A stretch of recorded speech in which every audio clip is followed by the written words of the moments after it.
What is going on, everybody, and welcome to another watch along presentation here from the Simply Reliable Studios. Mr. Reliable Walter Cruz, the Renegade of Wrestling JJ Williams, going to be joined later on by the Simple Man Noah Foster and Walter. It is night one of WrestleMania. It is finally here. So, in the words of the immortal Hall of Famer, are you ready?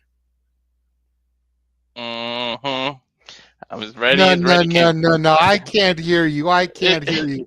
I said, are you ready? Hell yeah. We were just talking off air that I remember driving to WrestleMania 40 and everything, and how a year passed so quick. And we've been talking about this for months, hyping it up with all the videos, everything. The compilation of everything we've been doing, it's here. Like, it's unbelievable that it's here. Yeah, absolutely. Absolutely. You know, it's wrestling Super Bowl. It's a wrestling fan's second Christmas.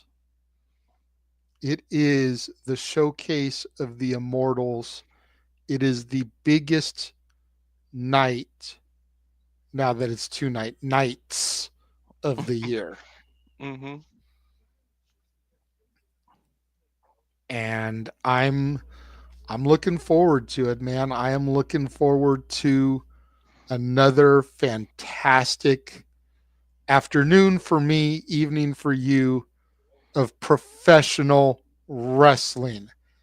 Damn it. And the main roster has got a lot to live up to because the developmental brand showed the F up and showed the F out earlier on today. My NXT, your NXT, our NXT stood and delivered like only they can. hmm Yeah. Want to shout out everybody that is watching. We've got 30 viewers right now. I've got this going across everything. This is on Twitch, this is on X, this is on our YouTubes. So, a lot of people watching on your X account right now. Going to be a lot of shameless promotions from us over the course of the next probably 5.5 hours. Much like the WWE does, when they give us downtime, we take advantage of it. Right now on my screen, I've got a commercial for Marvel Studios, The Thunderbolts. So while we have this opportunity at the early going here, anybody that has not subscribed to our YouTube channels, that is watching on the X account, that is watching on the Twitch, go subscribe to our YouTube channels. Subscribe to Rage of Wrestling. Subscribe to Casa D18 Studios. Subscribe to J Hebert Side 95. Subscribe to N Foster 1916. Subscribe to Batty for Wrestling. The channels are scrolling across the bottom now. What is up, DJ? Good to see you. Safet, this is your one and only warning. We know bombshell news just came out. We will be talking about it on Shenanigans. You drop the news in the chat, you will be blocked. You have been warned. hmm We're going to talk about that stuff later on tonight. We do have the Shenanigans following night one of WrestleMania, per the usual. And we may be getting a special guest here coming in, Walter, momentarily. I have just been messaged, asked if somebody could join us. So I'm sending them the link. Awesome.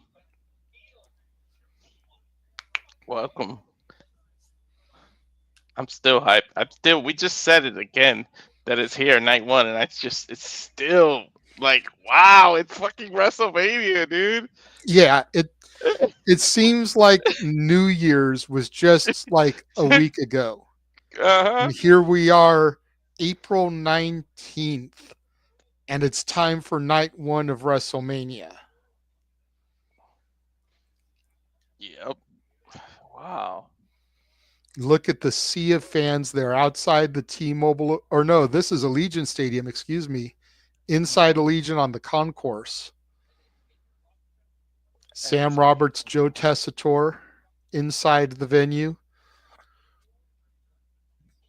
I'm so used to the T-Mobile Arena for the venues, I forgot they're actually inside the football stadium. And somebody posted an interesting statistic here the other day. Okay. Ever since Pandemic Mania, they were able to go back out and do WrestleMania on the road in venues. Every WrestleMania has been in a football stadium. And the stadium for the home team, that team has ended up in the playoffs every year after WrestleMania. Get out of here. So here we are in Allegiant Stadium, which is the home of the former Los Angeles Raiders, the former Oakland Raiders, the now Las Vegas Raiders. Does that mean come next year, the Raiders will make the playoffs? If they could keep the streak alive. Are you seriously throwing out sports stats before I can get a chance to? Thanks a lot. I was just gonna bring you in and be like, is that stat boy approved? Are your stats stat boy approved? Yes. The Raiders in the playoffs? Hell no. Hey, I just said though, every home team for the arena that has hosted WrestleMania has made the playoffs. And Datilla, I just said that anybody that posts the comments is going to get blocked. Please do not post the comments about the acquisition that will be discussed on Shenanigans. Thank you. That is the second and last time I'm saying it.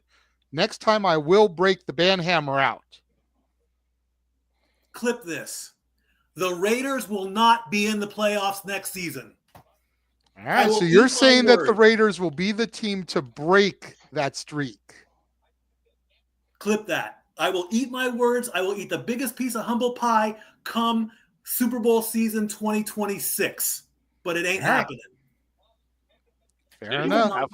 Do we even have a quarterback? No. Exactly, right? The question is, do they have a team? Because one person a team does not make. Even if they had a quarterback can't pass it to himself. He's not Kurt Hennig. Yeah, I will take. I will gladly before take you a said beat that, down I was from thinking Jezebel of Romo. What was that, stat boy? Jezebel Romo can fly out to Tennessee and beat my ass if the Raiders do get in the playoffs. I will gladly take that beat down. She's the biggest Raider fan I know in the IWC. She's beaten my ass before in training when I wanted to be in the business, and she'll do it again. Hey, Tom Brady owns the Raiders, so you never know. If he could pass a little of his greatness down to who he owns.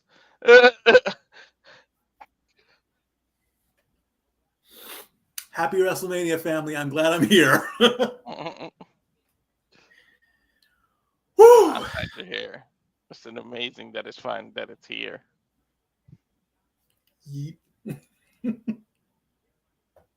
So how are you guys doing, brothers? What's new besides WrestleMania? I'm glad I'm with you guys today.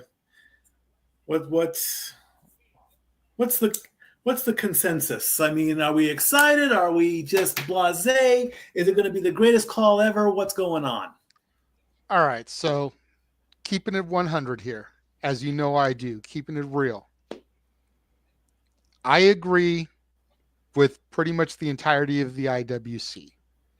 The build-up to WrestleMania this year has sucked big, fat, hairy donkey balls.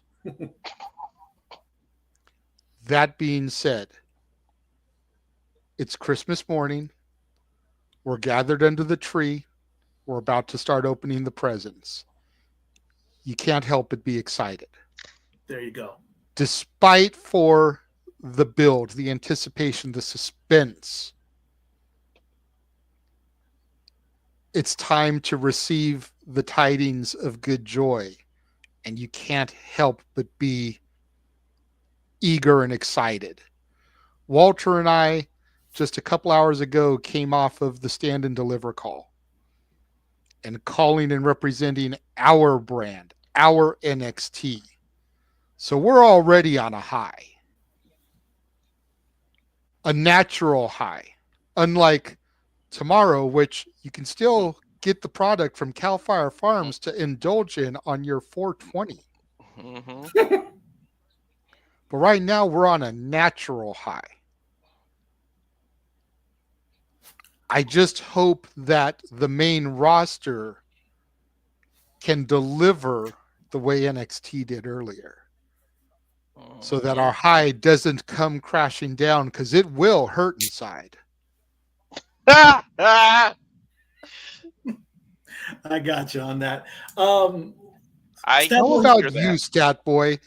Me and Walter have been, along with James and Noah, and even Ash and DJ, who's in the comments, some combination of us have been on the air pretty much every day since Wednesday. Right. This is the first time we're seeing you. What have you seen so far this week? Because there's been a lot of content. I don't know what you have access to, what you don't have access to. What have you seen so far this week? And what are you looking most forward to tonight? Let's not worry about the matches that are happening tomorrow night, just the ones tonight. Well, I'm definitely looking for the kickoff here. I mean, and I have to call out Jackie Redmond, I believe, if she's Yes. doing the. They're putting down that Jay has not defeated Gunther. He has. He has not pinned Gunther. They need to be a little bit specific on that. Of course, you know, I did as much work as I could at the very last minute. Jay does own a 6-man tag victory against Gunther February 12th, 2024 in a 6-man tag match. Gunther has won 3 straight. So, I mean... So Gunther has not been beaten one-on-one by Jay. Correct. Got you. Correct. So they got to put those tiny little details in for me to say you are Stat Boy approved. You can say, yes, that, I mean, why everyone's saying that Jay has not beaten Gunther? You know, you're making it sound like Gunther is unstoppable. He is unstoppable. He has been pinned by Cody Rhodes. He does have 3 losses. The 51-3 and 1-on-1 content, I believe, is Stat Boy approved. Absolutely. I just have to go back and look at it. But I'm very happy that they're finally dropping the word stats. It's been forever. I've been adamant about this. Every time they hear stats, I'm like, you know, you're finally getting it. Big up to Triple H. I'm very proud that you in the Hall of Fame. I have not seen the Hall of Fame ceremony itself yet, but Stat Boy's work is never done driving around Sevier County. So I'm looking forward to everything here. I'm curious to see what Paul Heyman is going to do tonight, how he's going to be loyal to both his tribal chief and CM Punk. I'm surprised that WWE has not played the footage that I have seen from 12 years ago when Paul said to Punk, I will walk down the ring with you at WrestleMania. This footage does exist. This did take place. Why they haven't brought it up, I have no idea. And also, I'll throw this out here. I am rooting for Roman to win this match because here's the thing. Seth is there to just inflict as much damage as he can on Punk. I don't think he needs to go for the win. He doesn't really need it. Punk has not once said, I'm going to WrestleMania to win. He has been very adamant that he wants the main event, which again, asterisk, main event of night 1 of WrestleMania. Throw in those 2 words. He's getting his wish. He's getting what he deserves. But again, he has not said, I'm going to beat you. I'm going to beat you. He's probably beaten Roman mentally by taking the wise man. We get that. That's what he wants. Best friends are loyal. They're brothers, just like Renegade and I are. I'm loyal to Renegade. I'm loyal to Jeff. I'm loyal to Mr. Reliable. I'm loyal to Noah. I'm loyal to everybody in my family. But I won't backstab any of them. That's the mentality we're going. So Roman is going to win this match, hands down. As far as the other matches, it's a 1-by-1 thing. Each match is going to be presented. I'm hoping that each match has a moment. When is Jade Naomi tonight, or is that tomorrow? That is tonight. I want to see that bitch. If that bitch does not come out tonight, then I don't know where Jade's going to go with this. I really don't. This is the make or break moment for Jade Cargill. I have waited. I want to see that bitch. And if that bitch does not come out tonight on the granddaddy of them all, on the biggest stage, you're wasting her talent. You put her through the windshield of a car. Why? I briefly saw it at Elimination Chamber when she took out Naomi. But everyone's focusing on Bianca. Go Vols, rock the T, EST. I'm rooting for you too, but that's later. But tonight is pure hell hath no fury like a woman scorned, and Jade Cargill has got the biggest chance of her life to prove who she is by taking out Naomi hands down. Here's the only problem I foresee. Mm-hmm. Jade has been way too dominant since returning at the Chamber. And traditionally, the one who's the most dominant going in loses. True. Understood, yes. So that's my only issue. I want Jade to win as well. Walter and I were Jade fans before anybody else came around. Mm-hmm. So I know I speak for Walter when I say that we want that bitch to come out and dominate. But Naomi has been made to look like a punk the entire time. And what was the point of Naomi's heel turn if she doesn't get a victory here to solidify it? Even if it's a cheap victory, quick roll up, feet on the ropes, something to push a rematch because it wasn't clean. What's the point of Naomi turning heel if she doesn't get a victory here? Good point. Indeed, I will. I can agree with that. I mean, they've got the silver platter. They need to turn it to gold, and I'm hoping that they do it. And that's really all I can really say about that. See, and another thing is that there's so much doubt about Jade as a performer because people criticize her for being too sloppy. So I would almost make this match a shoot match in the fact that you let Naomi make the decision while they're out there. If Jade shows that she is worthy, Naomi can put her over. If Jade starts fucking up and botching too much, Naomi forces her hand and gets the victory. Did that happen in AEW? The test. What? Did that happen in AEW? No, because Jade was booked to be a dominant, undefeated bitch. But a lot of people complained about her in AEW, saying she was too greener than baby shit. She was sloppy. She couldn't work a long match, calling her Jadeberg. So I feel like this is, to your point, this is put up and shut up for Jade. If she can go out there, have a good 10-minute match or so with Naomi and not fuck anything up, not look like she's lost, then let Naomi put her over. But if Jade gets out there and starts looking like a deer in the headlights and she can't go with somebody the caliber of Naomi, they may just have to take old Yeller out behind the woodshed and put the bullet in her. Maybe she wasn't worth the investment that they put into her in the first place. Possibly so. I Yeah. totally agree with you. If that happens, then maybe she shouldn't have bypassed NXT. Mm-hmm. All righty. What's going on here? What's this? Got Yeah, Jackie Redmond, Big Oh. E, and I believe Rosenberg there.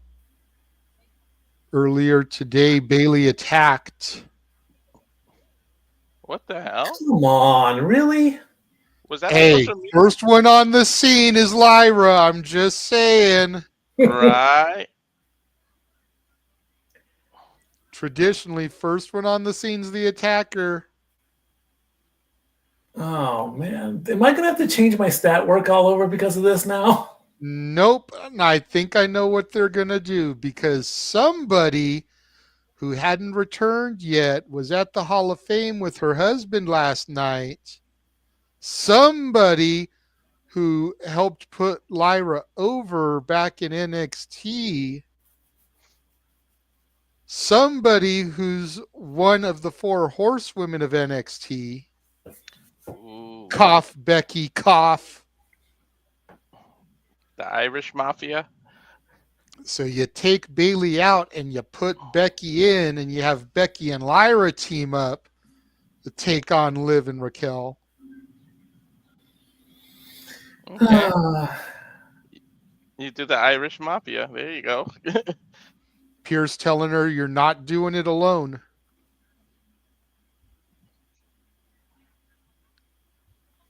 That's a good call. You got about JJ. 24 hours to find a new partner. Poor Bailey.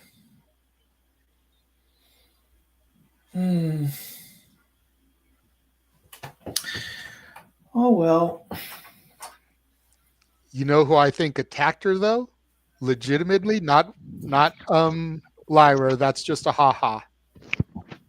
Who was having a feud with Bailey that seemingly got dropped out of nowhere, Walter? Roxanne Perez. Boom! Roxanne Perez. Can you imagine if they pivot and flip it and then add the one-on-one? Like, because night 2 has less matches than night 1. You can add Perez Bailey. Well, it has less by only one, and we know Orton is going to have a match. So there's the missing match right there. That's true. Any guesses on who it would be? I have 3. I only have I know one. that's probably cheap. But I have 3 because it's 3 people that have been talked about a lot, speculated. I'm not going the return of Rusev. I'm not going the return of Aleister Black because you wouldn't want to have them make their big return at WrestleMania and eat a loss to Randy Orton. So I'm scrapping them. Soonest we'll see them is Raw after Mania. Okay. And SmackDown after Mania because the Black promos have been playing on SmackDown. Number 1, I'm going with Aldis himself. Aldis has been dropped now by 2 RKOs. Aldis is a former TNA and NWA champion, so he's a wrestler in his own right. And honestly, I feel like they've done Mickie James, his wife, dirty in ousting her from season 2 of LFG in favor of Michelle McCool, bringing the Undertaker's wife in so that you can keep Taker on the show. Maybe Aldis isn't going to stick around after having Mickie done dirty, so give him a Mania moment. Let him eat an L to Orton, and he can leave. That's 1. Number 2, sticking with the NWA theme. Current reigning defending NWA World Heavyweight Champion Tom Latimer. Ooh. Natalya's going to the Crockett Cup in May, the NWA Big Show. Kenzie Page confronted and started fighting with Natalya at the GCW Bloodsport show on Thursday night. To kind of set up a potential program, it's probably going to be Kenzie Page versus Natalya at the Crockett Cup. Since there's obviously a partnership going there now, let the current reigning defending NWA champion come out, especially since Aldis is a former champion. Aldis has that NWA connection, especially since Pierce on Raw is a former NWA champion. He's got that connection. Bring the current champion in. Great way to cross promote. Get NWA some TV time on WWE TV. Natalia's going to the Crockett Cup. And number 3 is a man who will be defending his championship 1 week from tomorrow in Los Angeles against the king of TNA and the man who truly is all ego. Say his name and he appears. Could it be Joe Hendry? Yes. As soon as I heard that, I immediately messaged Noah. I said, will it be Joe Hendry? Because I am aware of the stories that came out that there was supposed to be something planned between he and The Miz, which got scrapped. This now can be his moment. If you thought the ovation he got at the Rumble was big, this is Las Vegas. This is WrestleMania. This is 20 times, 50 times, 100 times bigger. To have, you're really going to have to stretch his theme music out there, because that's the only problem I have with Joe Hendry. I love the guy to death. The music is intoxicating, but it's just too doggone short, and that WrestleMania ramp is too dang long. So you're really going to have to slow it down, or he's going to have to sprint to the ring. I want to see Joe Hendry at WrestleMania. He was my first thought right out the bat. And the only other time that I had a first thought go from WrestleMania to WrestleMania was when Rousey came out, and I put a tweet out there. I said, what do you think is going to happen at next year's WrestleMania? Joan Jett is going to play Bad Reputation to play Ronda out. And lo and behold, she did. I now want my second thought to come to fruition. I want to hear that song, and I'm going to keep an eye on you guys when the matches are on, but I'm going to turn that thing full blast, and I'm going to mark out, and you're not going to see it. Thank goodness. Although it could be on the Geek Box. That was my that'll thought, be too. tomorrow. That's not tonight, unfortunately. What really lends the fact that it could be Joe Hendry is the fact that Joe Hendry appeared at the World, I believe today, either yesterday or today, the WWE The World presented by Fanatics. Joe Hendry was one of the meet and greets. Why would you have him at your big fan convention if you're not going to use him on the show? Exactly. And I thought of him too, and I was like, that's the reason they didn't announce it. Orton's out there in his boots. It gets quiet because nobody knows, and then say his name, and it's the biggest pop. You don't ruin it by announcing it ahead. Yep. I say you have the lights go dark, and much like Cody had the elevator when he made his first debut, you have an elevator about halfway down the ramp so that he can come up. Then the lights can come on and hit his music, do the turn, and now you've cut about half of the entranceway for his music, because to Mike's point, it's a short-ass song. Yeah. So if you have the lights out and you start having him raise up the elevator and time it so that he rises up as the say his name and he appears, hits, I believe in Joe Hendry, clap, clap, turn. And there he is. You could play Joe Hendry's theme song 5 times and cook a meal. I'm saying, This is very inspiring what I'm seeing here. A new deaf superstar. That is amazing. I love that. That's truly the man underneath El Grande Americano right there. Right. And real quick, I just want to shout out, thanks for everybody who's tuning in. It's truly Yes. WrestleMania weekend, but there's literally 53 people right now tuning in. Thank you, guys. Yes.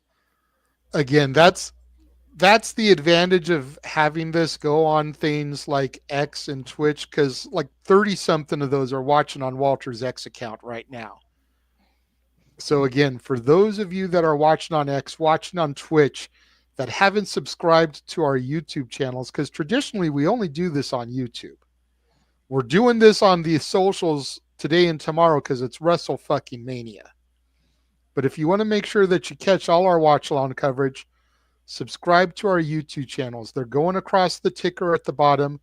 Rage of Wrestling, Casa D18 Studio, J Hebert Side 95, Batty for Wrestling, N Foster 1916. Make sure you subscribe to all of our channels that are a part of the Simply Reliable Studios.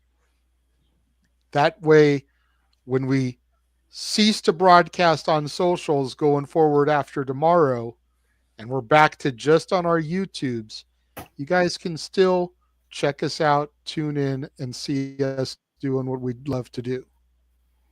Hell yeah. Really inspiring that he's using sign language. That just shows the future evolvement of WWE, that WWE can provide an interpreter so a hard of hearing person can enjoy WrestleMania. That is outstanding. And down in NXT, that what's his name is actually deaf. Miles Bourne. Miles Bourne. He does the sign language? He doesn't usually cut promos. He's part of a stable. He's part of the No Quarter Catch crew with Ren Sinclair, Tavion Heights, and Charlie Dempsey, who's the son of William Regal. So he's in a stable, so he's a little bit protected, doesn't have to do promos and stuff. We're joined now. Stephanie McMahon is here at the podium for the pre-show, looking as elegant as she always does. And I got to say, when you go back and you watch the Hall of Fame, sir, the way Triple H spoke about Vince was very classy, because you can't have a Triple H induction and not mention Vince. Agreed. I mean, even if all you do is talk about the DX versus McMahon stuff, which there's so much more to it than that as well. But even if you just focus on that era, which was clowning Vince, you got to mention him at some point. You know, his daughter is Triple H's wife. Linda's sitting there in the front row. Very, very classy the way Hunter handled it, because as he said multiple times, it's a complicated situation. Mm-hmm. There's the allegations and all the legal stuff going on, but at the same time, he's grandpa. He's father-in-law. Mm-hmm. He's all these other things. You know, he's the man who Triple H sat under the learning tree of to kind of be educated in the production, creative, writing side of the business. So you couldn't have Triple H where he is today, literally, without Vince.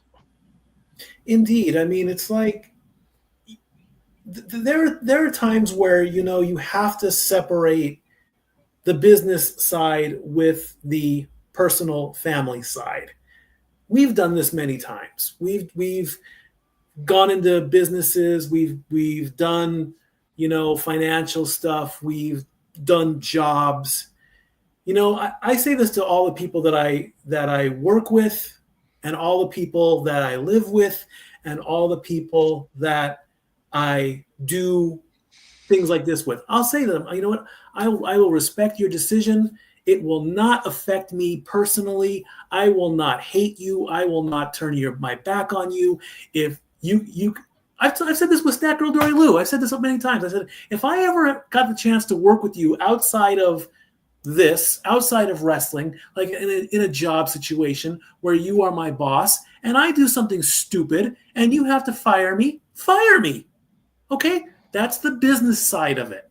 That's the job side of it.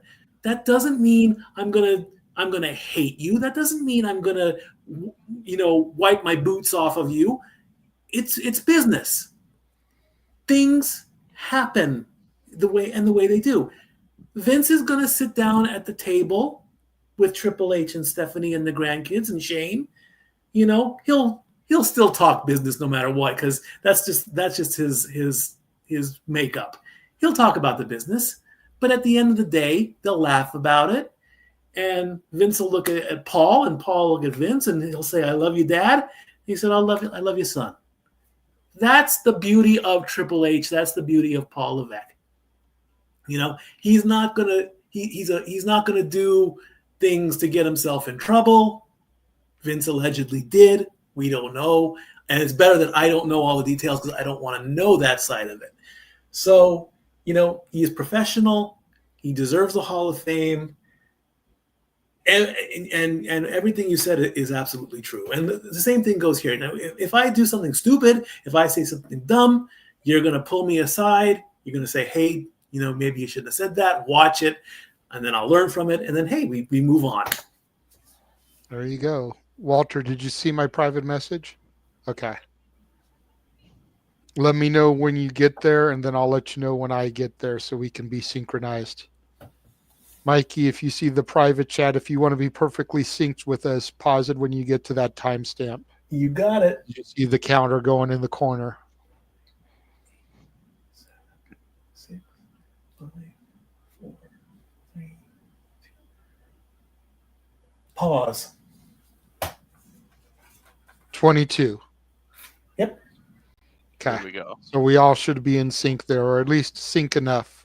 Mm-hmm. Hopefully Noah's watching and knows that we're at the timestamp now so that we can get all caught up with him. He should be joining us here in about 6 minutes, give or take. Simple Man likes to come in about a quarter till. When he comes in, I will graciously tag out. Fair enough. I mean, if you want Stat Boy, you can always live in the green room. And then, well, because in between matches, there's always such a gap there. Walter and you can always come back on screen in between the matches, and we can kind of discuss what happened in between there before the next match gets started. Sounds like a plan. That's the downside with WWE, and me and Walter mentioned that a little bit on the Stand and Deliver call. WWE has too much downtime in between matches. AEW has no downtime in between matches. There needs to be a happy medium. The closest to that happy medium is TNA, but even they aren't perfect. But we need to find some kind of happy medium because AEW goes match to match to match to match to match to match to match to promo to match. And there's like no time to refresh your drink, go to the bathroom, grab a snack, any of that stuff to kind of get yourself a little buffer. WWE, I can go to the bathroom, top up my drink, eat some chips, and still have a minute and a half before the next match starts. Too much time. Need to find that happy medium there. And what's up, Cape Rayer? See you in the chat there. But yeah, you don't have to completely dip. You just hang out in the green room, and then in between matches, we'll bring you and Walter on, talk about what you saw. What do you think of our backdrop here? Got the Las Vegas night. I'm in the middle of a casino. I am literally on the casino floor as we do this. Pull that lever and win that jackpot. One of my Vegas nightlife shirts and hats here. When was the last time we went with Vegas? Do you remember? We went? I don't know. The last time I was in Vegas was 2019 pre-pandemic when me and Natalie went up there with my mom and Chuck, and we saw Paul McCartney at the T-Mobile Arena where Stand and Deliver was, where Raw is going to be. I think the last time you and I were there was when we were up there for the pipe bomb. I think so. I don't think you and I went up there again after the pipe bomb. Which, believe it or not, that was 14 years ago this June. Wow, man. I mean, mean, that was June of 2011. The only gambling story that every time it comes to mind between you and I is when you won 7 hands of blackjack in a row, and I got increasingly mad after each hand because I couldn't win one, and you doubled your money 7 times. And I'm like, how is he doing? And this wasn't even in Vegas. It was in Laughlin. I'm like, Yeah. how is he doing this? By counting cards. Ah. You can count cards without making it look like you're counting cards.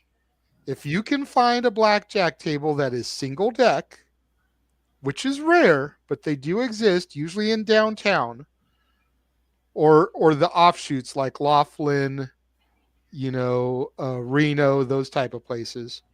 But if you can find yourself a single deck blackjack table, then you just have to run the mentality, because there's 4 of each card, and then there's 4 tens, 4 jacks, 4 queens, 4 kings. So there's 4 times 4, 16 of the tens.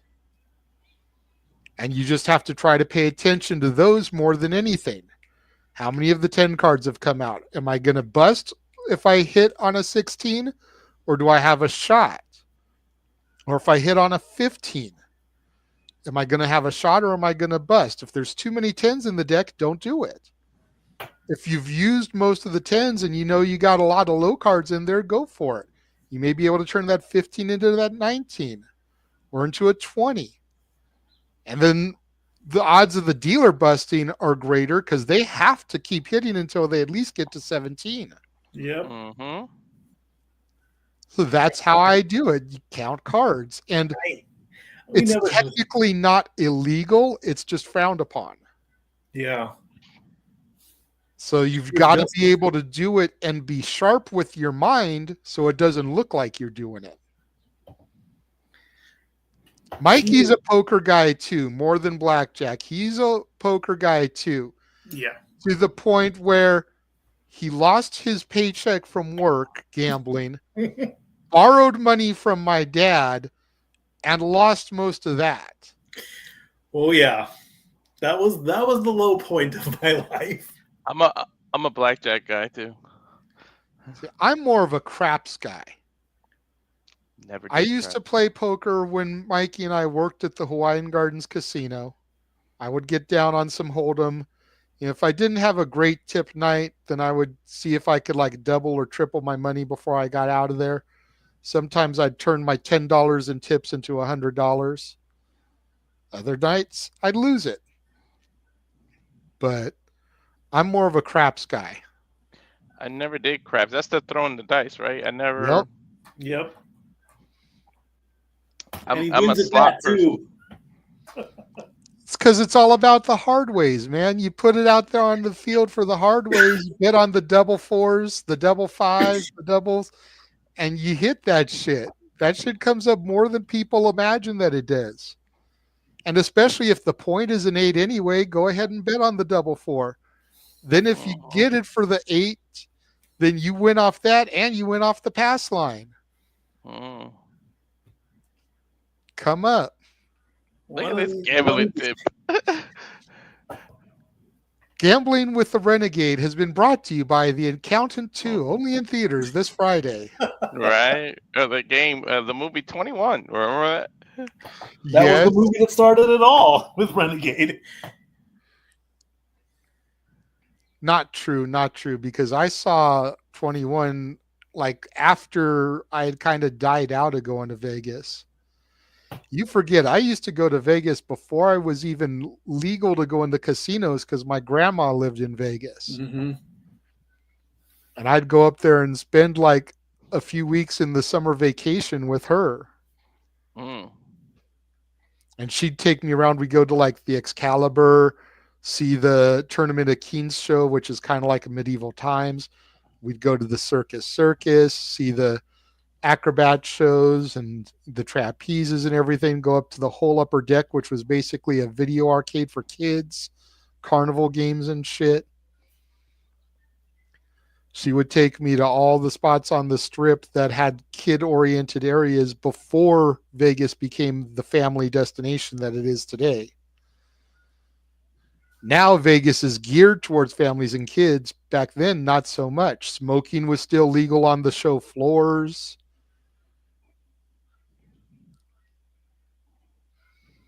13 minutes to go here. 13, 32, 31, 30 on my countdown. Perfectly synced. Fucking Big E can show up for goddamn WrestleMania, but he can't be out there with his brothers managing them for all this time that he's been out on injury. Fuck you, Big E. You're the Right? true heel in this group. The New Day Right? are the baby faces. I said it, I mean it. I agree. You did.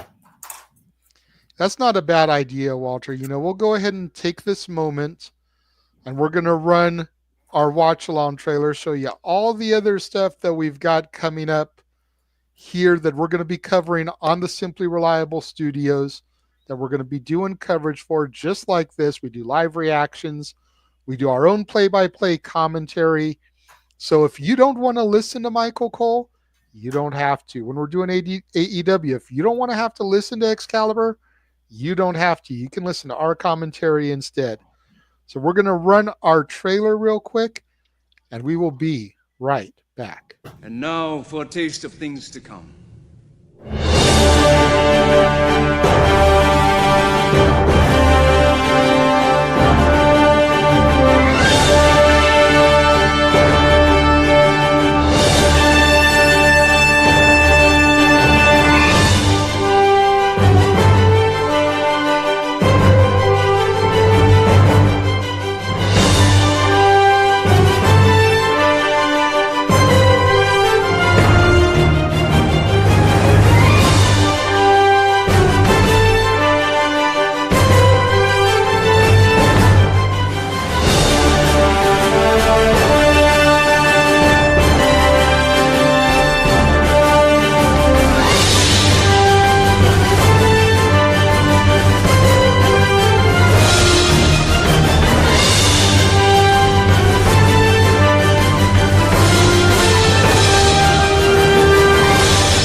All the professional wrestling and more.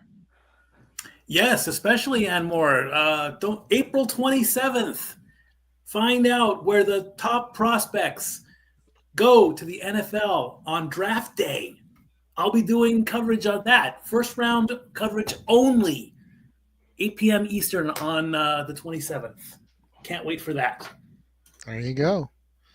I think the NBA playoffs started today. I think the Stanley Cup playoffs start tomorrow. So that's going to be going on as well. And we'll be covering the final round, right? However many games, whether it's best of 4, 5, 6, 7, we'll be covering all the games? Or just when it gets to game 4 on? What I wanted to pitch with you, and if you really want to do this really quick, I wanted to potentially pitch that whenever a game reaches an elimination game, I call it. For example, the Wild play the Golden Knights in round 1. If they get to game 4 and the Wild are on the brink of an elimination, I call that game. That way, all the teams will at least get one potential watch along.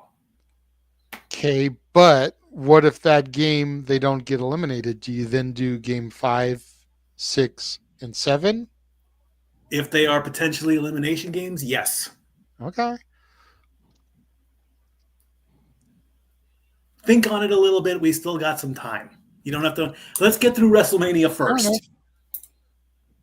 Let's get through Mania first, and then we can decide what's going on with that. Sounds good. Well, I'm surprised Noah's not here yet. Did you send him the link? I can. No, I was asking Walter. No, he got it. He Technically, he don't even need the link because he's got producer That's role. true. He He's can got just log producer qualities. in. It was like, where is he? He said he'd be here at 1:45. That nap getting good, I guess. What is this nap you speak of? I don't know what a nap is. Yeah, JJ and I You and me definitely both, don't know. bro. Dude, I was up till almost 2:00 in the morning covering Triple H's Hall of Fame induction. Walter was up till 5:00 because he's East Coast. Yikes. And then I had to turn around and my alarm went up at 8:00 for me to come in for NXT this morning. So I maybe got 5 hours of sleep. And Nope. the last thing we're doing today is the GCW show entitled, not joking here, Clusterfuck Forever. That begins at 11:00 Pacific, 2:00 Eastern. Oh my And those God. shows have been going about 2 to 3 hours. So I probably won't get to bed till again around 2:00, 3:00 in the morning. Thankfully, all we have tomorrow is night 2 of WrestleMania, which doesn't start till about 3:00. So I can sleep in some. And I'm starting a new job too. But as far as your initial question, I don't know what these naps are. No. James takes naps, Noah takes naps, and I'm like, I wanted to take a nap, but there was maybe an hour and a half between when NXT ended and when I had to start getting ready for this. So it was like, do I even lay down for an hour? Because then I may not want to get up. I may be too groggy. Mm-hmm. Sometimes the naps are worse. They make you more tired. Yep. Your volume went down, Walter. You may want to turn your mic up some. Oh, there we go. Yeah. Now? Yep. Oh. Yeah, to Walter's point, sometimes the naps make you more tired. And it's like, just eat some food. That should give you some energy. I've got my caffeine. I brewed a second coffee and I have it shown in the freezer for some iced coffee that I'll grab here probably around 8:00 your time, 5:00 my time. Usually I don't drink coffee this late, but got all of WrestleMania, got shenanigans, got the clusterfuck. I've got to have that energy up. We were anti-coffee for a very long time. I've now switched. I'm still not the hugest coffee drinker, but I will usually drink an iced coffee with heavy cream to kind of really pep me up if I need to. But ladies and gentlemen, boys and girls, children of all ages, with no further delay, the voice of the Simply Reliable Studios, the simple man, Noah Foster. Good evening, everybody. Hello, JJ, Statboy, Walter Cruz, and Simply Reliable Studios. Casual and first-time viewers, too. Yes, it is I, nothing more but a simple man in lifelong professional wrestling, as we are mere minutes away from WrestleMania. How are we doing? How are we feeling? JJ, I will start with you. It is once again a pleasure to be back virtually on screen with you to call WrestleMania for you and Walter stand deliver as we see what unfolds tonight on night 1 here in Las Vegas. Well, to stick to my shtick here, as Walter likes to say, I am feeling well. It is nice to be seen as always. And I have to call you out, though, because you botched yourself. It's not WrestleMania, sir. We are here. It is time for WrestleMania. Well, damn it. Freaking botch me up and shut me up, but you're also not wrong here because this truly could be the biggest WrestleMania of all time. And without really any further hype needed, I'll go ahead and say it. Let's fucking go! Tonight should truly be something! Woo, woo. Let's go. Thank you, Kat, for the $20 super chat. Greatly appreciate it. I appreciate Kat as always. Always a great friend here. And Walter, again, you, of course, stood and delivered with JJ. Phenomenal call by you both this morning. How are you feeling? I'm feeling awesome. I'm ready. We were talking about how it felt like it was so far away earlier, and now we're actually here. And of course, I want to give a big shout out why Michael calls people in his headset. We have a true 100% pure, so Stepboy approved. Stepboy Mike, who gave me a lot of stats that, of course, I will go over at times during not only entrances, but points of our call tonight at WrestleMania. So thank you once again. And Stepboy, how are you feeling, my friend? I'm ready to double down, pull that lever, roll the dice, and join this beautiful Rat Pack of family. Yes, I went old school with that. It's the Granddaddy, it's the Super Bowl, it's WrestleMania from Las Vegas. Who's going to go all in? Who's going to cash out? Who's going to break the bank? And who's going to lose it all? We're going to find out soon. Yep. Frank Sinatra, Dean Martin, Sammy Davis Jr., Joey Bishop. Right here on screen. I'm more Dino. I'm the one I drink. Now, I'm the sidekick to Frankie here more often than not, man. Yeah. I gotta be Dino if he's Frankie. Yeah. Okay, I'll give you that one. Oh yeah, man. And Joey Bishop's the dude that kind of sometimes here, sometimes not. Sometimes Okay. you can do the Rat Pack without him.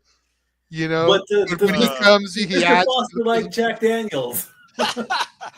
And so I face the final curtain. Anyway. There we go. And he did it his way. Well, that's what we've been doing. As we go inside Allegiant Stand, pass the crown on Candace, I'm sure we're going to start as usual, not with just a cold opener, but of course honoring our country with the Pledge of Allegiance and God Bless America. And look at that set. My God. You're ahead of us. We paused so that we'd all be synced up. We're not inside. We're still seeing a video package here. Well, let me know what Just you a see heads who's up. performing, because there's a very Now. familiar person behind that piano and on the I mic. haven't got there yet. And it's about more so him than anybody else, because I'm this just guy, this is called. Just getting the sky view of the stadium. Here to see Right? God Bless America. Hold on. Let's see if you see Jelly Roll. Yeah, Jelly Roll. And everybody now, mute and show your honor.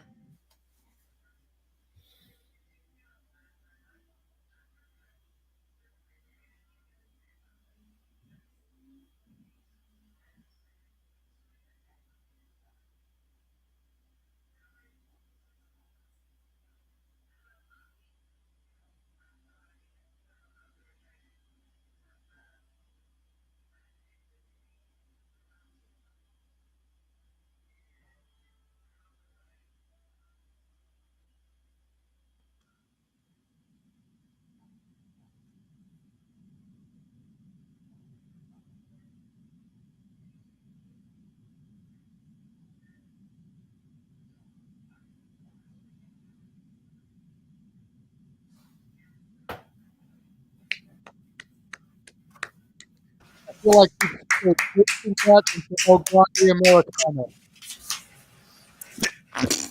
Don't make me rant. We haven't even got to the first bell yet, and we're almost about to go into a rant. Because it's not fair that Chad doesn't have a match. Good grief. This is going to be fun. People still filing in Allegiant Stadium. I'm sure people are still virtually filing in all over YouTube where they can, but I hope that they do follow and engage with us here at some of the studios. It is indeed Professional Wrestling Super Bowl. It is the Showcase of the Immortals. You are looking virtually live from Las Vegas, Nevada, and here live at YouTube on the Super Liable Studios. We have finally made it to the show of shows. This is WrestleMania. Welcome to WrestleMania 41 in Las Vegas. And of course, we've seen the superstars finally get all night long. Acknowledge them if you choose, because there is the OTC, of course, our tribal chief, Roman Reigns, that will be part of tonight's main event triple threat without the wise man in his corner. First time since the tribal chief has existed, he is not with Paul Heyman. And there you, of course, see the architect, Seth Freakin Rollins. And of course, we heard what he said on Friday night, that tonight's victory will not be just a prediction, it will be a spoiler. Speaking of phrases, quote unquote, there you see the wise man, Mr. ECW, Mr. Spoiler himself, Paul Heyman, accompanying his best friend, CM Punk. And of course, this is CM Punk's dream coming true as he will main event WrestleMania for the first time ever, too. Again, thank you to everybody that's tuning in, watching along. First time or continuing, please like, subscribe, comment, tell a friend. If you want to dictate the passions, PayPal them or Super Chat as simple as that. There's the 2025 Women's Royal Rumble winner, Charlotte Flair. Again, we got 7 matches on book tonight. And what time does everybody hope it continues to be? There she is. Time. As Tiffany Stratton will ascend the Grande Stairs of Mall, coming in for the first time ever as champion, looking to defend Tippy time against the Queen Charlotte Flair. Over near 70,000 WWE fans filing into the place Jeff motherfucking Meacham saw SummerSlam literally a few years ago. Allegiant Stadium. Sandy, Volex, Kate Rayer, everybody, it is so good to see you. Of course, the World Heavyweight Champion Gunther prepares to open tonight's card against Yeet. Main event, Jey Uso. He says he's not afraid, but can he do what many believe is impossible and finally become not only the main event, but the World Heavyweight Champion? That and so much more ahead as we prepare for WrestleMania. And with that, here's our cold opener. Ladies and gentlemen, we have 66 people watching right now. What? Noah, if you don't know, I know you have production side, but if you look at the top row here, we're going on all channels. We're going on Walter's X. We are on his Twitch right now. We are on everything. So a lot of the viewers right now are on the X page. For those of you that have not subscribed to our YouTube channels, take this opportunity during the cold open. Subscribe to Rage of Wrestling. Subscribe to Casa D18 Studios. Subscribe to N Foster 916 so you can follow around along with the prediction leagues and stuff. Follow Jay Hebert Side 95. And don't be a dickhead. Subscribe to Batty for Wrestling as well, because WrestleMania is the only show we're doing across all these outlets. Normally our watch alongs are only on the YouTube channels. So if you enjoy our presentation, if you want to follow us, if you want to stay up with us, you got to subscribe to the YouTube channels. Thank you. Damn you with the Chad Gable fingers. And to JJ's point, of course, it's not the only time you will find us on YouTube covering the biggest shows, the biggest spectacles, the biggest forums of all across the world of professional wrestling, as we bring a positive, alternative watch-along outlook to everything WWE, NXT, AEW, TNA, ROH, spanning out the independent promotions, including not limited to MLW, HLG, VIP, Prestige, NJPW, Stardom, and then some. So again, if you are tuning in for the first time ever seeing us on YouTube, follow us along the journey as we keep you in tune with a positive outlook for all things wrestling. And shout out to MW fam. Again, I'm very grateful to be here, virtually engaging with some of my best friends in this business that we all love, share near and dear so much, included but not limited to in the chat, all of you, casual viewers, regular viewers, first-time viewers, especially, in the words of Walter Cruz, thank you. I see good old Jeff motherfucking Meacham in the chat, good old JM, as I got my little good old JR guy right here, my voice of wrestling and biggest inspiration. I am so fucking pumped for the night. It doesn't matter how you feel about things in a certain light. You can't help but be excited for what can happen tonight. And again, this is only one half of this incredible weekend where, for once, what happens in Vegas will not stay in Vegas. That's a guarantee more than anything else. Well, it definitely won't be the first time, because Walter was telling me on the Stand and Deliver call that him and his wife went to Vegas and she came home pregnant. So what happened in Vegas didn't stay with Vegas there either. The fuck, man? Followed me, man. That's not a sin in that city. No, that's probably more normal, actually. And with that being said, Simulable Studios brings to you WrestleMania! Walter Statboy, thank you for being here for the pre-show. We will see you guys for the in-between matches. As we know WWE, we know we'll have some bumper time in between the matches. Thank you. All right, brother. And before I talk any further to JJ, let's also acknowledge and appreciate the man in the ring that has literally given us all this, the pens, the paper, the WWE Hall of Famer, the game, 1 year later, defining his era, the Paul Beck era, Triple H. And of course, you, JJ, and crew acknowledged his Hall of Fame ceremony last night. A very impassionate man for a love of this business. And of course, everybody that continues to follow along and become fans today. Ash and Seth, it's also great to see you. Sandy, love you as always. Good to see you. Kate Rayer, everybody again, hello. Again, please just follow along and enjoy the ride with me with the alternative commentary coverage. And subscribe. Let's hear from the game. I'll let you do the transcript.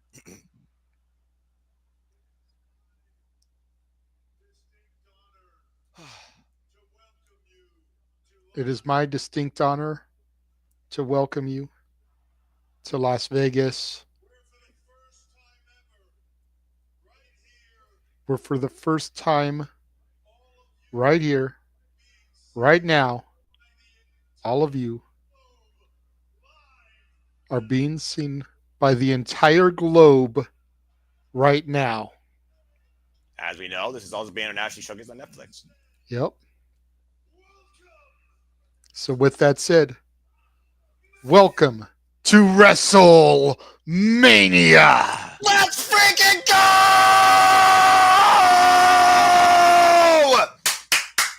I posed the question to Walter earlier, Noah. I will pose it to you in the words of the two-time Hall of Famer.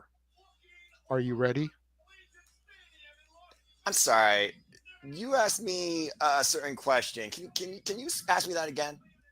Sure. I said, are you ready? I'm just going to nod, and I'm just going to finish you off like this. For the 70-plus watching along and for the millions watching around the world, let's get ready for WrestleMania! And look at this entrance. Salvatore Ganasci, of course, of the Fatal Fury video game, City of the Wolves fighter, artist, and recording producer. The hell? And of course, Fatal Fury, cosplayed by Hiroshi Tanahashi, if you all watch New Japan Pro Wrestling. And JJ, you know as well as I do, at WrestleMania, all the stars come out, even the stars that you don't know.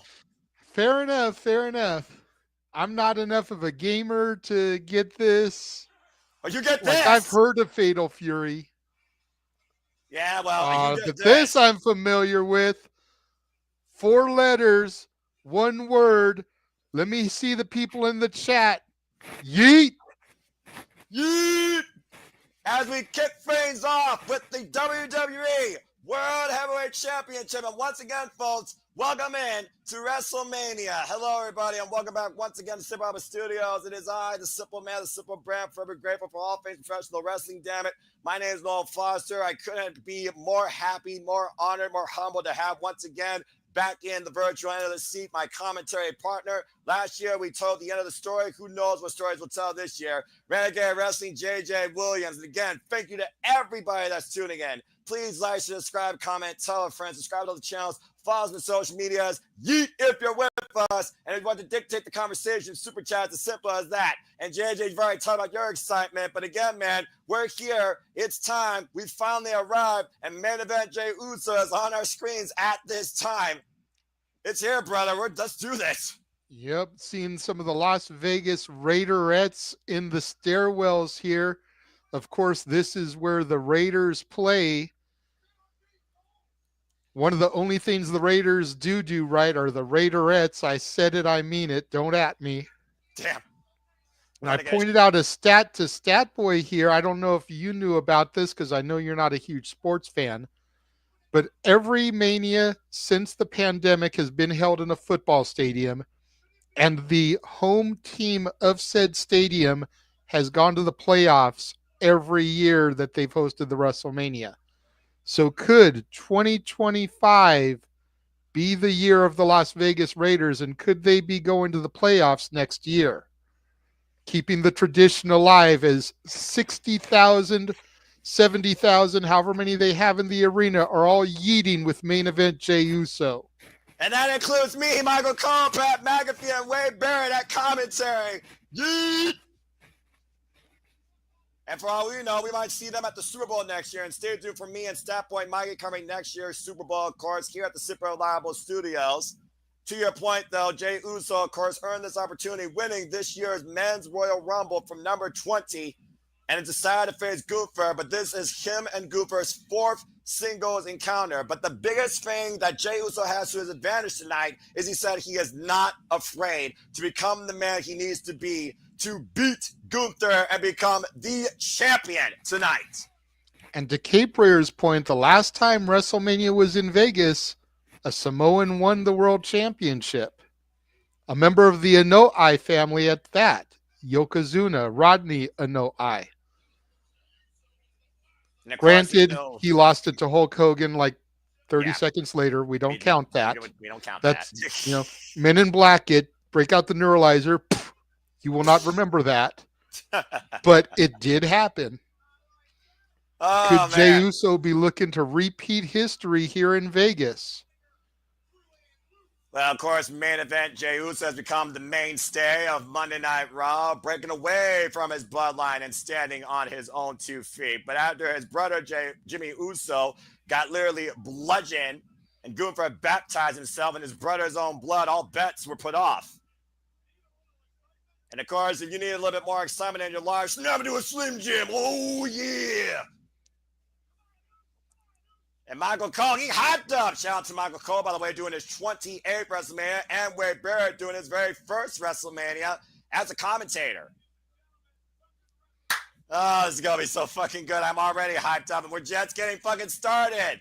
Yep. Alicia Taylor with her Sonic the Hedgehog hairdo there. I approve. Team Sega for life. No offense to Nintendo players. Nintendo's awesome, but Sonic will always be my IP. As well as Sega. And of course, Sega revived. We'll see if Jey Uso revives newfound hopes tonight of a new World Heavyweight Championship. And of course, we have the Spanish commentary as well. If there was another feed, I would encourage Walter to find somebody to do commentary in Spanish. That would be hilarious. We got to do that one of these years. We need to do that at some point. Have Datilla and Walter doing Spanish commentary. Maybe get Statboy doing Greek commentary on a feed. Yeet. Big G doing German commentary on a feed. We can have our own international streams for WrestleMania, SummerSlam, and those type of shows. Right. There's the chairman of the Kingdom of the Saudi Arabia. And of course, sitting in attendance. We also saw recently how WWE, of course, created a business acquisition with Saudi Arabia when it came to UFC presentations, and they would host the World Rumble next year in Saudi Arabia. I also am aware that WWE had a new business acquisition. We'll talk more about that during the in-between, if we choose, as again... Shenanigans. I've already posted in the thing. People have been asking about it, and I've told people if they start posting about that announcement, they will get the banhammer. Good deal. I want to make sure that you got your authority respect. And again, we're going to see what respect tonight as the World Heavyweight Champion. If nothing else, Jey Uso is pumped to be the main event and open tonight's events. It is a damn shame that the winner of the Royal Rumble is opening night 1, not even opening night 2, but opening night 1 of WrestleMania. As a matter of fact, both Rumble winners are on night 1. Neither one of them are on night 2. Both Chamber winners are on night 2. While you call Jey Uso's opening opportunity bittersweet, there might be a symphony played by the World Heavyweight Champion Gunther that will send nothing but sad, sad memories your way. Of course, Gunther has been the World Heavyweight Champion now for 59 days. This will be his 6th title defense. And again, he is 3-0 against Jey Uso. Of course, previously at last year's WrestleMania, he came in as the Intercontinental Champion, record saying 666 days, and lost it to Sami Zayn. Can Gunther rebound from last year's history bound to repeat? Well, as much as I love me some Jey Uso, as much as you were sitting here yeeting with me, Noah, I know, Mike, like Ludwig Kaiser, you demand everyone's gratitude for the Damn current reigning and defending world heavyweight champion, the Reign General, Gunther. Very good, man. Very good. And of course, we'll get Alicia Taylor here with the introductions here shortly. Again, WrestleMania brought to you by the Super Robert Studios. Also brought to you by Snickers and Slim Jim. Mega brought to you by your favorite people here. You come to connect with the Super Robert Studios today as we go down to the ring for Alicia Taylor for our opening match. Introductions. Oh, baby. And I agree with Jeff. They only did that to try to outdo his previously mentioned announcement that we hyped at the end of Stand and Deliver. Deplorable. Exactly. Just like it's deplorable that Chad Gable is not on the WrestleMania card in favor of this immigrant luchador that came out of nowhere. Oh, I'm going to get you for that match. But in the meantime, Alicia Taylor introducing the challengers. I guess that's a new thing now. Category as challengers. Main event, Jey Uso. Yeet. And this year's Men's Royal Rumble winner. And let's see how well you do Gunther, Alicia.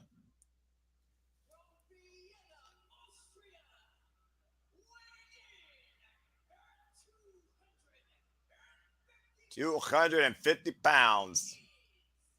The Ring General, Gunther.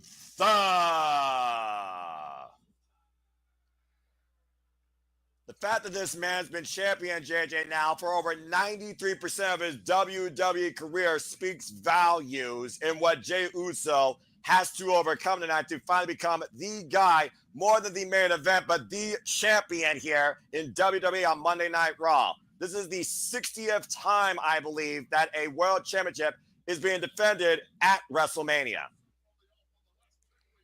Very, very fair. Very, very fair. Obviously, the odds are stacked against Jey Uso here. Bell sounds in our opening contest, Noah. You know, he may be the favorite because the odds have been so heavily stacked against him. And Gunther has been so dominant in this run ever since Jey Uso won the Rumble and decided he was going to challenge Gunther. Gunther said he was going to put Jey Uso through 10 weeks of hell. And it wasn't until the last 2, maybe 3 weeks that Jey Uso got to have a semblance of comeuppance on Gunther, but Gunther traditionally still had the last word. Jey Uso, of course, to your point, seems like he adopted a whole newfound confidence. Part of Gunther's mystique is not only the fact that many believe that he may be unbeatable and unstoppable, to beat him might be impossible. Sami Zayn was able to do it last year, though. Jey Uso, though, from a tag team specialist to a single superstar, whole different ball game. Right now, both men tied up in the ropes here. See who gets the better of this grappling exchange. And shout out, by the way, the 71 plus of you that have joined the No DQ Predictions League. And majority you did pick main event Jey Uso to win this. 86% of you. Oh! There's the first opening palm strike. Oh, and an uppercut received by Jey. Almost let that chop demon face him. Well, JJ. Just dropped Gunther there with that European uppercut. A European uppercut to a European. Yeah, I'm about to say, is that freaking oxymoron, or is that just maybe, you know, a little bit of adding insult to injury? We've seen how Jey Uso told Gunther he's not afraid of him. I guess he's also not afraid to play his own game. Absolutely. Jey Uso showing Gunther that the mental mind tricks aren't going to work on him. Gunther, of course, a throwback to the original unorthodox style of wrestling. Nice little takeover there. Of course, Gunther, former record-setting NXT UK champion as well, prior to coming across the pond to the main roster. And right now we have Jey Uso down in the middle of the ring and Gunther maintaining his hold and control over the challenger. Both men slow to get to their feet. Jey looking for separation. Sends Gunther off into the ropes. And a shoulder block takes down Jey. Look for the elbow drop. Jey gets out of the way. And Jey takes Gunther down right now with a shoulder block. Oh, and another massive chop by Gunther. And Jey falls off an insecurity. Jay looked like he was going to try to take that chop and stay fired up, but he realized it hurt more than he wanted it to. You notice he took his yeet sleeve off, though. I'm not sure that's a good idea. He's been favoring that arm the entire time, and taking that sleeve off may have just exposed it, put more of a target on that arm. You see right now, to your point, how Jey Uso is grabbing that arm close to the inside of his body. We know Gunther loves to employ a sleeper hold as well as the powerbomb in that last Symphony clothesline. It was that last Symphony clothesline that beat Tyler Bate at NXT UK TakeOver Cardiff, where he retained the NXT UK Championship after 40 minutes of battle. And we know Gunther can literally go to the deep end. We'll see if Jey Uso will sink or swim. Collar elbow tie up again, center of the ring. Big uppercut.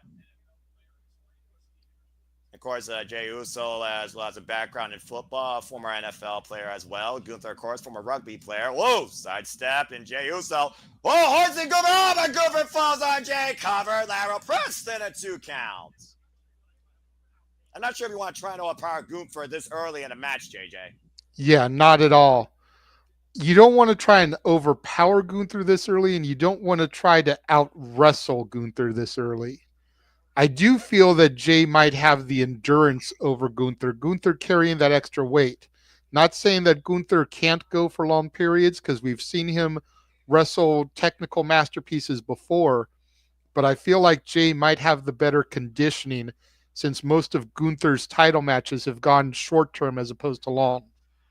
Nice power slam there as Jay hoisted Gunther up. And now Gunther might be a little bit routed. Jay fall up in the corner. Falls up with another insecurity. Champion route for now. Champion might be a little bit in trouble here. Jay have to say, oh my goodness! And stopped Jay in his tracks with one massive chop that took him down to the floor. The thing about Gunther, by the way, he is slow. He is paced in his wrestling. Jay, he came out like a bat out of hell. He's more fast-paced. And again, that might play to his disadvantage. As you see on the replay here, one massive chop just stopped Jay's momentum dead. That's not just a Gunther thing. 95% of heels work a slower, more deliberate, more methodical pace. They try to do cerebral damage in addition to the physical damage. As you see Gunther going back to the stomps there on Jey Uso, they want to try to mentally psych their opposition out. And wrestling that slower style is a great way to get into the opposition's head. And Jey Uso has previously faced Gunther not only on 3 previous singles occasions, 2 of those was for the World Heavyweight Championship. First time encounter, of course, was at Saturday night's main event, and another follow-up encounter prior to that, though, he challenged him when he was the Intercontinental Champion. And to the point Statboy likes to keep putting out here in the chat room, Jay did get a victory over Gunther technically, as he was part of a 6-man tag where his team defeated Gunther's team. So Jey Uso does technically have a victory over Gunther, just not in one-on-one competition. You know as well as I do, when it comes to defeating a champion, especially, when it matters the most is when you're one-on-one in the ring with them. A spear by Jey Uso, watch out, Gunther! Cover! Is it enough for new champion? No, kick that too. He got some of that spear, but I don't think Jay got quite all of it. And to your point, let's take a look at the replay here. Short range spear again with that arm, to your point. Slip off in the cover. He hooked the far leg, but Gunther still able to escape. It does keep the match alive, though, for the champion, and it might give new life for Jey Uso in this contest. Now trying to wear down Gunther again. Overhead shots. Bagging Gunther once again in the corner. The referee looking for the break here, and Gunther again back to the chop. Takes Jey off his feet. Oof. He might be looking to hook up Jay with that power bomb. Jay counter a Samoan drop. Nice Samoan drop. I think you're like 2 seconds ahead of me, but it's okay. Yeah, no worries. It's bound to happen.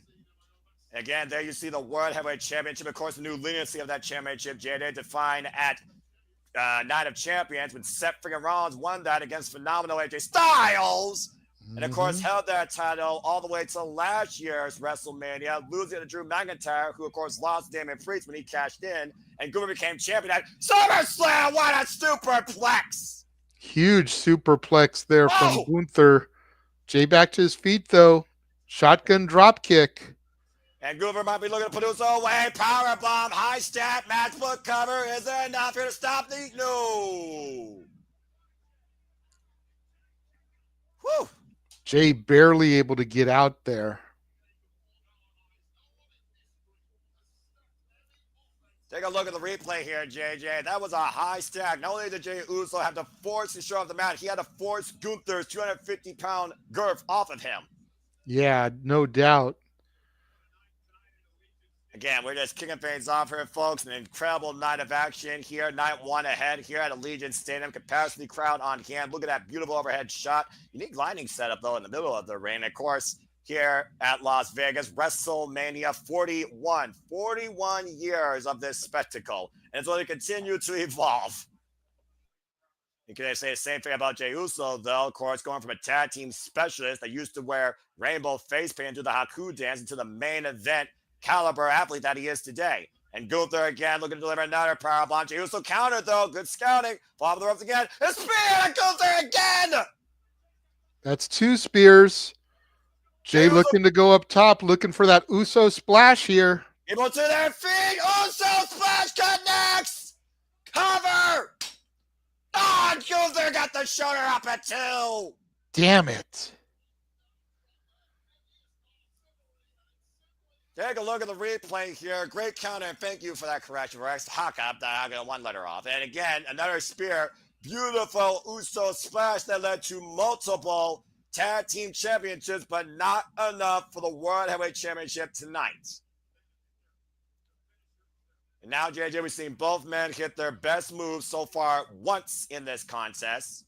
Mm-hmm. Frustration might be coming across the champion, though, as he goes to the podium and grab his title. I mean, championship advantage. Jay can only win the title via pinfall submission inside the ring. Count disqualification means nothing. Oh, no! The referee jumped out of the way, and Gunther just clutched Jey Uso with the World Heavyweight Championship. But because the referee ducked out of the way, he didn't see it, so can't call it. But Gunther with the splash, 2 retain. Jay is still alive. Gunther just hit Jay with his own Uso splash, and now going to those elbows to the side of Jay. Uh-oh, and look, he's got Jay down. Body grapevine, middle of the ring, the same way incapacitated Jimmy Uso. Remember what Jay said as he looked on, zip tie from the ropes. Here's where the world stopped. Jay's main event caliber hopes of leading Monday Night Raw may stop right here if those lights go out. Sleeper hold in, middle of the ring firmly. Jay trying to reach the ropes, somehow find escape. Gunther repositioning himself now. Now literally Jay has to carry Gunther's weight on his back. Point the elbow underneath the jawline. Jay reaching out as far as he can. Gunther grabbing back the arm, bringing Jay back towards center. And now it might be just a matter of time, Jay, before we literally yeet no more. Jay still scrambling and made it to the ropes and forced the break. Whew. Gunther has put so many people down with that sleeper hold, including the likes of Ilya Dragunov to maintain the NXT UK Championship. Almost was like Gunther literally sees himself losing control of this match. He doesn't have that fear aspect of his opponent, and Jay refusing to die here, JJ. He can't keep Jay down. Jay's got the heart of a fighter. He refuses. This is probably going to be his last opportunity at a championship. You figure the fact that he won the Rumble was so unexpected. He's already had a couple of attempts against Gunther and been unsuccessful. If he can't get the job done here, why would he deserve another opportunity? Jey Uso, though, saying, just bring a shout out to the Route, the final boss. And again, Uso chopped down, stayed on his knees. But again, to Gunther's frustration, Jay refusing to stay down. They're using the discoloration, though, of Jey Uso's chest. Another vicious knife-edge chop. Rocks the challenger. Grabbed to the knees. I'm sure Jay's going to be feeling that in the morning. Again, Gunther just clubbing away at Jey Uso. You almost feel like at this point, Gunther thought he could put away Jay at any point. We've seen blood vessels, of course, rise on men's chests from Gunther's chops. Oof. Back to his feet. Right hand. Arm rig on another vicious chop. Rig on the left arm. Another vicious chop, keeping Jay in close proximity. Uh-oh. At this point, though, you got to consider yourself sometimes Gunther with here. his arm in the air, calling for something. Yeah, and you got to consider at this point here, JJ, I don't know if Jay is thinking voluntarily. I think he's thinking on instinct. The fact that he keeps getting up and taking this punishment, trying to wear down Gunther to no avail. Oh, God. Yeah. Both men having a chop battle here near the center of the ring. Uso with the headbutt. Gunther right now, NJ in close combat here. Vicious elbows, the side of the head. Something's got to give here. Ooh, and another big clothesline, but Jay refuses goes down, clubbing lariat to Gunther, and both these men trying to break each other's will as well as their body. Oh, what a boot! Jesus. Jay falls through a lariat.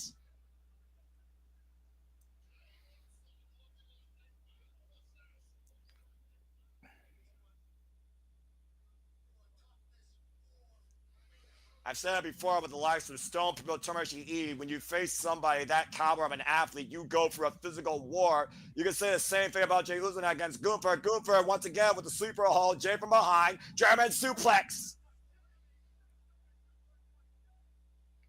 How is Jay still able to lift Gunther like that this late in a match with all this punishment? It's a very good question. Very good question. Pride. Pride of a warrior. You know how prideful those Samoans are.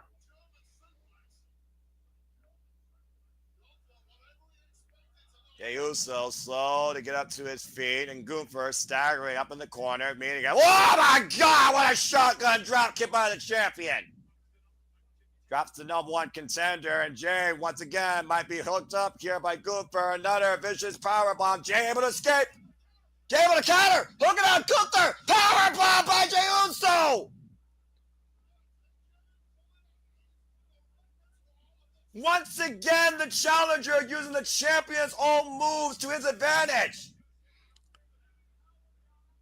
And a super kick follow-up here, JJ. First super kick Uso's done of the match. Roman Reigns again. We've seen that crazy stare. Another vicious super kick. Literally wants the right-hand man to tribal chief. Another spear again by Jay. Gunther down, middle of the ring. Jey Uso might be looking to once again fly. Come on, Jay. Do it, man. Uso splash connects. He bounced off, though. But Jay, I think Jay realized that probably wasn't going to be enough. Smart by Jay, immediately going up to the top rope again here. A second splash connects to the champion. Rolled through. Is he going to hit all four corners here? Gunther right now, literally laying back up. Third trifecta of splashes, this time to the backside of the champion. Jey Uso legitimately might have a chance.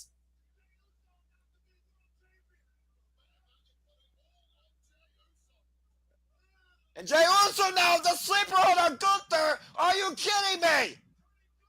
Turning Gunther's offense against him again. Champion down in the ring. Gunther tap! Gunther tap! Gunther tap! Jey Uso wins!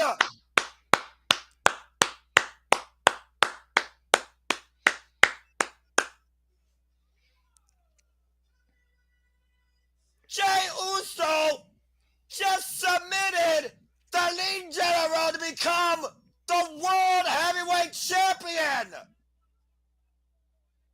How's that for poetic justice? Countless weeks of hell to your point there, Jay. Gunther incapacitating Jay. And on the grandest stage of them all, Jey Uso just did that to the champion. Jey Uso is not only in the main event, Jey Uso is now the champion. Gunther tapped out. JJ, take it for the end of this match, man. Go ahead. What the hell? Well, you saw Jey Uso going for the suicide dive, but Gunther clocked him with the championship belt. Gunther with his own Uso splash off the top. Great height there. Nice wingspan. got only a 2 count as Uso kicked out of it. Gunther went with those elbow strikes, tried to go for his power bomb, but Jay countered, hit Gunther with a power bomb of his own here. Uso went off the ropes. That was like the 3rd spear, and then went up and hit the Uso splash off of 3 of the 4 turnbuckles. Pulled Gunther up after the 3rd one, locked in Gunther's own sleeper on the ring general. And at this point of the match, the champ had nothing to do but tap out. Ladies and gentlemen, for the first time in Gunther's historic career in WWE, the ring general has submitted, and your new World Heavyweight Champion, Yeet, is made of that Jey Uso. Wow, wow, wow. Congratulations, Jey Uso. You are correct, Noah Foster. That was his first submission loss. Jey Uso, now Gunther can still say, I haven't been pinned in a while, but that's not good enough because he's now no longer a World Heavyweight Champion. Ladies and gentlemen, Big Jim in the center of the ring. Oh, wow, look at this. It's a family affair here as main event Jey Uso comes in and embraces his big brother. Gotta love that. Dude, I would have never thought this that. for his family. You could have gave me 100 guesses. I wouldn't have said Gunther was going to tap out to lose. Through thick and thin, through the very end, blood indeed, thicker than water, as the saying goes, as Jimmy presents that title to his brother, Jey Uso. 2 years ago, these gentlemen lost the tag titles to Sami Zayn and Kevin Owens in the main event of Night 1 at WrestleMania. Last year, they fought each other at WrestleMania. And this year, main event Jey Uso is your new WWE World Heavyweight Champion, being handed the title by his brother, and they embrace in the center of the ring. Once again, to the 89 of y'all watching us, 4 letters, 1 word, yeet. Yeet. What an incredible moment to kick off WrestleMania. Congratulations again to Jey Uso, the new WWE World Heavyweight Champion. The lean general has fallen. Indeed, you don't imagine what this means for Jay's entire family. Not only his brother, not only his cousin, of course, and actually later tonight, check out Fatu, but his sons, his wife. This was truly a battle of family proportions, and Jay did his family proud tonight. Absolutely, and keeping on the tradition of members of the Anoa'i family winning championships in Vegas at WrestleMania. As again, the last time they were here, Rodney Anoa'i Yokozuna defeated Bret Hart for the WWE Championship. Mm-hmm. And so the tradition of Anoa'i family crownings continue here in Las Vegas, and more importantly, at WrestleMania. You did it, Jay! People may have been WTF when you win the Royal Rumble. You told them all to shut the fuck up. Congratulations. No controversy, nothing, just straight tap. You can now say that Jey Uso has beaten Gunther one-on-one. And maybe, I was doing research during this, and I'll just quickly throw it out there. The 51-3, the 3 men, 2 of them were mentioned. Sammy, of course, pinned Gunther for the IC title. Cody pinned Gunther at Crown Jewel. The 3rd man that I found was Braun Breaker in NXT. You're NXT. So that could be the 3rd, but you got to be, if you're going to be technical about it, it was NXT and not the main roster. Plus, I also found out that there have been 57 matches where Gunther has been in a one-on-one match. The rest, he was Walter. So there have been 80 now one-on-one matches that he's been 81 if you count this one. So so maybe they're missing some matches there, but of course, hey, who knows why they say what they say, but those are the stats that I have confirmed. 57 total one-on-one matches as Gunther, and now the fourth man to beat him is Jey Uso. Incredible moment here. Go ahead, Walter. Mike, there was a stat out there that during Gunther's whole WWE career, 83% of the time he has had a title. 93. 93. Yeah, that's crazy. I still disagree with the 666 number of. I mean, that's one of the worst numbers in the world you can get. It is a number, we know it, but why they did it that way, who knows? They could have played the devil card if they wanted to. That was just a number that's the only disagreement I have with the Intercontinental Championship that Gunther held. But I mean, it's still an impressive stat nonetheless. Dude, Absolutely.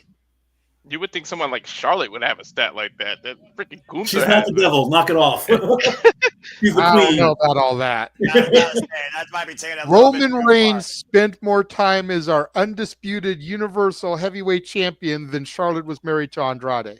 Oh! Acknowledge him. Probably combined, JJ. Well, again, as the stats come out, the stars come out, of course. There's Rick Rubin, 9-time Grammy Award winners. Again, we continue here at WrestleMania. And there, of course, is the Mind Freak, Chris Angel, of course, magician, illusionist, and musician. Of course, we also saw him at TNA Unbreakable. And thank you for those that tune in and watch that. And shout out to DJ who rocked the call with me and commentary. Follow him in the spaces on Rock and Ropes. Of course, the San Francisco Latin tight end, the 6-time Pro Bowl champion, George Kittle. No doubt here to support Billy during WrestleMania week and the WWE. Damn. Chugged that beer down. That's probably about a $25 beer, too. Well, we are in Las Vegas, and honestly, you're going to spend your money here. The dude is like 6'7", so I don't even think that'll affect him. Yeah, you're probably right. I'm sure he's got a stronger liver than that. I don't know. Gentlemen, we're at 94 people watching us right now. That's crazy. We're almost at 100. Well, maybe it looks like we're going to go into our tag team title match here next as the New Day without that sorry, useless, worthless pile of you-know-what, Big E Langston. How dare you? Challenge the War Raiders. Brother, let him be. Hey, once again, the useless son of a gun is there for the pre-show panel, but he couldn't show up to accompany his brothers to the ring. He couldn't show up for the big matches, but he's there for every fucking pre-show. Big E is the true heel. Don't at me. Well, the only way you'll be justified in that claim is if the New Day gets it done tonight on their own, the grandest series of them all, for the WWE World Tag Team Championships. Otherwise, they'll be sour forever and only will have themselves to blame. New Day, time to put up or shove. This is brought to you also by mobile game Clash of Clans, and for all we know, most of those people might even have that on their phones. So, of course, to your point, ever since you supported their claim, the New Day have been ousted by the locker room, including by their own mother. Again, there's nothing worse than disappointing your own mother. And what's hilarious is that Walter and I were on open mic night on the Shenanigans, giving them that excuse before they ever pulled the trigger and turned. We sat here pontificating on many a night. Why is Big E there for the pre-show, but he can't come out at least on the stage with them for their match? No reason. He is still there. He is still traveling with them. Now, if he wasn't on the pre-show, there'd be no excuse. There'd be no argument. There'd be no debate. Mm-hmm. But if you're sitting there giving analysis before the show and after the show, and you can't come down, do the introduction, walk out with your brothers to the top of the entrance ramp, and then turn around and go back to the back while they go out there for their match, you are useless. Yeah. You can't say your neck is too hurt to come out there, but you got 25-pound female on your neck, lifting it up, taking photos and stuff. Right? For real. Stop me when I'm telling lies, Noah. Like I said, if the New Day are Da, gonna da, da, da, da. Stop me when I'm telling lies. I don't want to hear like I said. Stop me when I'm telling lies. This is the part where you go, no lies detected. Mm-hmm. All right, And gentlemen. action. I'm just going to leave this alone as I talk about what brings us to this match besides the Uh-huh. New Day. Wait. Because you No lies know detected. I'm right. All I'm going Just to say, like I'm right in the fact that Chad Gable is not El Grande Americano. They have been seen in the same place at the same time. I can't do. I forget El about Grande this. Americano getting arrested while Chad Gable was cutting a promo. They are not the same person. And the New Day are not the same people that were jovial, giving you booty-os and wearing rainbow colors either, as Kofi Kingston and Xavier Woods enter for tag team combat once again. As we try to get ready for the WWE World Tag Team Championship match. Of course, Kofi Kingston, Xavier Woods, they asked for this match after getting a disqualification, of course, and the War Raiders beating the Judgment Day for those tag team championships. I love how they still have the unicorns on their gear. A unicorn of attitude, I guess a darker heart encased. Oh, boy. And again, subscribe to Shadow Batash, Batty for Wrestling on YouTube. Let's help her get her numbers up. There are 95 of y'all watching this presentation. WrestleMania is the only presentation that we do on X, on Twitch. So if you are amused, if you are entertained, if you want to see our antics for other shows, be they AEW, TNA, Ring of Honor, NXT, House of Glory, GCW, etc., etc., etc. Subscribe to Casa D18 Studios. Subscribe to J. Hebert Side 95. Subscribe to N. Foster 1916. And especially subscribe to Rage of Wrestling and Batty for Wrestling. It truly is, Noah, as you say, as simple as that. Simple man approved. Of course, the New Day are looking for their record 13th in some combination of these three men in the history of this faction. 13th Tag Team Championship. Of course, Xavier Woods previously held these with Kofi Kingston twice on Monday Night Raw, one time on SmackDown, and of course, one time in NXT. Mm-hmm.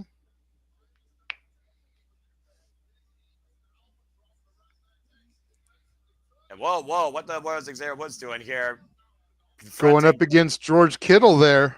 I don't know if that's wise ahead of a championship match. Again, this has always been the problem with the New Day ever since they kind of like told Big E off. They've literally blamed all that anger, not only on him, but on everybody else for that matter. Now, Jack and Pat McAfee. I mean, again, folks, what do you think? Do you think that Xavier Woods and Kofi Kingston were right in what they said towards Big E? Do you think they're justified if they win the tag team championships here tonight on their own? Of course I do. Did you not just hear me rant about how useless that sack of crap Big E is? I heard you. I'm talking to the people. You're one person. We got 97 other peeps, for all we know, that might be with the New Day or think the New Day sucks. And they also might be Raiders, for all we know, as the War Raiders now come out once again to WrestleMania.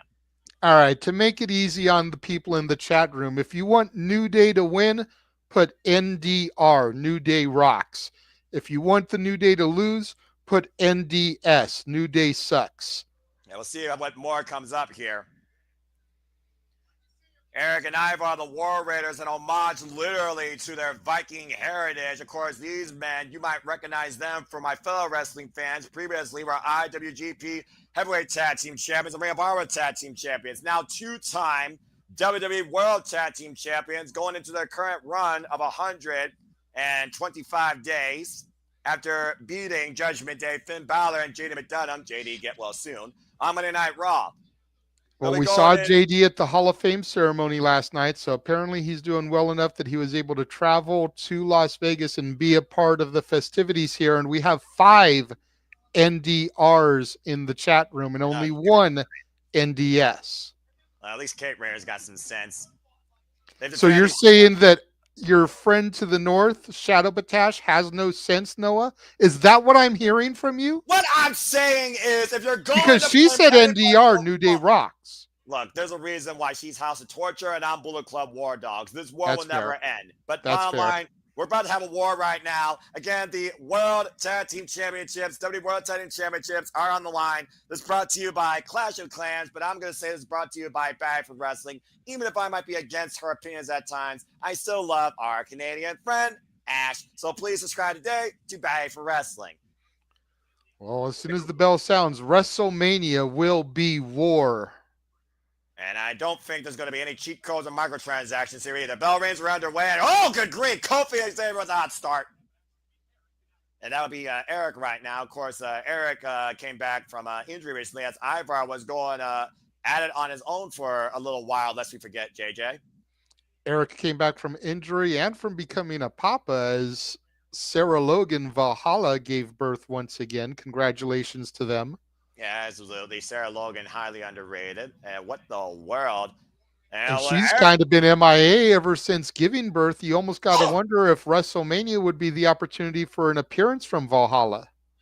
Or if they're ditching that gimmick altogether now that they're back to being the War Raiders, no longer the Viking Raiders. I don't want to think about Valhalla. I want to think about Sarah Logan. Since the last time I saw Valhalla, she was eliminated in the Royal Rumble due to R-Truth shenanigans, crossbody against the LED board. Good grief.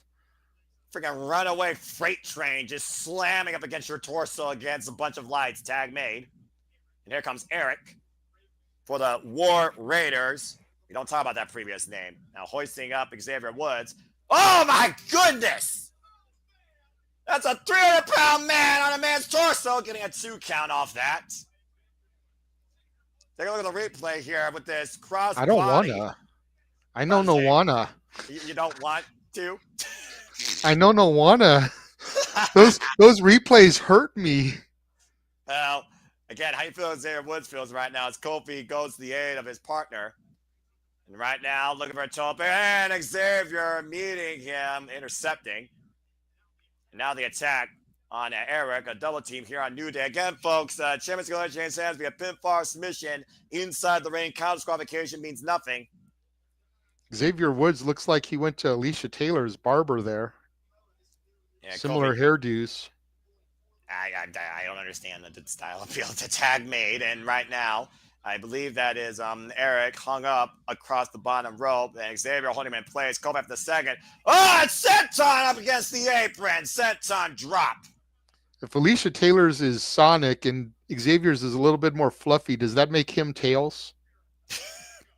The cover now by Kofi. He gets a 2 count. Damn it, JJ. Oh, it is my goal to break you, Noah. Damn you. Take a look at the replay here as they tried to break. I broke James last night. I'll tell you about it off air.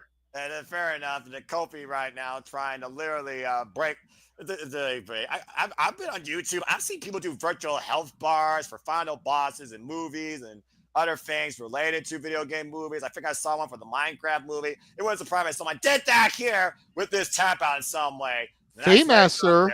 Cover, famous, sir. To your point, 2 count. Dan. And shout out to Daddy Ass. Of course, the literally the father of 2 asses. Rising knee strike right now with Erik bracing against the ring and tag made to Xavier. Xavier up to the second rope. Again, the double stomp. All the attack right now focused on the back. Cover now, hook the far leg, and gets a 2 count. Smart wrestling there by Xavier, actually bringing the arm and the leg in from the ropes to prevent a rope break. It would have been really easy to hook that near leg, but hooking the far leg made it so that Erik couldn't put that foot on the bottom rope. Are you And kidding? now Woods with a little Fargo strut here. That is not great. Knife edge chop now by Ivar trying to fight back here. Or Erik, excuse me. A tag made. For those that don't know, Erik is the bald one, and Ivar is the one with the giant beard and some hair on his head on the apron. And now Kofi and Xavier looking for a bit of double team step up, and Erik catching Kofi and planting him on the back of Xavier Woods. That's going to leave a mark. Critical moment here for the tag champs to rebound in this match. And Ivar stands ready for the tag. Tag, here comes Ivar, the man we've seen do a cartwheel. Oh my goodness! Kofi Kingston 7 with a bat body drop. Jesus, the height there gives new meaning to the term air boom. Also another time that Kofi Kingston was a tag team champion. There's a 330-pound man just landing on your body. You know, just another day in WWE. Oh, God! Just splat, sat on his chest. And then down goes Xavier with the clubbing lariat. What's worse, getting crossbody or getting that sit on your chest? The sitting on the chest. Yeah, I imagine crushing the literal chest cavity. Talk about a heart stopper.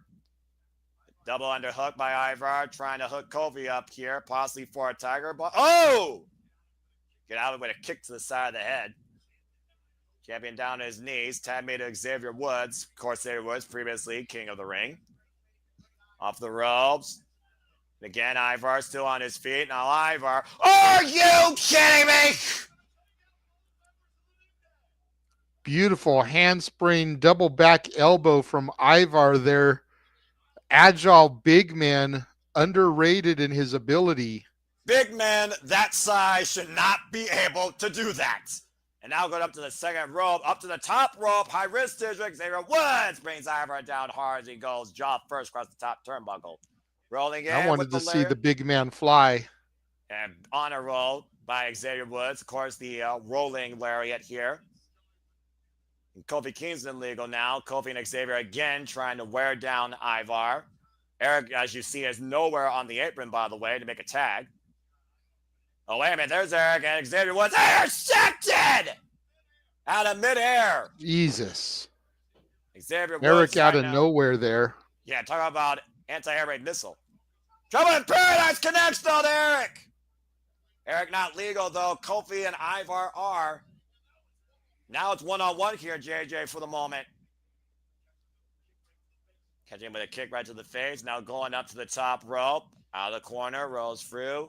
Ivar. Oh, man! Spinning heel kick by the Viking. Incredible timing here by Ivar and Erik when it comes to saving each other. Again, Erik lay on the outside. Ivar now to the top rope. Are you kidding me? Moonsault connects on Kofi Kingston. Jesus, fly, fat ass, fly. Oh! Limit break, elbow drop by Xavier Woods saves the matchup. Covered by Kofi Kingston. Nearly won it there. 2 count only. Jesus. Take a look at this sequence, JJ. Top rope moonsault by Ivar. Crushes Kofi Kingston. I thought his help bar was at 0. And thanks to that limit break elbow drop by Xavier Woods, this match continues. Again, I don't wanna. Again, I don't wanna see that again. That was a big man doing a moonsault onto a smaller guy. And you don't have to take a physics class to figure out which one prevails in the end there. Again, the Warriors defending their titles now for the 5th time since becoming WWE World Tag Team Champions. After defending them against the likes of American Made, Judgment Day in a rematch, and previously against the New Day, who, of course, beat them by disqualification. Once again, looking for the honor roll, and Erik intercepted, full Nelson. Oh! Knee right to the back of the head and neck. Oh! And that might be the knockout shot. I don't know why Erik didn't go for a cover there. Erik and Ivar are both in the ring. Might be looking to send Xavier on an experienced Kofi coming to the aid of Xavier Woods. Saving Xavier Woods there for a moment. And Ivar again hoisting. Uh-oh. What the hell? Look at for the War Machine. Kofi, though, takes the feet off from Ivar. Erik and Xavier are legal. I think Xavier just raked the eyes of Erik in a single leg kick. Tag made to Kofi. The fix might be in here. The New Day might have found the cheat code they need to win the titles here, JJ. No cheat code. From the top rope. With some daylight with that double stomp. Has Knight fallen on the champion. Oh, the leg. Oh, come on. They did it.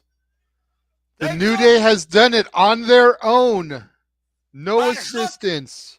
No interference. Literal hook outside the ref, running away into Las Vegas freaking evening. Kofi Kingston and Xavier Woods are the new WWE World Tag Team Champions. They're littering out of Las Vegas. And you can give Kofi a major assist with that pinfall for Xavier Woods. Take a look at the replay here, Jade. Go ahead and call it. By the way, look at this anti-air raid first. Bam! Boom. Not those jaw. As the Warriors were on that tear, and you can go ahead and call Huge the finish. spin kick there from Ivar. Prove your point. Erik with that rising knee to the jaw of Woodsy there. That should have been a KO shot. Ivar went for the War Machine, but got tripped up by Kofi on the outside. Double stomp. Goes for the pin cover here. Hooks the leg. Gets 3 count.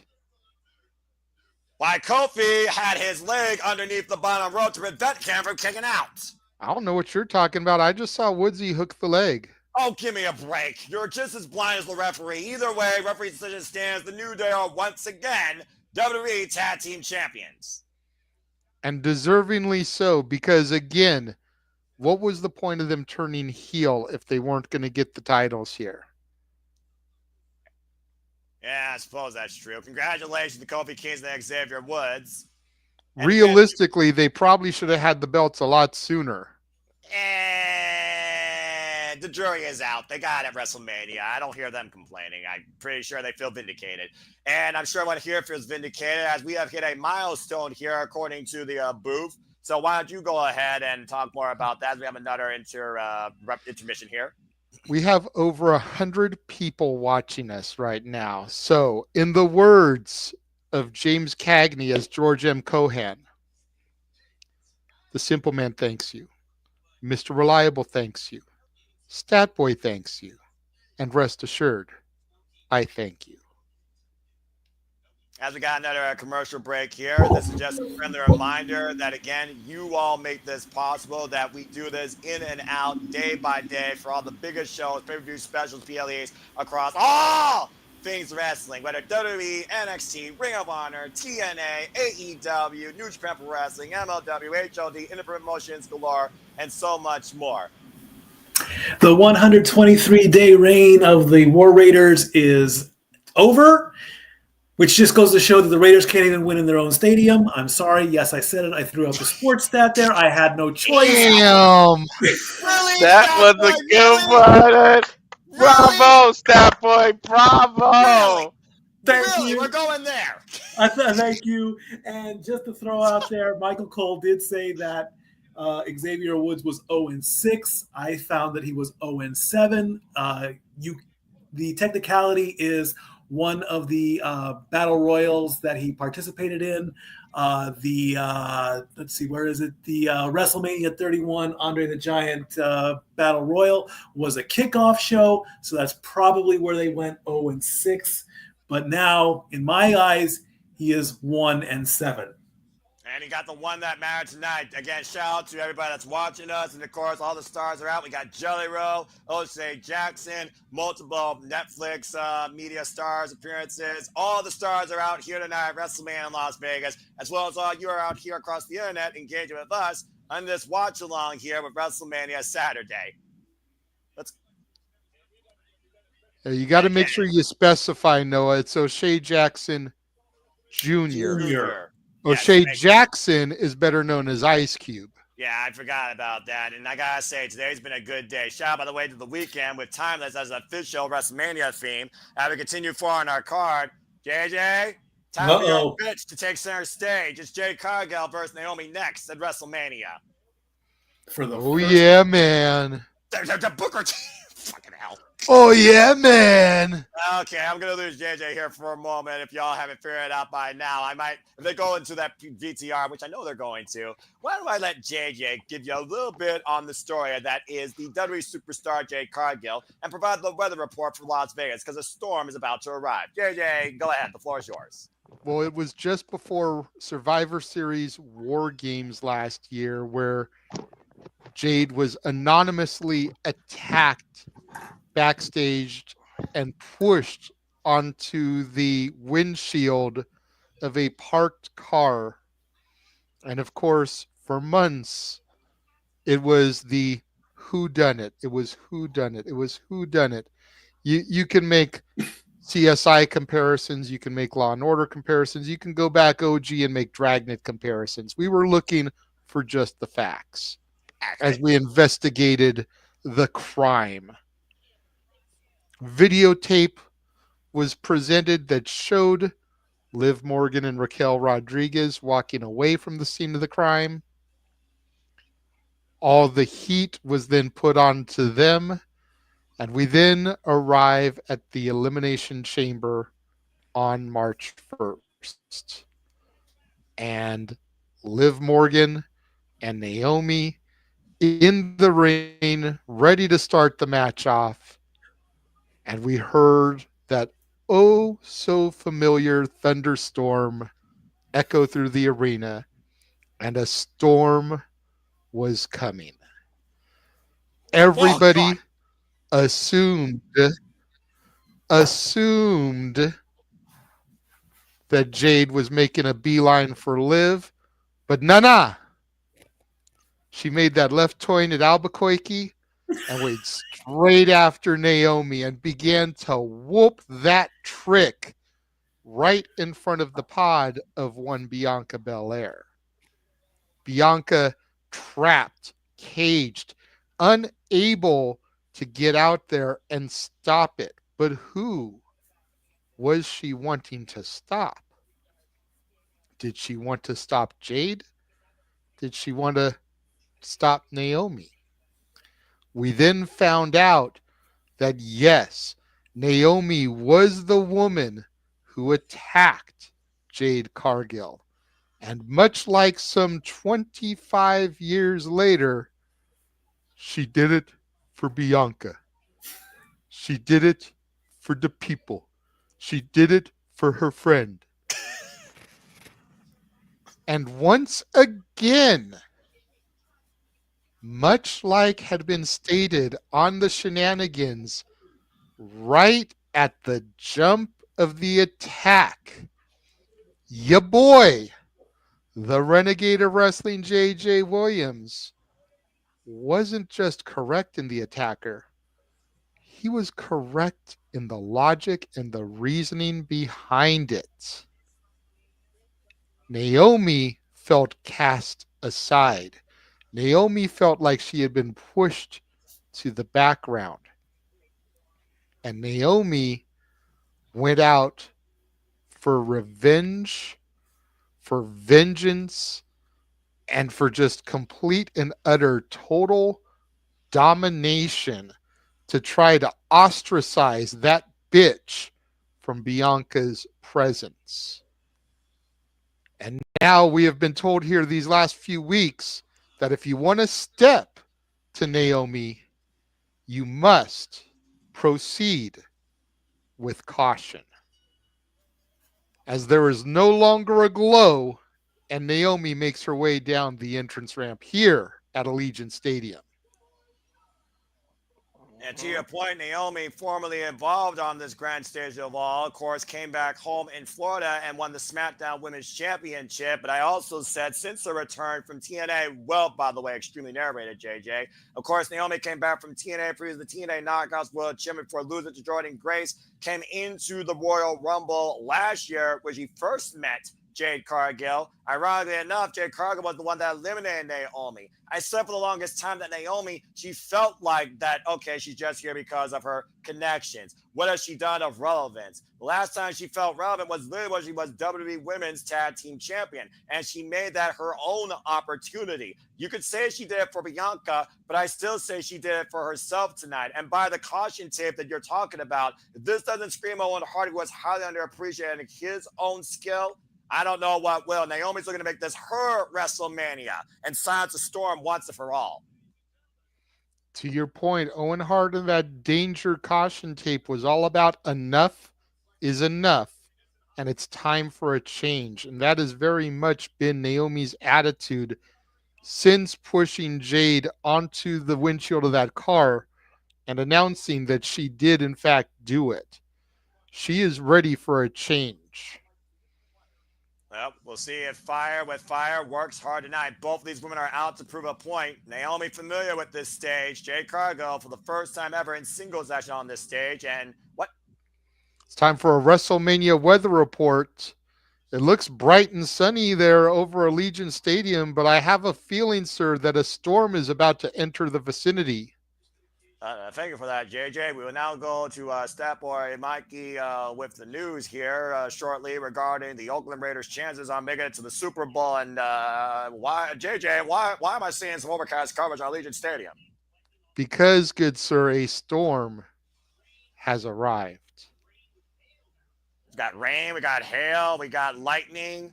I mean, in the desert of all places. But okay, time for y'all to take cover, grab an umbrella. Oh, boy. Great presentation here for that bitch. Descending down like the Marvel superhero Storm. It seems very accurate in calling her that.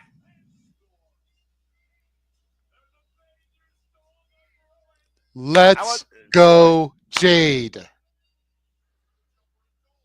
I mean, about to say it's a ringing endorsement, encouraging the Renegade of Wrestling, J.J. Williams, something literally carved out of the heavens, looking like a god of nature, or goddess, excuse me. Jade Cargill, former record-setting inaugural TBS champion in All Elite Wrestling, got her first match in the business, accompanied by Shaquille O'Neal, has only been involved 4 years in the business, and now finds herself in the grandest stages of them all in singles action for the first time ever in her young uprising career.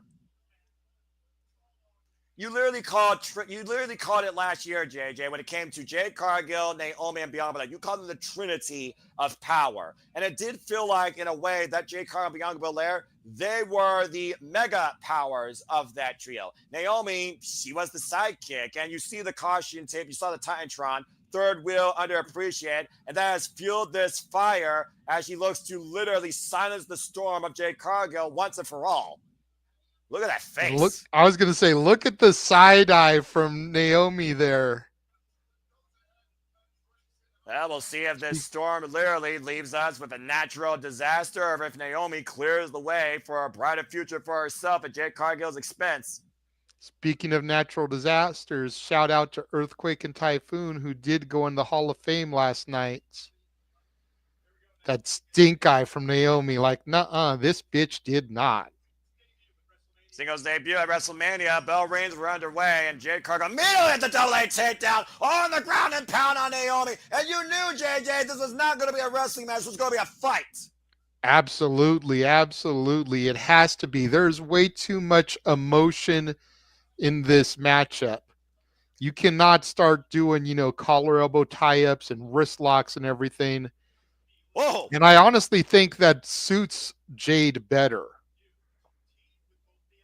Putting this much at stake on the line here as Jade comes in with those shoulder thrusts. Do you think that Cargill being a team only helped improve her as an in-ring compare? We always talked about a team where one leads versus one following. Would you say Bianca was leading that team and Jade was more so learning, and that's what also added to their respect?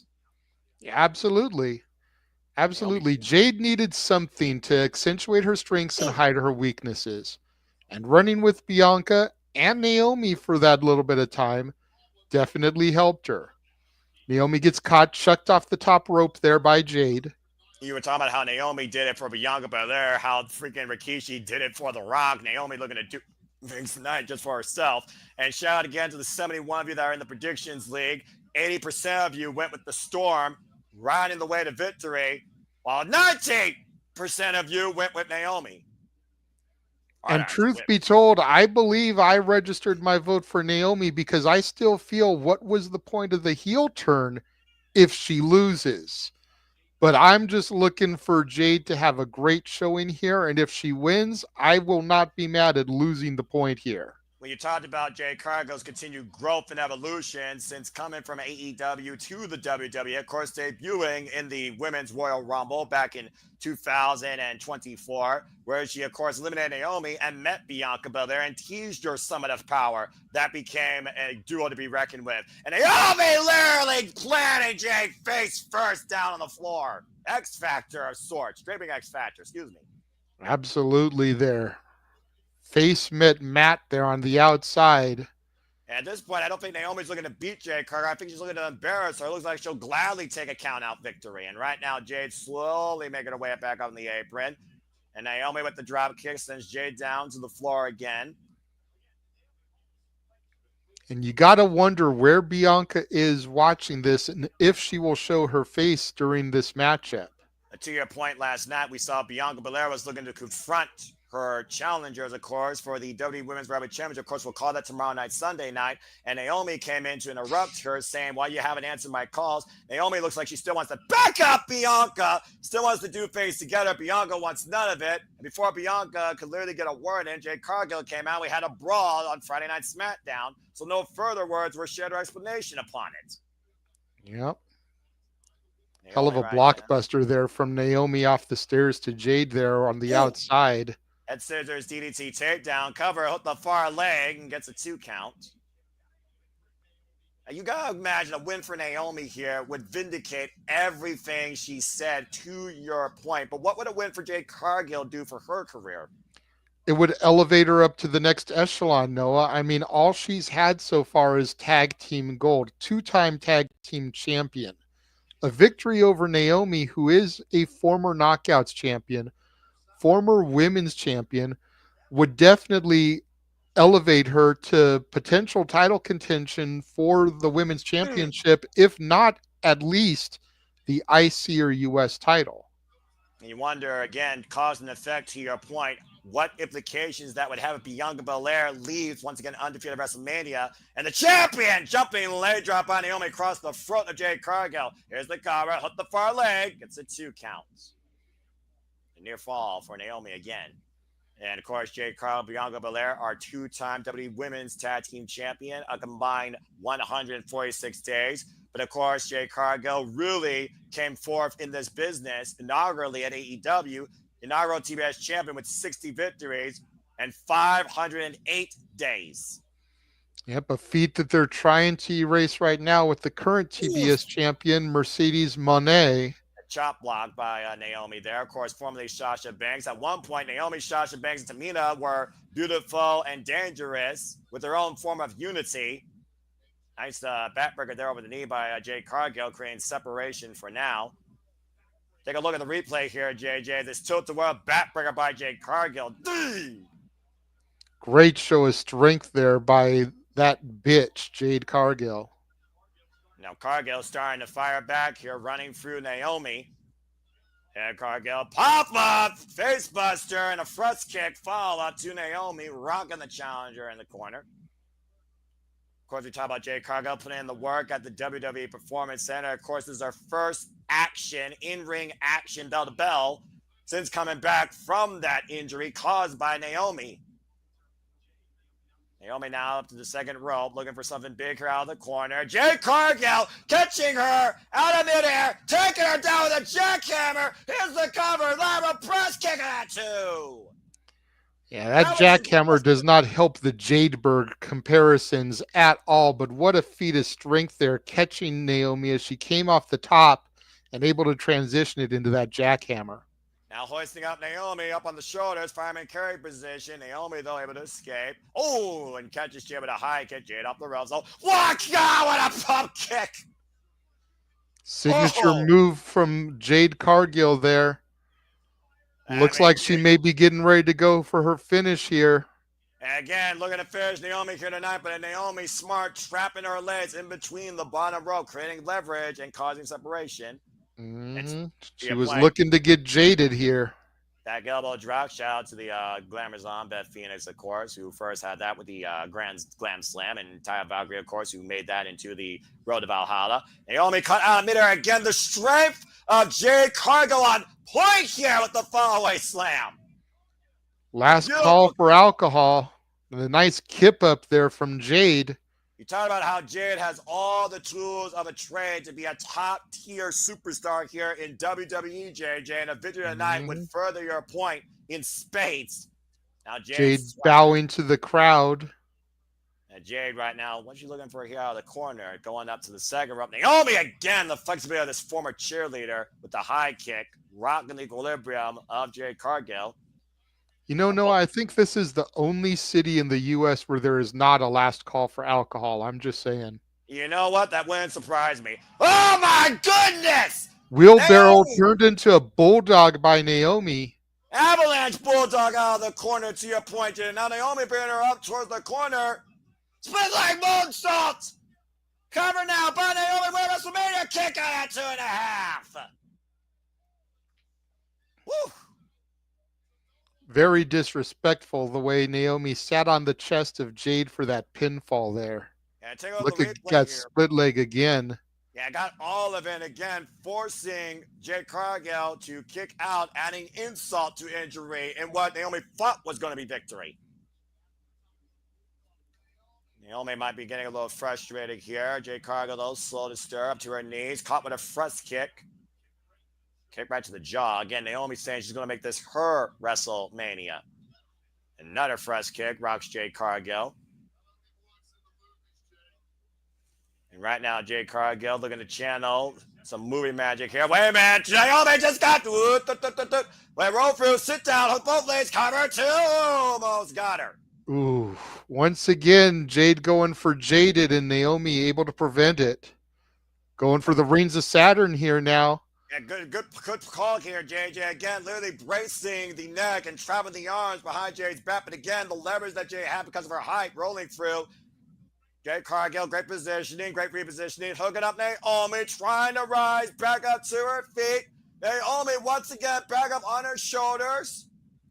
Oh, Naomi able to escape though, went for the high kick again. Jade ducked underneath. Now Jade hoisting up Naomi on the electric chair position. This might be a terrifying tower here for Naomi to be at the top of.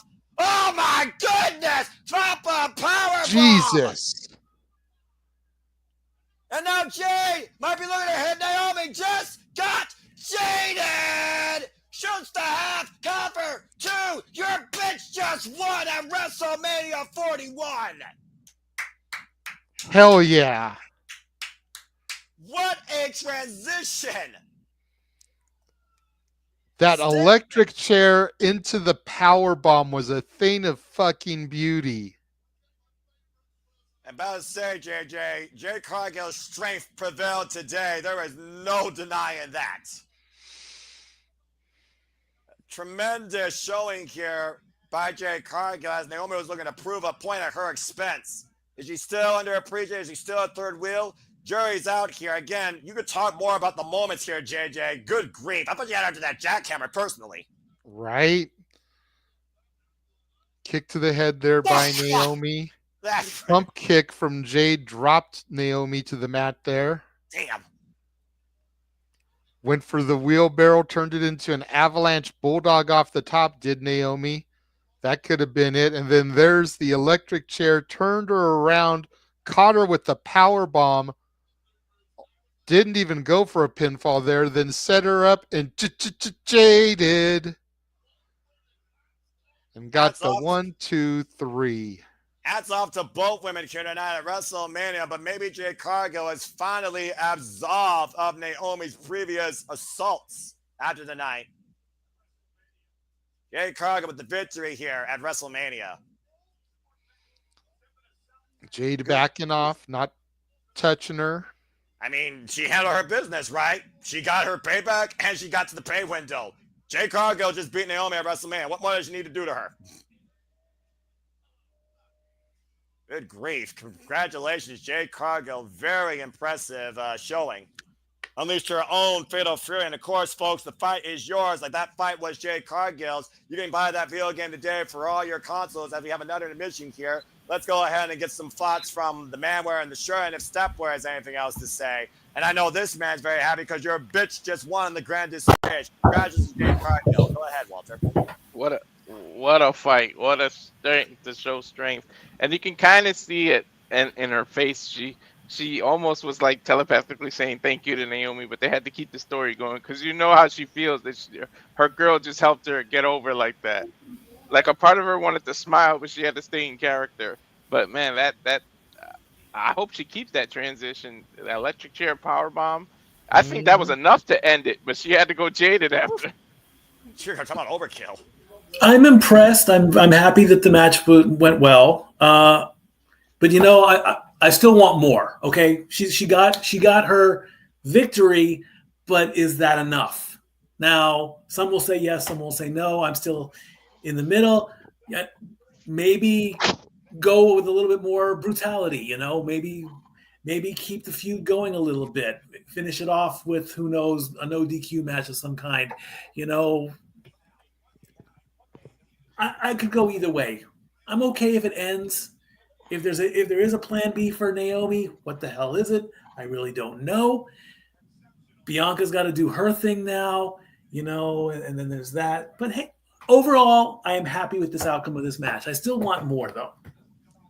We'll have to see if Jade puts Naomi in her rear view. I'm sure. See what I did there, Noah? Yeah, I'm curious. I'm curious what it is about that match that Jeff didn't like. Who knows? Well, I mean, again, to everyone, their own criticism and status quo to all things wrestling. Shout out to Lee Singh, by the way, television host, comedian, and author, to her own and multiple careers. Again, the stars out of WrestleMania. We got Lil Yachty, multi-platinum rapper and singer, of course, Travis Scott, one of the official writers for this year's WrestleMania official theme. I don't think that's a word, but okay, that's a thing. That's what happens when people read Lil Yachty wearing the Jade shirt that Walter was just wearing. Yeah, about to say, and look at the immediate transition. Might as well snap his fingers and change things up. Well, that being said, I must say again, to want more from a competitor shows that you're invested in their growth and development. And again, WrestleMania, that's not a bad launching pad towards a strong singles career. That being said, let JJ talk to you again to get ready for our next match, because it's time to see if Jacob Fatu can beat the megastar, with everybody saying for the United States Championship. L.A. Knight. Yeah. As the United States Championship is on the line next here at WrestleMania. Go again to our BTR, and then once again, I will leave it to the narrator here, JJ. I don't have video package. Don't forget, I get commercials. I've got the free tier. Well, go ahead and talk That's about why I was kind of making my own thing up on the other one, and I'll actually leave this one to you. That way, I can go take a liaki before this match starts. All right. So I guess he'll let me talk to you. Let me talk to you. Of course, LA Knight transcended on the WWE stage. Got his big moment last year at WrestleMania, hitting the AJ Styles with the BFT for the 1, 2, 3. Been snapping necks ever since while he's sponsored by Slim Jim. And now is a two-time United States champion, being Shinsuke Nakamura, of course, on Friday Night SmackDown after Nakamura beat him last year at Survivor Series War Games. Once again, LA Knight has become the face of the USA. But, of course, now he has his own adversaries to deal with once again.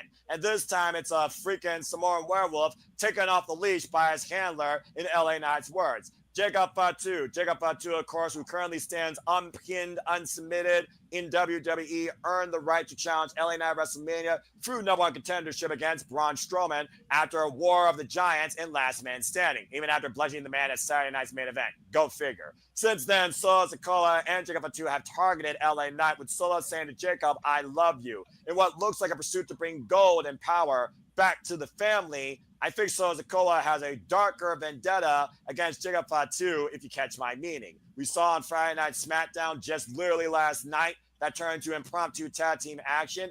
LA Knight and Braun Strowman are able to roll into momentum for now as they got the better of Solo Sikoa and Fatu. Of course, Fatu, who redefined the MLW National and Heavyweight Championships, is looking to bring gold home to the Bloodline tonight to win his first WWE Championship. So once again, do you believe in LA Knight, or does Fatu take the spotlight and the title tonight? United States Championship on the line next at WrestleMania. That being said, while the video package still goes on, we haven't come back yet. What you guys got to say real quick regarding this match? Walter, I'll start with you. That's all that needs to be said. Just the hockey. The shake. Oh, no, you picked a bad time to drink because you would have spit that out if you was looking. I got more resilience, but fair enough. Again, it does seem like Fatu, Stat Boy, to Walter's point, when you damage him, it's literally only temporary. And why LA Knight thinks he neutralized the numbers game, which has always been the MO of the Bloodline, injuring Tama Tonga's hand in a car door, and figuring that Solo Sikoa has been neutralized for now after taking a BFT last night. What do you think of Fatu's chance of taking the gold here tonight? And will it be one-on-one, or will the Bloodline still get involved? I think the Bloodline will. I think Solo will come out, but Jacob's going to now have the time to prove that he can do this on his own. I may have picked Jacob to win this match. I'm okay with him getting the U.S. title. Now, this would be the third title change in one night, so that's a rarity in itself. Jacob has the silver platter. I'm okay with it. I want to see more of this werewolf. Hey, he's put in the work. He deserves it, and he can make a pretty good run with it. So let's see what happens in this matchup here. And of course, the old adage, you never hit a Samoan in the head. It doesn't do anything but tick him off. And Fatu is always stood as it is. Thank you, Statboy Michael, for that as we go back into Legion Stadium. JJ, time for a United States Championship match, and here it comes. An unhinged, unchained Samoan werewolf Fatu with Solo Sikoa in tow. Oh boy. Wearing a werewolf mask. I'm loving it. And there's not a full moon out tonight, as far as I know, where it's still broad daylight out in Las Vegas, but there might be a dark moon arising for LA Knight's chance to lead WrestleMania tonight. Still the United States champion because of nothing else, JJ. We know he's going in there with compromised ribs after those moonsaults last night on SmackDown. That's Real fair, quick, I Noah. just wanted to do that for a stick. All right, bye. That's fair, Noah. But if you know your werewolf lore, the original poem didn't say anything about a full moon. Even a man who is pure in heart and says his prayers by night may become a wolf when the wolfbane blooms and the moon is full and bright. Well, I mean, talking about the Anali family as well, we're going to really talk about Bloodline here and keep it in the family. Of course, we did see Jey Uso win the World Heavyweight Championship, so this might just follow the continued lineage of members of that Bloodline winning gold here. And again, Fatu has yet to be pinned or submitted. And to think he's at WrestleMania less than 1 year since his WWE debut. Yep. And I just realized I just botched myself. It's the autumn moon is bright, but it's not autumn either, to your original point. Right. That's why they changed it to the moon is full and bright, because then it could happen more than one time a year. That makes sense. And speaking of having more than one time a year, whether you drink more than once, whether you watch wrestling more than once, of course, this match is brought to you by Mr. Merchandise himself. Subscribe today to Rage of Wrestling, Walter Cruz. Again, Walter, thank you as always. Love you, brother. The most reliable man here at the Super Reliable Studio. Subscribe today, Rage of Wrestling. Get that number up. 75% went with a new United States champion here out of the 71 of you, while 25% you went with the megastar LA Knight. So we'll see what happens here soon enough. But Fatu, he's ready, man. He's focused. Look at that face. Good grief. This dude is the definition of a dog unleashed. Mm-hmm. And look into the eyes. What do you see, JJ? Not the cult of personality. I see a pissed off werewolf. But do you see a new United States champion? I do believe I picked the Samoan werewolf to take the title from the megastar, despite my history with the man known as LA Knight, the man formerly known as Max Dupree, the man formerly known as Eli Drake, the man known on the indies known as Sean Ricker. And of course, LA Knight has to ride in style. Is that a Lamborghini? What the hell? Hell yeah. That's a Maserati.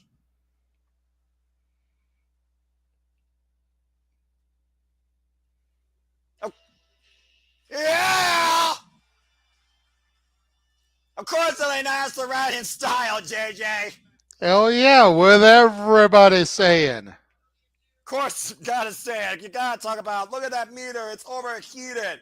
The forecast at an all-time max, and everyone's loins are a-tingling as JJ set up for everybody to be saying, L.A. Knight. Yeah. And if you are with us, you think LA Knight's going to lead United States champion, go ahead and put your yeah in the chat right now. Of course, LA Knight, as we talked about earlier, JJ, is now a two-time WWE United States champion. And of course, right now in his second run, he's been champion now for 44 days. And this will be his second defense of his current reign. Mm-hmm. As Alicia Taylor with The the LA introduction. Knights theme made it to our top 10 Def Rebel themes as well. Yeah. Had to do it one more time. That's the biggest yeah I've ever heard in my life. I didn't say that. Oh, that's right. The chairs are connected.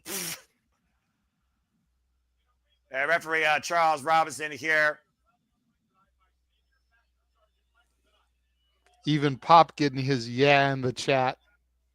And shout out to the military here that also gets to enjoy WrestleMania with Michael Denut, the Senior Master Sergeant, of course. Military spotlight here. And thank you to all the fighting men and women that continue to preserve the freedoms that hold our country's values near and dear to us. And, of course, the values of professional wrestling that we're allowed to engage with on a daily basis. Referee Charles Robinson holds the title up in the air, the prize that is on the line here. Of course, LA Knight first won this championship, as we know, a little while back against the Maverick Logan Paul last year at SummerSlam. Held that title for 119 days in his first run. Bell rings, and we are underway for this first time ever one-on-one meetup. Oh boy. Fatu, LA Knight for the United States Championship. Talk about the who's who, the landscape of the United States Championship. Of course, John Cena, Bobby Lashley, your boy Austin Theory, who used Money in the Bank to cash in, the almighty Bobby Lashley. Shinsuke Nakamura, as I talk about the previous champion. Clubbing away right now in LA Knight. And again, we talk about strategy here, JJ. With compromised ribs, with a quick and fast assault, with Soldier on the outside, what does LA Knight need to do to literally neutralize the Samoan Werewolf and escape with the title tonight? Oh! Stick and move. He's got to use that speed to his advantage, but the Samoan Werewolf is deceptively fast as well. He went for the BFT. What? But Fatu blocked it. And look at the eyes of Samoan Werewolf, LA Knight. I know it's going to take more than that to put him down tonight. And Jacob Fatu swinging a miss. LA Knight again going back to what brought him to the dance. And that's those close right fish. You talked about, again, the early career developments of the man we know as LA Knight. Swinging a miss and pop up. Oh, good Lord! Samoa drop. God damn. And again, on the compromised rears, as I talked about earlier, already assaulted by Jacob Fatu literally less than 24 hours ago. Good grief. This man is absolutely insane. I said before, he's got that it factor, and it's been more than proven ever since he's been let off the chain and speak and act for himself. He's a crazy man. Fatu looking to be as dominant as Jade Cargill was in that previous match. Yeah, well, still, I wouldn't want to meet this man in the alleyway. Literally a man that literally has been previously sentenced. Yeah, I wouldn't want to meet him in a lit alley, let alone a dark alley. The other family guy I consider here, talk about the bloodline, talk about family values. Solo Dakota says he loves Jacob Fatu, but we know that love can hurt, and we've seen miscommunications at times with Solo Dakota and Jacob Fatu. And could that come into play tonight And LA Knight hoisting up Jade. Oh, that didn't work. Falls in the cover, hooks the far leg, and a 2 count. Almost looked like LA Knight was going to go for a blue thunder bomb, but he should know better. That move does not get a 3 count. But regardless whether or not there was that move or something that would have maybe wore down Jacob Fatu, those ribs didn't hold up, and neither did his strength, and he paid for it dearly. Again, we talked about earlier to our point, JJ. Jacob Fatu, he's never been pinned. He's never been submitted since coming to WWE. Stun gunning LA Knight across the top rope. Those steel cables, of course. Right on those ribs is to your point. The focused attack of Jacob Fatu has been the ribs of LA Knight. We saw we saw what this man did when he was unhinged at his start against Braun Strowman, literally sending Braun Strowman to the hospital with those moonsaults and hip attacks. It's nice kick out of the leg there by LA Knight. Follow up there with a single leg kick. Routes Jacob Fatu. Again, folks, championship rules. Tackle the chance, hands, pinfall submission inside the ring. And again, LA Knight following up again on the offense on the outside with the drop kick between the ropes. And I do wonder, all this offense LA Knight's bringing is just jarring those ribs more. It's hard enough to breathe, let alone fight. You would know from experience, JJ. Mm-hmm. Oh, my God! Caught out on midair with a power slam. For the United States Championship, hook the far leg. LA Knight gets the shoulder up at 2.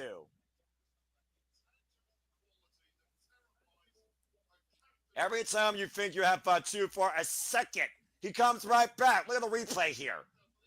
Whoa. And you hear LA Knight wincing out in pain, JJ, like the wind just literally left his body. Yeah, absolutely. I mean, Jacob Fatu is no small man. Knight was able to get the knees up there to the back of Fatu, but I don't think that's going to be enough for LA Knight here. It's almost like he's literally using his knees for more perseverance rather than perseverance. You do see Fatu favoring the small of his back for a second here, though. Grabbing LA Knight, who's still clutching at those ribs, though. Sends LA up against the ropes. Pop up, Samoan drop attempt again. LA Knight fighting back. Elbows to the side of the head. Trying to wear down Samoan werewolf. And crucifix bomb connects! Jesus. A major high impact move by LA Knight. And we had a that reset. might have seriously hurt Fatu. Look at the way he grabbed his head and neck afterwards there. I mean, to be a champ, you got to go beyond the offensive that you usually do. And sometimes that puts not only your opponent, but your own well-being at risk. Check out Fatu, though, again, to your point. Falls again. I think he just went head first into the ring post there. And LA Knight attacking the midsection of Fatu in the corner. Stomping away at the Samoan werewolf. Charles Robinson asking for the break. LA Knight looking to follow up here. And a big, almost a hip attack of sorts against Jacob Fatu. Mm-hmm. Again, LA Knight trying to do whatever it takes. Oh! Shoulder trying to first. disorient the Samoan werewolf. Or disconnect the shoulder as he keeps attacking the left shoulder now in the steel ring post. Fall up again and runs for Fatu with a lariat. LA Knight with a critical opportunity here as he goes up to the second rope. Pops up to the top. Big top rope elbow drop. Back press. Hook the near leg. And no.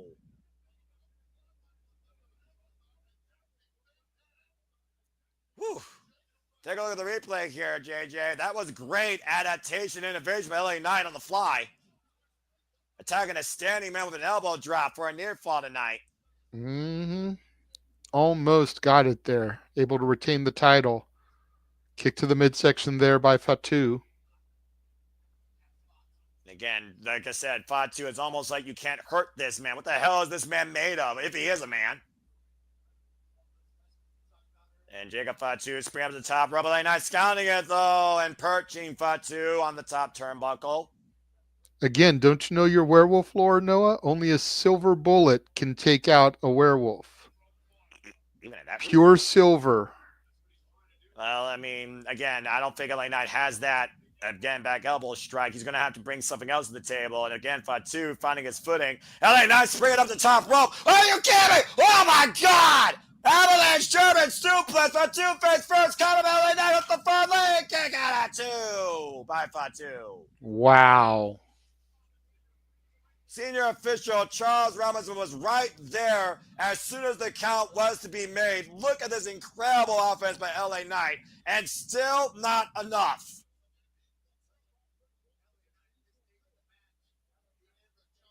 LA Knight able to jump up like this. At this stage, the match is pretty damn impressive. Looking for the BFT again. Fatu pushes him off. Oh, and Keza with a super kick. Drops him in the corner, and Fatu follows up with those hip attacks. Uh-oh. And now again. And shares of what he did, of course, to Braun Strowman. Shares of Rikishi. And shares of Umaga. Again, the Anali family on full display here tonight. And Fatu up to the top rope again. Swanton Bomb connects for the United States Championship at WrestleMania. LA Knight gets the show up at 2 again. Oof. 2.8 there. Gorgeous swanton bomb. Then when he landed and like skidded. And I wonder if that was the only saving grace to LA Knight, to your point, because again, he literally got extra flight on that move and was not immediately able to fall on the cover. Again, singles championship here on the line. LA Knight, Jacob Fatu for the United States Championship. Jacob Fatu's first WrestleMania. LA Knight's second WrestleMania. Jacob Fatu just throwing headbutts again. And of course, the wisdom of Statboy and you, as always, don't headbutt a Samoan. Crowd chanting right now for Fatu and Knight. Fatu, what's he thinking here? Oh, no, not again. Spearing up, top rope, moonsault. Oh! Come out with me with a BMT! Are you kidding me with the fire leg? Oh, man! Fatu stays alive with a hand on the ropes to force the break. LA Knight's beside himself here. He thought that was it. Are you fucking kidding me? I thought that was it. He caught him out of midair with a BMT. That was insane! Look at the look on LA Knight's face. You can't let it rattle you there. And now LA Knight looking to regroup and take up Fatu. How the hell is this man on his feet? And Knight still finding bad ways, calling the clutches of the Samoan werewolf. LA Knight again. Super kick. Oh, and again, LA Knight brace on the top turnbuckle this time. Ritz first. And Fatu. Oh, Jesus! The senton drop across the back of LA Knight. Almost the version of a Chicago skyline. And LA Knight up on the shoulders of Fatu. Avalanche! Samoan drop! Jesus. And springing up again, opposite corner. Top rope moonsault! Connects. Fatu is not done yet, JJ. A second moonsault connects. Hovered by Fatu. Jacob Fatu is the new United States champion.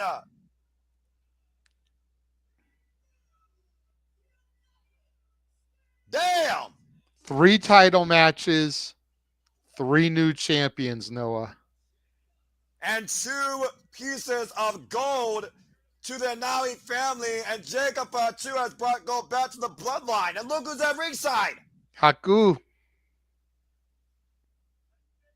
I thought Haku at one point was the most dangerous man in WWE history. Maybe Jacob Fatu's that now. Jacob Fatu just beat LA Knight at WrestleMania. Yeah. I want to turn that yeah into damn when it comes to this man. Congratulations to Jacob Fatu, your first ever W Singles Championship. Go ahead, JJ, and talk about this match and these highlights. Godly. LA Knight's run up to the top rope with that German suplex. Went in for a pinfall on Fatu. Only was able to get a 2 count. Fatu came off the top with a gorgeous swanton bomb. Skidded upon landing. Had to crawl back over. It's probably the only reason that didn't get it.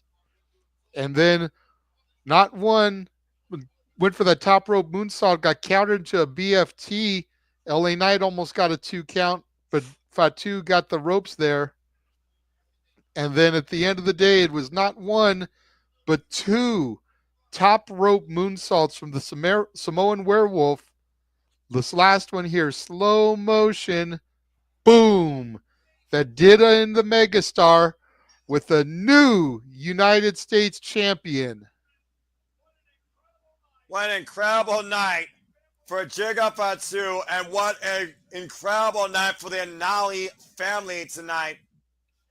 We have a brand new United States champion, and good luck to the entire WWE roster looking to take the United States Championship away from Fatu. It's going to be a hard task for whoever wants to dethrone Fatu there. Yeah, good luck to anybody trying to catch that dog off guard. Congratulations, Fatu. We got another intermission here again before we welcome back in our intermission panel. Thank you so much to everybody that's tuning in, and I hope you're all enjoying the ride as we continue through WrestleMania Saturday Night 1. Please stay tuned after our coverage of WrestleMania for the Saturday Shenanigans, hosted by Mega Wrestling JJ Williams, a weekly moderated conversation of wrestling madness hosted by Casting Studios on Mega Wrestling JJ Williams. That being said, JJ, I give it to you to talk about where we're at right now as far as the stats boys go, and then you can pass up to Walter or Stat Boy for thoughts regarding that match. Well, first things first, 114 people watching us right now. Thank you. Don't choke. Wow, Don't that's choke. crazy. Subscribe to all of our channels. Subscribe to Jay Hebert Side 95. Subscribe to Batty for Wrestling. Subscribe N Foster 1916. Subscribe Rage of Wrestling. Subscribe Casa D18 Studios. Subscribe, because we almost never do these presentations on X and Twitch, and 92 of y'all are watching us on Walter's X account. So that's 92 potential subscribers for all the channels here. All the channels. Subscribe. But hot damn, what a match that was. Go ahead, Walter, and give your thoughts first. First of all, I don't know how much that sets for Tiffany chances when every damn title is changing hands tonight. But to Sandy's point, all of the title changes are going to colored people. Mm-hmm. We have black tag champions and 2 Samoan champions. Tiffy and Charlotte, it's a battle of white girls. Is saying. plastic a color? No, it's not. I just wanted to break you, JJ. Continue your thoughts real quick, Walter, before we go into our next match, and then give it a step real quick before we talk about our next match. JJ, what the... Damn it, JJ, you fucking idiot. As you go re-roll. Go ahead, Walter. Yeah, he's going Revo. I think I know what's causing it. But other than that, speaking of color, these two people are coming up. But yeah, la historia del renegado. Oops, sorry, the Renegade leaving for a while, got some issues. But la historia de el Grande Americano. Viniendo de la historia de México, de todos los luchadores de WCW, de CWW, AAA, todas las compañías que son todos los luchadores. De ningún lado viene un cabrón que salió de ningún sitio, que de momento sale un cabrón americano grande. Yo no sé de dónde vino ese cabrón, pero de momento tiene una lucha en el WrestleMania cuando Chad Gable no tiene nada. ¿Qué es el problema ahí? ¿De dónde viniste? No fuiste para NXT, no fuiste para Raw, fuiste para SmackDown y de momento tú tienes su primer WrestleMania. No me joda. Muy bueno, muchas gracias. What the? Did he just give a story about this match in complete Spanish? Yes. No, I went on a rant about how he gets his WrestleMania match and freaking Chad Gable doesn't. Wow, that's a first. Muy bien, muchas gracias, mi amigo. Step Boy, ¿Cómo estás? Do you see the flag behind me? Okay, it's not a Mexican flag. I can't compete with that. I'm not going to take out my native tongue or my heritage tongue just yet because I haven't used it in almost 35 years. I'm sorry, I can't follow that. The 43-day reign of LA Knight is over. Congratulations to Jacob Fatu. I was okay with this match coming out the way it was. Walter, that was brilliant. By the way, like I said, the next PLE, the next watch along, you have to do it in Spanish. It's the next step. It makes perfect sense. So I say go for it. Okay. But yeah, I mean, wow. Again, you never hit a Samoan in the head. It doesn't work. It goes all the way back to the head shrinkers of 1992 and all that much. Let's see where it goes. I want to see him as a dominant champion. I am happy. You know, I feel a little bit bad for LA Knight, but I mean, he'll bounce back. I mean, with everybody saying LA Knight, yeah, we know that's going to take place, but wow. A very impressive match.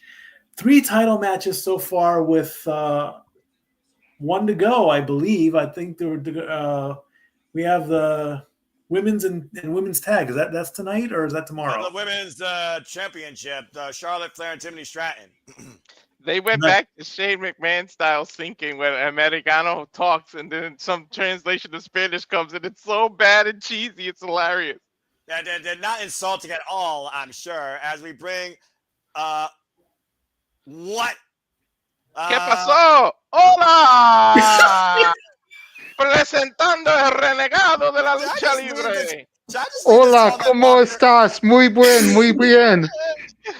And then we got a mariachi band on stage. We are back here at WrestleMania. El renegado viniendo en el tiempo que yo salía hablando español. Muy bueno. Bienvenidos. Ladies and gentlemen, your commentator for this match, Mr. Labos, Walter Cruz, and for the first time, please welcome to the booth, hola, Renegado de Lucha Libre, ¿cómo estás? ¿Cómo estás? Muy bien. Sí, muy bien. Okay, as we welcome in El Grande Americano, taking on Rey Fenix here at WrestleMania. Unfortunate timing for Rey Mysterio, as I believe he suffered an injury last night on SmackDown. But the greatest thing out of Mexico recently came onto the WWE scene, El Grande Americano, who is making his WrestleMania first time appearance. Lucha Libre legendado. El legado de la lucha libre. Okay, Renegado. Have a good call. Sí. No, you got to tell him what happened when he was going. About to say, so El Renegado de Lucha Libre, you're familiar with El Grande Americano. Some people say he's actually insulted the luchadors here as he might be fighting on behalf of Chad Gable, who's been on an escapade to beat luchadors in some way and has been unable to. Do you think there's any truth towards that? No. So that being said, oh my God, where's Carlos Cabrera and Hugo? When I need them. Oh, yay. This is Monday. Shout out to Datila and Emmanuel and Arlene Dominguez. Have you spoke with anybody at all prior to this match? Walter. Fair enough. For those that are wondering, El Grande Americano across 71 votes currently has 38% of the vote, while his opponent, Rey Mysterio, Rey Fenix, has over half of the vote here. Rey Fenix, also one of the hottest luchadors to arrive on WWE recently, has only been involved in WWE now for 2 weeks, as Animal is now in the grandest stage of all WrestleMania. So this has to be a major victory and celebration for Mexico, I would say, right? Sí.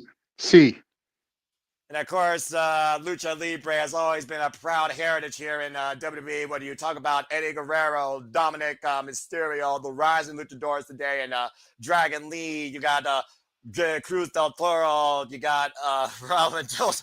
Oh my goodness, Andrade El Idolo, of course, involving the Underdog More About Royal last night. As Rey Fenix has arrived, fighting on behalf No of Dominic Mysterio, Dominic Guerrero. Fair enough. I haven't looked at the birth certificate, but also so many people have been inspired by Rey Mysterio, who's been the biggest small man, of course, in any fight. Of course, he had his moment here at WrestleMania 22, winning the World Heavyweight Championship. So I wonder if Rey Fenix can capture that same magic tonight in his WrestleMania debut. See. Do you have a favorite here, El Renegado del Lucha Libre? Do you have like a particular favorite? Do you support one more than the other? El Grande Americano. ES Juan Cena, Mr. America, El Grande Americano, legend. I wonder if he's related at all to Mr. America. In a bygone era, following the legacy. And speaking of great luchadors, there you see the Kingo, of course, The Kingo, sí, muy bien. The former AAA Mega Champion, of course, and of course he will be involved at Rebellion alongside many others in Ultimate X, challenging Moose for the X Division Championship. As we're in the fight capital of the world, there you of course see the man behind the UFC, the CEO himself, Dana White, of course, a plethora of great fighters have come out of Mexico as well. And taking in the sights of WWE. Of course, WWE is global, so I'm sure all of Mexico, I'm sure your home territory is watching on as well, supporting this great match here. Sí, Tijuana is muy happy, muy proud. El Grande Americano. Grande Americano. Oh my word, El Hijo just kicked the head off of Grande Americano before the bell rung. Damn. Got kicked in the face. The bell rings are underway, and Felix rolls through. Take over to Harris. Now hooks the legs. Uno. Dos. And get kick out. And sweep the legs. Grande with the loud press. Doesn't even get a one count.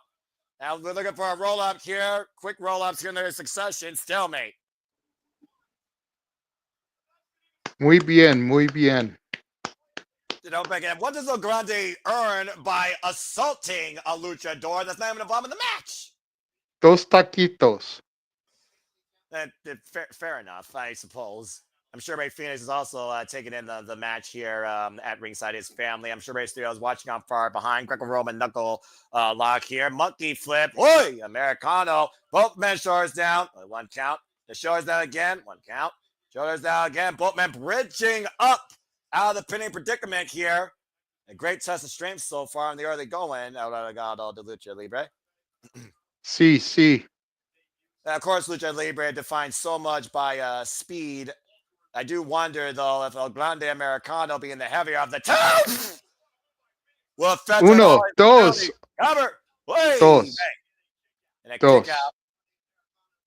Grande Americano, of course, came to us out of the countries alongside the Gulf of America, as we know, endorsed again by Chad Gable. I mean, at this point, I would say El Grande Americano is a member of American Made. And nonetheless, Rey Fenix. Top of what a wrist-out drop kick.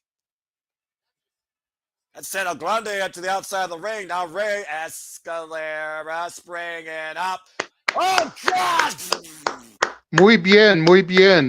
What a ridiculous high cross body to the outside. Rey Fenix, of course, you know many of his accolades as you follow the heritage of many great luchadors in history. Of course, former Lucha Underground champion, former AAA tag team champion, former AEW tag team champion. Sí. And up the top rope, nonetheless, the springboard, the waist lock, now the German suplex. Oh, man.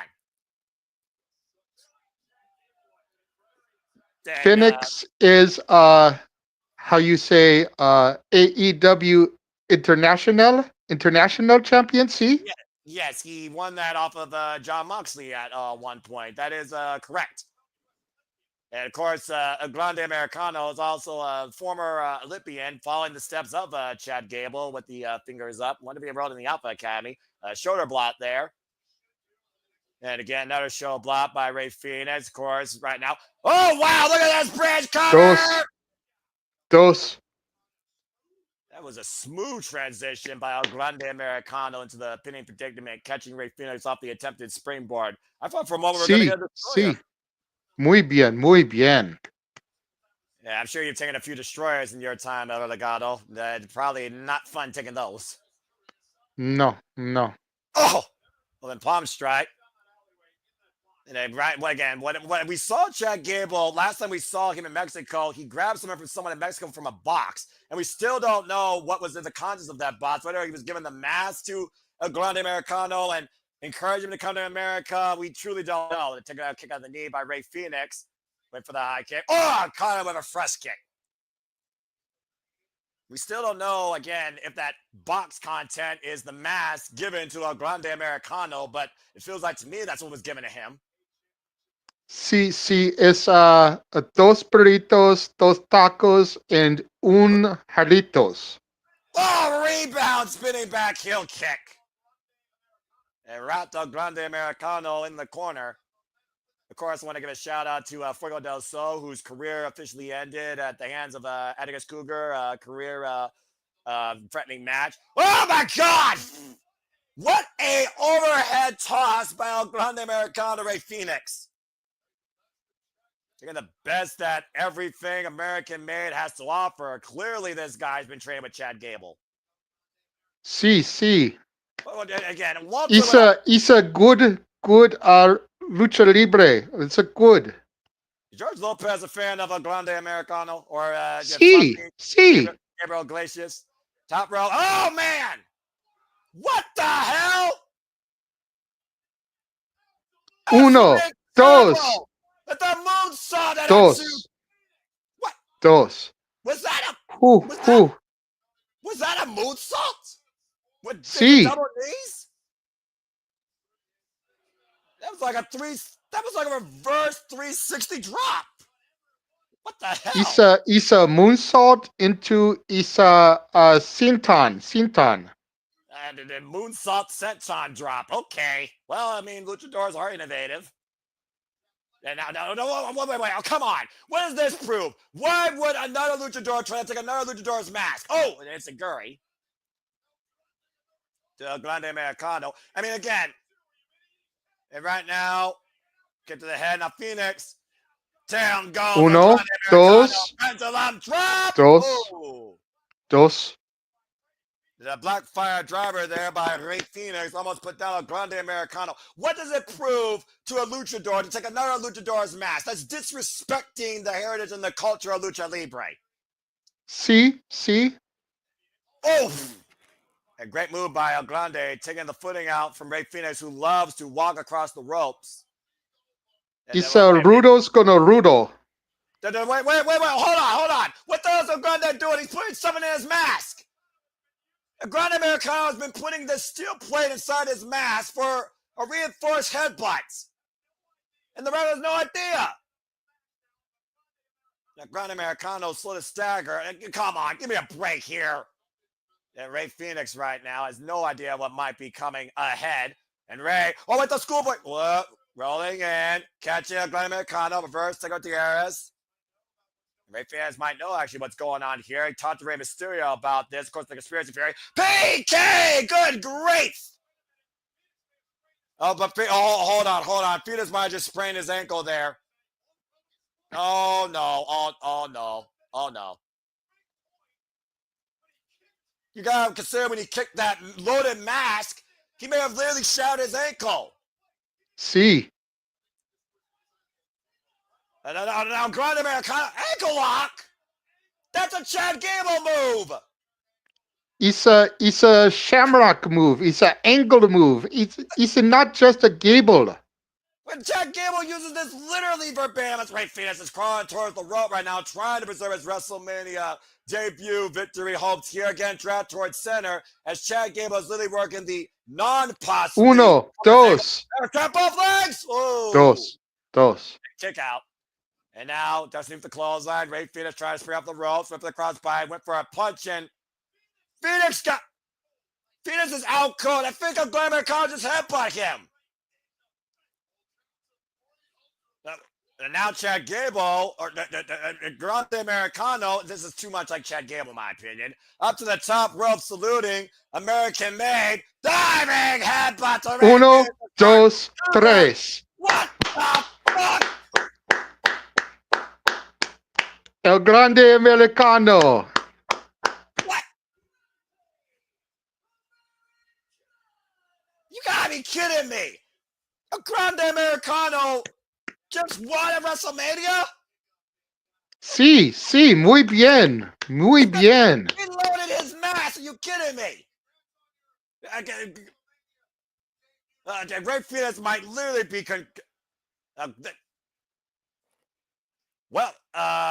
congratulations on winning your WrestleMania debut. Why don't you go ahead and talk about the highlights here?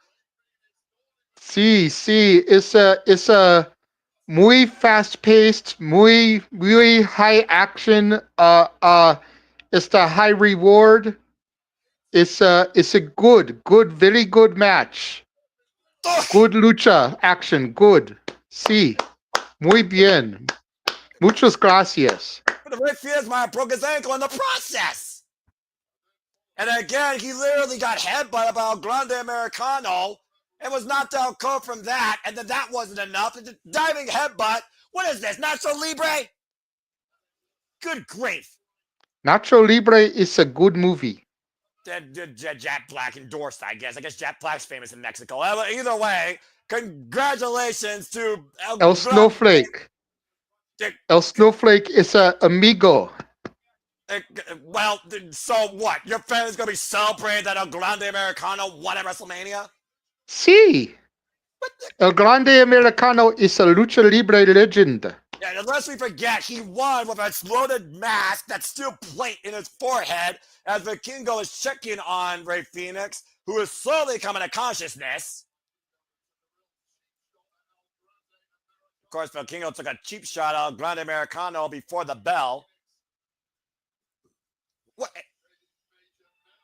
Yeah, it might need medical attention there, seriously. I don't think Rey Fénix even knows what happened to him. Well, that being said, thank you, Rey Fénix. Congratulations, Grande Americano. And thank you, Renegado de la Lucha Libre, for joining me on the call. Anything you want to last say or plug up a remote? El subscribo. Sí. Muchas gracias. Adios. Adios, amigo. Okay, then. Thank you so much. God bless you and your family, ladies and gentlemen. Renegado de Lucha Libre on the WrestleMania. Then muy bien. We got another mission here, so let's go to Stepway Mike first before we maybe get some Spanish commentary thoughts from Walter. Stepboy, that was a lucha showcase. I'm sorry. I was my sides hurt. Okay. I mean, you guys broke me on that one. Very, very well played. However, it would have been a little bit nicer if Rey Mysterio was medically cleared to compete in this match, but it just didn't happen. So that's one of the. I mean, at this now, what do you do? I mean, do you continue with this storyline? I mean, I thought the original plan was to kill it off, but hey, things happen in wrestling as they do. So I just got nothing right now. I'm sorry, man. I mean, por favor, hermano, señor reliable. Go ahead, Walter Cruz. Your thoughts are Will Crick regarding that match. Your rant. Do you still feel your rant is justified? Did Americano deserve the WrestleMania spotlight? Okay. Qué tragedia. What a tragedy. I know. I got the one thing though that I'll be right back. I'm not going to do anything stupid, but I'll be right back. Hold on. I got to make. Okay, well, that being said, I hope everyone's enjoying our coverage, conversation, reactions that we have international broadcasting here at the Survivor Studios. Again, thank you so much to Renegado de Lucha Libre. Again, you can spend more of him maybe down the line here on Survivor Studios. Again, the stars are out. There you see the president of AAA and CEO and general manager, and of course, Philip, co-founder, taking in the sights of WrestleMania. As again, WrestleMania is truly the global showcase of the Immortals. And thank you all for tuning in globally across the Twix and here at Survivor Studios. You made this all possible. Record-setting numbers here that, of course, our CEOs here will talk about here more soon enough. I want to thank El Renegado coming through in the clutch. I mean, JJ was going Revo, having internet problems. Hopefully that can get solved soon. And, you know, El Renegado stepped up and helped. Is that tequila? Well, Terramana tequila. Oh, my God. Well, from one showstopper to another, let's welcome Mr. WrestleMania himself, Shawn Michaels, to the stage. And, of course, the leader of NXT. And I believe tonight he is about to tell us our WrestleMania Saturday night attendance. Let's hear from HBK. I think he's going to say the attendance and then announce the Hall of Fame. Like, you know, when they bring all the Hall of Famers to the stage. I think they saved that one for Sunday. Oh, my gosh. I'm still sober, for those that don't know. And, that was the most unique commentary call of my life. Que tragedia, I'm telling you. I should have thought of this earlier. All right, well, Walter, why don't you go ahead and talk about the WrestleMania attendance while we wait for the Renegade Wrestling JJ Williams to figure out his technical difficulties and rejoin us. What an incredible night so far. Oh, my God. HBK, HBK, HBK. Yeah, for him. My ribs hurt. I needed that. I'm not going to forget that as long as I live. We have had in this crowd WrestleMania moments I've created. And in Las Vegas, we ain't done yet. What? Right now, the WWE, HBK would like to thank all 61,467 of you. 61,467 WrestleMania Saturday. And sellout crowd again as WWE has record-setting sales continuing. And if you ain't down with that, we got 2 words for you. Thank you for that, Walter Cruz, and thank you for that, Shawn Michaels, and thank you to the WWE Universe continuing to set records. 61,467, as you just heard, here tonight at Allegiant Stadium, and over an incredibly record number of you here that will get suited up from the Renegade Wrestling JJ Williams as I say his name, and out of the blackness, he will appear here soon enough.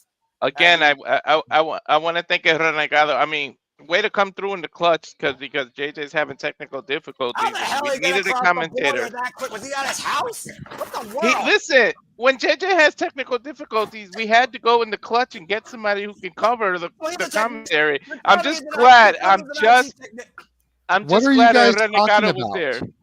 What are you guys talking about? You had technical difficulties. We had to make a phone call, and Renegado had to cover you because none of us could be able to do it.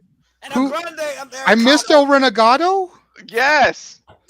Oh my God. I love El Renegado. He is so awesome. He is one of my favorite commentators of all time. That's the first time ever I've called a match with El Renegado de Lucha Libre. That's a highlight. Do I need to pour another shot? That is a highlight, Noah. I wish I could call a match with El Renegado de la Lucha Libre. Well, why don't we go ahead and talk about our record-setting numbers here tonight while we got a moment break. As they said, the attendance at WrestleMania. Let's go ahead and show some love to everybody here watching us real quick. God. I'm jealous of you, And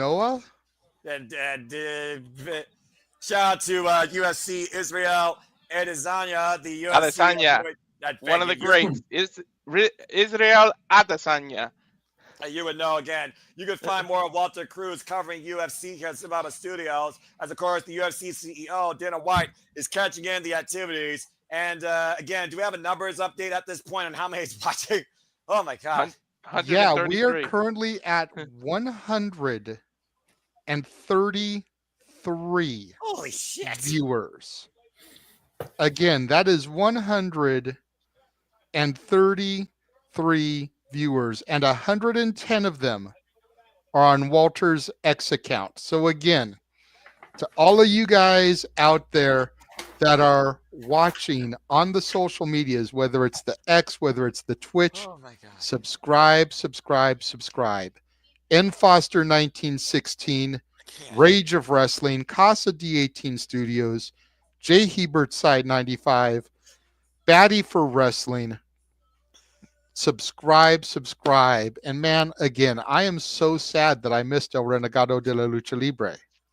Oh my word! Well, I know sometimes in that part of California, you just run into issues with internet. So that's fair. fortunately, we had somebody that was able to cover. Seriously, How far the hell does he live from you? I don't know. I don't know him. What? Mexico is, Mexico's like right next to California. If you know your geography, he doesn't live that far. Seriously, it's you literally hear the phrase "cross the border." I know that, but still, the traffic, the my daughter's mom one time was driving a van of Staff Pro employees down to a show at the San Diego Arena, and they accidentally missed their exit and ended up across the border. Oh, Jesus. The people from Staff Pro management had to go to the office, get the documentation, and drive down to the border to allow them to cross, because nobody had passports. Oh, God. Because all they were supposed to do was go work a show at the San Diego Sports Arena. Oh. It is that easy to get from California into Mexico. That's crazy. California was once Mexico. Seriously. I remember that story. Just like Istanbul was once Constantinople. All right, well, let's go ahead and get back into things. Again, thank you. And it seems like the chat room loved El Renegado. I mean, Pop loved him. Shadow Bakash seemed to enjoy. Mm-hmm. Oh my God, I can't breathe. But I will not stand for this commentary to be made about me knowing El Renegado. I do not know who El Renegado de la Lucha Libre is. Feels like he has a relationship with you. Maybe Ancestry will tell us more about that. But let's go.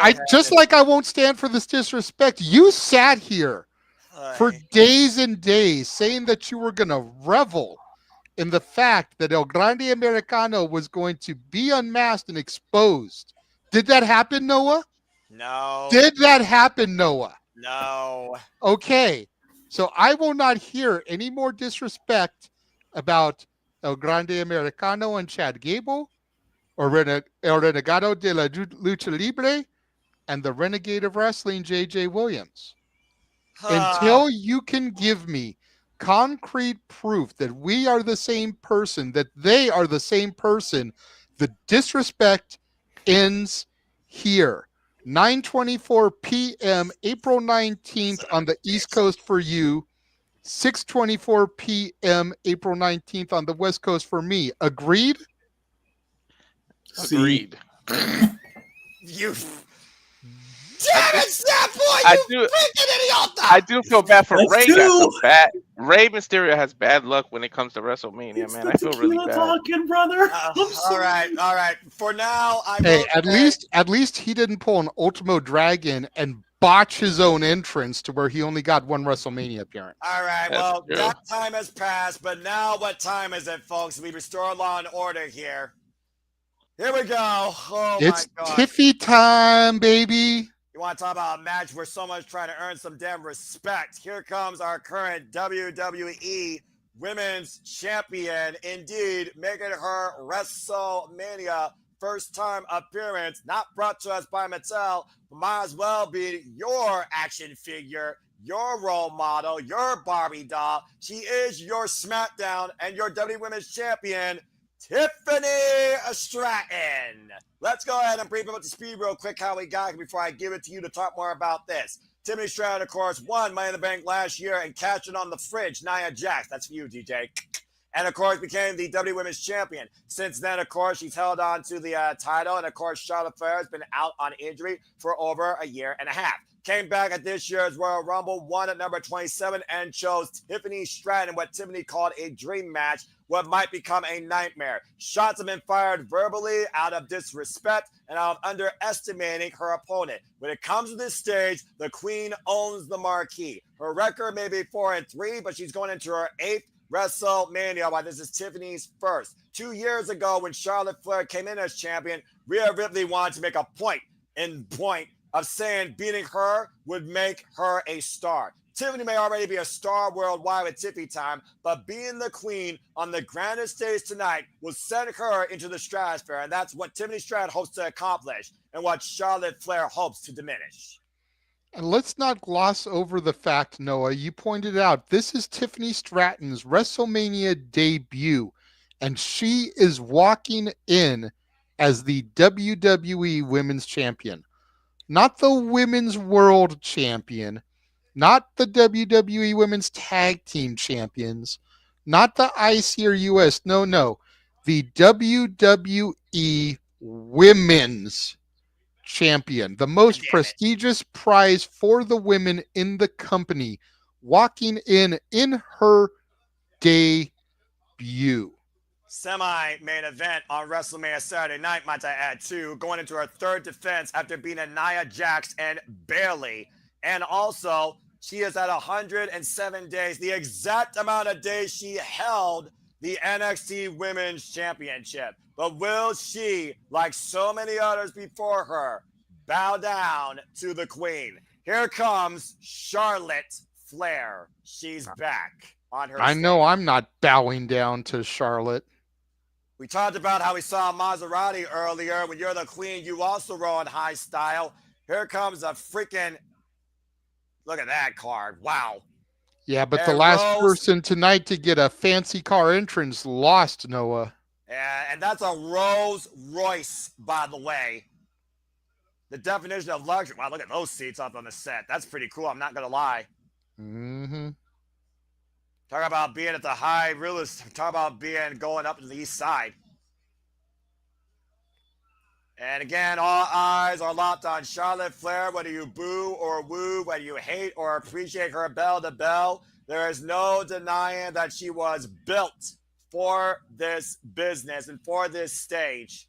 Of course, a seven-time WWE SmackDown Women's Champion and a 6-time Raw Women's Champion, former Women's Tag Team Champion, and former 2-time NXT Women's Champion. Charlotte Flair has won every accolade possible in WWE except Money in the Bank, which lately has been her undoing. And here she faces a Money in the Bank winner tonight as champion with the belt, not the briefcase. To Matthew's point, they're counting her titles, but not a part of her overall reigns because they're not world championships. Yeah, exactly. In a bygone era, or should we say the genesis of Charlotte Flair, you said she won the NXT Women's Championship, which of course doesn't correlate with the main roster nowadays in this incredible generation of women in wrestling. And of course, coming back from a torn meniscus, by the way, Charlotte Flair spoke with Denise Salcedo. Shout out, wonderful individual. Follow her on the social medias, folks. That she has come back to work smarter and not harder. And that might be exactly why she had number 27 at the Royal Rumble, which has held so much luck for previous Royal Rumble winners. We've, of course, seen in the past for the Women's Royal Rumble, previous Women's Royal Rumble winners have gone on to win the championship. This championship last year particularly was won by last year's Royal Rumble winner, Bayley, when she beat Io Sky. And so far, to your point, JJ, every title has changed hands tonight. Yep. Charlotte Flair was out of action for 18 months. Okay, that equates to about half of her marriage to Andrade. Andrade was home for most of that time because he wasn't getting used in AEW where he thought he was all elite, and she still couldn't save her fucking marriage. Let's go down to introductions to Alicia Taylor real quick before you give us more stats. Alicia, take it away. Oh boy, this is a match that's going Stop to be a me when I'm point. telling lies. Again, no lies detected. All women's contest here. History made just like WrestleMania 39. The announcer, the referee, and the combatants. An all women showcase here at WrestleMania. You gotta freaking love it. Charlotte Flair coming in as challenger, of course. One word defines her at WrestleMania, and that is the Queen. 39 years of age, 12 years in the game. Trained by Sarah Amato of the W Performance Center. Meanwhile, the champion has made her time global and looks to have the ultimate tippy time tonight. Your girl, JJ, from your NXT, the current champion, 3 years in her career, 25 years of age, Tiffany Stratton, trained by the likes of Ken Anderson and Sarah Amato. Anderson. I think that's the one thing they botched on her Barbie entrance. One of the two 3Ds should have been her with her NXT championship, while the human version of her in the middle had this title. Little throwback to what made her the star she is today. The bell sounds, and here we go. Good luck, Tiffany JJ. Stratton, center of the ring, staring a hole through the challenger, There you Charlotte go, JJ. Flair. Well, again, Double leg takedown by got, Charlotte, ground and pound here. Oh my! And let's go ahead and remind people, by the way, after that shoot promo of sorts in Chicago, Charlotte Flair has assaulted Tiffany Stratton in the parking lot and from behind. So we knew this was not going to be a pretty match at all. This was going to turn into a downright dirty fight. And these two are literally meeting on the outside in the pink and sparkle, looking to make one or the other red before the end here. Nice chop there from Tiffany. Oh, Needed the midsection receipt from Charlotte. You don't chop a Flair, JJ. You know that as long as I do. Oh, it's that face first into the ring post. You don't chop a Flair and you don't headbutt a Samoan. And Tiffany Stratton saying Charlotte Flair in the ring. 4 years ago, by the way, Tiffany Stratton came in this as a fan, watching Charlotte Flair compete at WrestleMania. And now she finds herself competing in the dream match she wanted at WrestleMania 41, defending the title. And Noah, who has more to prove here? Charlotte, who's trying to prove to the fans who she is, the fact that they're supposed to love her after coming back from this debilitating 18-month injury, or Tiffany Stratton, who the world kind of feels kind of got everything handed to her, much in the same vein as Charlotte Flair, the young rookie who's trying to find her place in the WWE women's ecostructure. Well, again, to your point, experience versus potential is the story of this match here, with the double step out of the corner. Cover now, hook to both legs and a 2 count. I would say the more pressure is on Tiffany Stratton. Not only is she the champion, it's her first WrestleMania, and she's only 3 years in her career. Charlotte Flair has been to this stage now 8 times. She's redefined the championships and this business for over a decade. And if Tiffany Stratton doesn't win, it's like what I said on predicting. If Mommy didn't win at 39, you would not have Mommy on top and love her like she is today. It's like Jey Uso. If they don't deliver on the grandest stage, how can fans continue to support them? It's always hard to stay on top versus getting to the top. And the Queen Charlotte Flair has proved that time and time again against a plethora of opponents. So I say Tiffany right now needs to win, but Charlotte wants to win. Ooh, sending the barricade. And of course, Charlotte Flair, again, her undoing has not been at WrestleMania. It's been the Money in the Bank briefcase. Like I said, she went into WrestleMania 32 and won what was rechristened, might I add, the WWE Women's Championship. Of course, we saw at WrestleMania 34, she stopped the undefeated streak of Asuka and won the championship. 35, she was part of the main event, didn't win, not part of the decision. 36, beat Rhea Ripley for the NXT Women's Championship, was not involved at 37. 38, beat Ronda Rousey.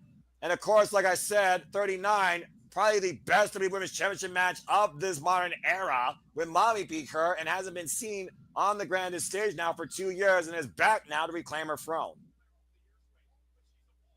And regardless whether you feel about her or not, whether you look at her in ring or her personality or her body, Charlotte Flair has evolved. And again, evolution is key. Triple H, the WWE Hall of Famer, said it best: adapt or perish. And both those words are going to apply to both these women tonight. One versus the other.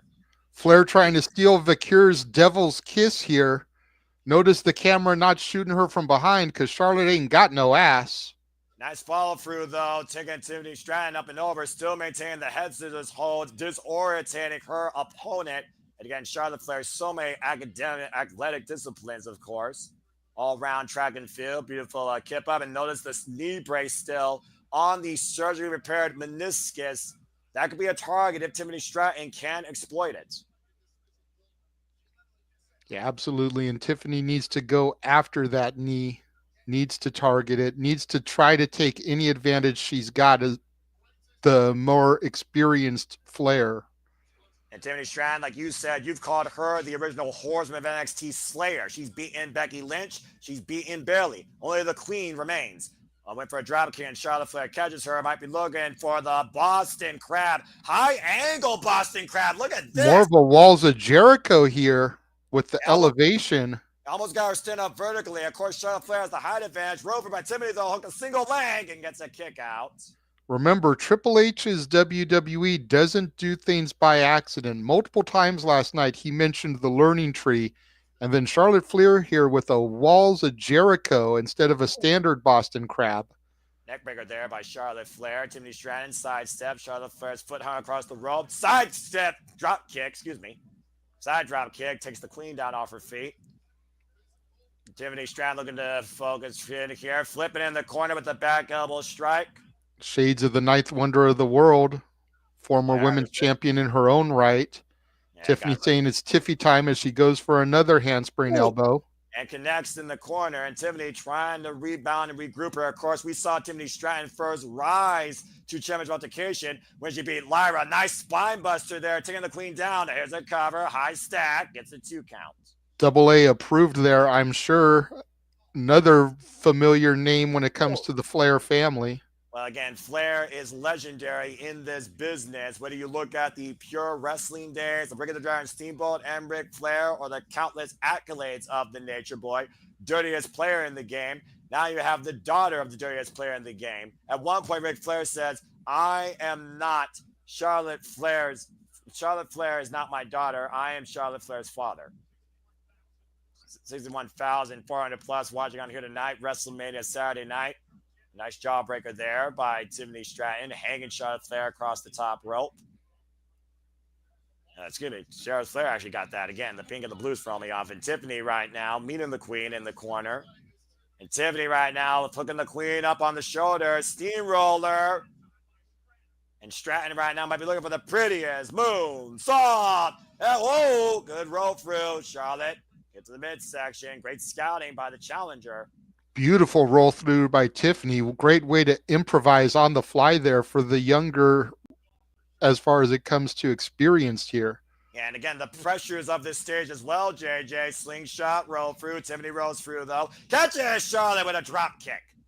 Beautiful drop kick by Tiffy there. Got the 2 count. Yeah, hook of the far leg. Sloppy slingshot through there by Charlotte. Yeah, and that's why Tiffany was able to capitalize. And again, I do wonder the fact that Charlotte Flair has not been on this stage now for 2 years. Is the pressure more on Charlotte Flair versus the inexperience of Tiffany Stratton? I pose that to you. I definitely think Charlotte's got pressure there. And like I set up when I was asking you, I feel like Charlotte has a lot that she has to prove to the fans and to herself that she can still do it at the level people expect. All she's done so far is had a Royal Rumble match. Kick in the face, covered by Charlotte Flair. Stretched that boot through Tiffany's nose and got a 2 count. Charlotte hasn't really had any matches since winning the Rumble. So she needs to prove to herself that she can still go at this level. And if she can't beat Tiffany, what does that do to her mentality? Charlotte strives to be the best at everything, but we all know there's only one best at everything, and that's La Princesa Tiffany Nieves. There you see the WWE Women's Championship at ringside, by the way, previously held by the likes of Bayley and Io Sky since its inception, of course. Of course, previously held also by Mommy Rhea Ripley and Liv Morgan before a transition portal. And Night Fest job, and of course, the Queen Charlotte Flair.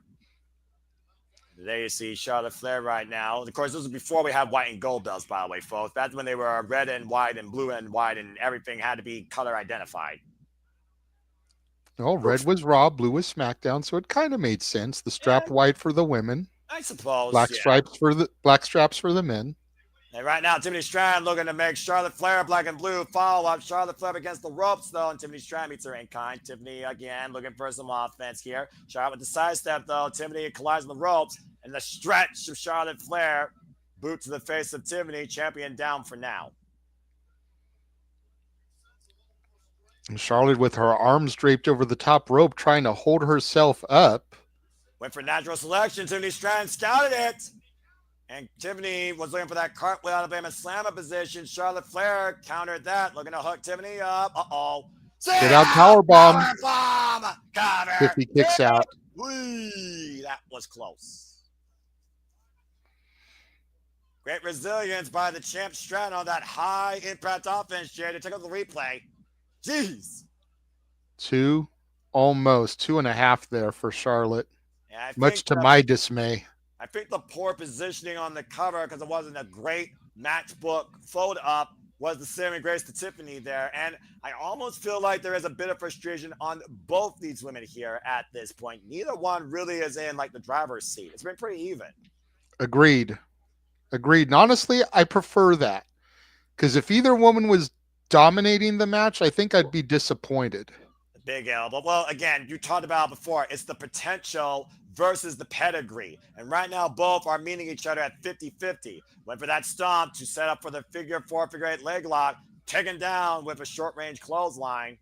Again, these two have really scouted each other prior to this, despite the fact this is their first ever in-ring bell-to-bell conflict. And now Charlotte Flair might be looking to bring out her own prettiest moonsault ever. Tiffany grabbing her on the way to the ascent, grabbing the surgery repair leg, might I add, and Tiffany got kicked off by Flair.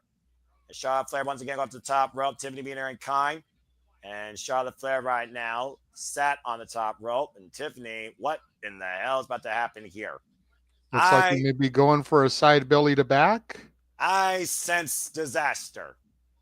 Back elbow. Is it a beautiful disaster? Well, you be the judge of that. And back elbow strikes so far are delaying whatever was about to be played here. Charlotte Flair, what the world? Oh. Good agility there, flipping out of the corner. Now hooking up Tiffany, who lands on her feet out of the attempted backdrop suplex. Went for that big boot, sidestep, pop-up. Powerbomb planted! On the cover by Tiffany. Kick out at 2 by Charlotte. 2.5 there by Tiffy. Tit for tat, move for move, counter for counter has been the story of this first ever encounter, JJ. Yep, it's definitely a game of one-upsmanship. They're trying to play anything you can do, I can do better. And again, this night has been absolutely incredible so far. Of course, we've seen every title change hands. It's our semi-main event for the WWE Women's Championship. Charlotte Flair, Tiffany Stratton. Uh-oh. A backbreaker. Bracelet against the second rope there. As Tiffany was caught again by Charlotte. Now Charlotte using the rope. Slingshot. Tiffany Stratton's thrown off the second. By the way, 64% you went with Tiffany retaining. 36% you went with Charlotte Flair regaining out of 71 of the votes in my predictions league. And huge crossbody roll through. Tiffany's got the leg hooked. Hit the front leg. Oh, almost got it. Tiffany looks like her lips busted a little bit. And there's a draw a little bit of blood there. And Charlotte Flair right now knees in the midsection. Immediately, though, Charlotte Flair's back on the attack, JJ, and sends Tiffany face first in the second turnbuckle. Good grief. Those split-second margin of errors could be the absolute difference maker. I've said it before. This business, this game, is literally a challenge and a battle of inches. One could make you, one can break you. Speaking of breaking, Charlotte Flair up to the top rope. Tiffany Stratton. Oh! Charlotte was going for the moonsault. Tiffany scouted it, though, and immediately Charlotte landed awkwardly on that surgery repaired leg. And now Tiffany on the attack. Takedown. It's all fair game here. Ramming that knee into the mat there. Well, when you're coming with a target, all bets are off. Charlotte Flair with somebody get to her feet and just kick Tiffany's lights out. Cover 2, and Tiffany is still alive. I wonder if Charlotte is legitimately injured. She looked like she was trying to tell Tiffany to back off there when she first landed. Like that might have been legitimate. Well, again, do you wonder if there's any trepidation in Charlotte Flair? Not just the pressure to win, but the pressure of being injured again. Absolutely. I mean, it would suck to come back and then your first major match back, you get re-injured. Charlotte Flair right now grabbing the legs of Tiffany Stratton, looking to once again brace it up against that ring post. Looking to take the legs off from the champion. Like I said, Charlotte Flair's MO is to implore that figure 4 leg lock and bridge into the figure 8. The same move that broke Asuka's undefeated streak. Yeah, which never should have happened, by the way. And trust me, I completely agree. But unfortunately, history is history. Oh, man. Vicious elbow. And again, that leg braced against the second and viciously stomped. And the champ finds herself in a very vulnerable state against a very driven challenger. Immediately looking to hook her in. And the figure 4 leg lock's applied. Charlotte trying to bridge into the figure 8 here. But again, will that surgery repaired leg allow her to do that? Either way, your own patella is fighting against you in this hold. Tiffany has to try and force the breaker roll through and immediately attacking that knee brace. Trying to break through. Great strategy, and forces Charlotte Flair to reposition and remove herself from the hold. Desperation right there for the champion, though, JJ, we're being honest here. Yeah, absolutely. If Charlotte can't get the bridge immediately, she's pretty much screwed because Tiffany smells blood on that injured knee. And any opportunity she gets, she's going to go for it. Up in the fireman's carry off the chop block. Tiffany Stratton with the steamroller. And once again, can she hit her move on 2 bad legs? Prettiest moonsault ever and into the knees. Oh, man. But did that do more damage to Charlotte because she landed right on that surgically repaired knee? Well, to your point, inside cradle, roll up, roll up, roll up. Oh, 2 count. Oh, and Charlotte Flair literally putting her own body in harm's way to try and win the champion tonight. Nearly got caught in a roll up there. Take a look at the replay here. You called it the PME shot of Christopher Daniels. And the moonsault on the knees, knocking the win out of Tiffany. Agreed, Walter, agreed. Tiffany should go for the stretch muffler on that injured knee of Charlotte. And it makes me wonder if Tiffany Stratton has taken any extra precautions of practice to prepare for this match. Add more moves to the arsenal. Add more submissions to attack Charlotte's vulnerable leg. Charlotte Flair now dragging Tiffany into position. Charlotte employs the moonsault herself. Could she be going for it here? You've seen her do it countless times before in the past. And again, Tiffany Stratton able to scout it, trying to pull Charlotte Flair off the top rope. Again, creates distance. Tiffany once again, top rope, inside second, climbing away against the queen. Dangerous, precarious territory for both women here, or for anybody with a bad leg, we're being perfectly honest. Front face slap by Charlotte. And drops Tiffany face first. Now, what does Charlotte do now as she goes to the top rope? Sets her sights on Tiffany Stratton. Avalanche natural selection. Did you get all of it? Cover. Hit the fire leg with the title kick out at 2. Man, oh man. I felt your heart stop for a moment, JJ, when I heard that breath come out. Yeah, absolutely. Woof. I am enjoying wrestling too much right now, but I have said for a minute I will cease watching whatever show Charlotte is on as long as she is champion. Again, the balance of the WWE Women's Championship is on the line here tonight. And Charlotte Flair's pedigree of once again being the queen of WWE is also on the line here. And Charlotte Flair jaw-jacking Tiffany Stratton, saying, "You are below me," I imagine. And again, Tiffany will not take this disrespect. Sidestep, chop block to Tiffany Stratton's left leg, collapsing there. And immediately Charlotte Small Flair package. The small package is a cradle reversal. Both women tied up here. I'm not sure who's getting the better of this. And Tiffany and Charlotte right now trying position. Charlotte hooks Tiffany. And nope, both women out of it at this point. I mean, fatigue has to set in here also at this point. Oh, went for the spear and went shoulder first in the second turnbuckle, I think. A critical move there as Tiffany looks to hook Charlotte Flair up. But Alabama Slammer, and again, I'm not sure if she got all the extension on it, JJ, because of the proximity. Maybe not all the extension, but Charlotte's head hit that middle turnbuckle pad. Once again, up on the shoulders, Tiffany Stratton with the steamroller. You called it earlier, but again, grabbing that left prettiest leg. moonsault ever. This time it connects. Hook of the leg, 1, 2, 3. Tiffany retains. Stratton wins! Fuck yeah. It's still Tiffy time, bitches. And the queen has been humbled on her Grande stage. Tiffany Stratton is still WWE Women's Champion. Charlotte Flair has fallen. Back of the line, bitch. I don't want to see you challenge for the championship for another year at least.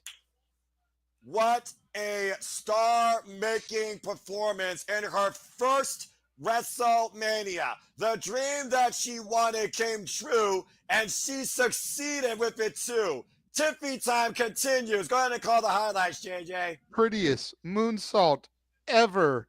But this one, Charlotte got the knees up. But how much damage did Charlotte do to herself there? And then the avalanche natural selection. Hook of the leg almost got a 3 count for the challenger. Oh, man, that was close. Hey, man. And then Tiffany with Charlotte on her shoulders, steamroller. Went for it again, the prettiest moonsault ever. This one connected. Hook of the leg, and there was 1, 2, 3, and the champion retained like she should have. Damn it. Tiffany Stratton delivers on the grandest stage of them all, and in Las Vegas hits the jackpot, stops the street tonight of titles changing hands. Tiffany Stratton wins and is still the WWE Women's Champion.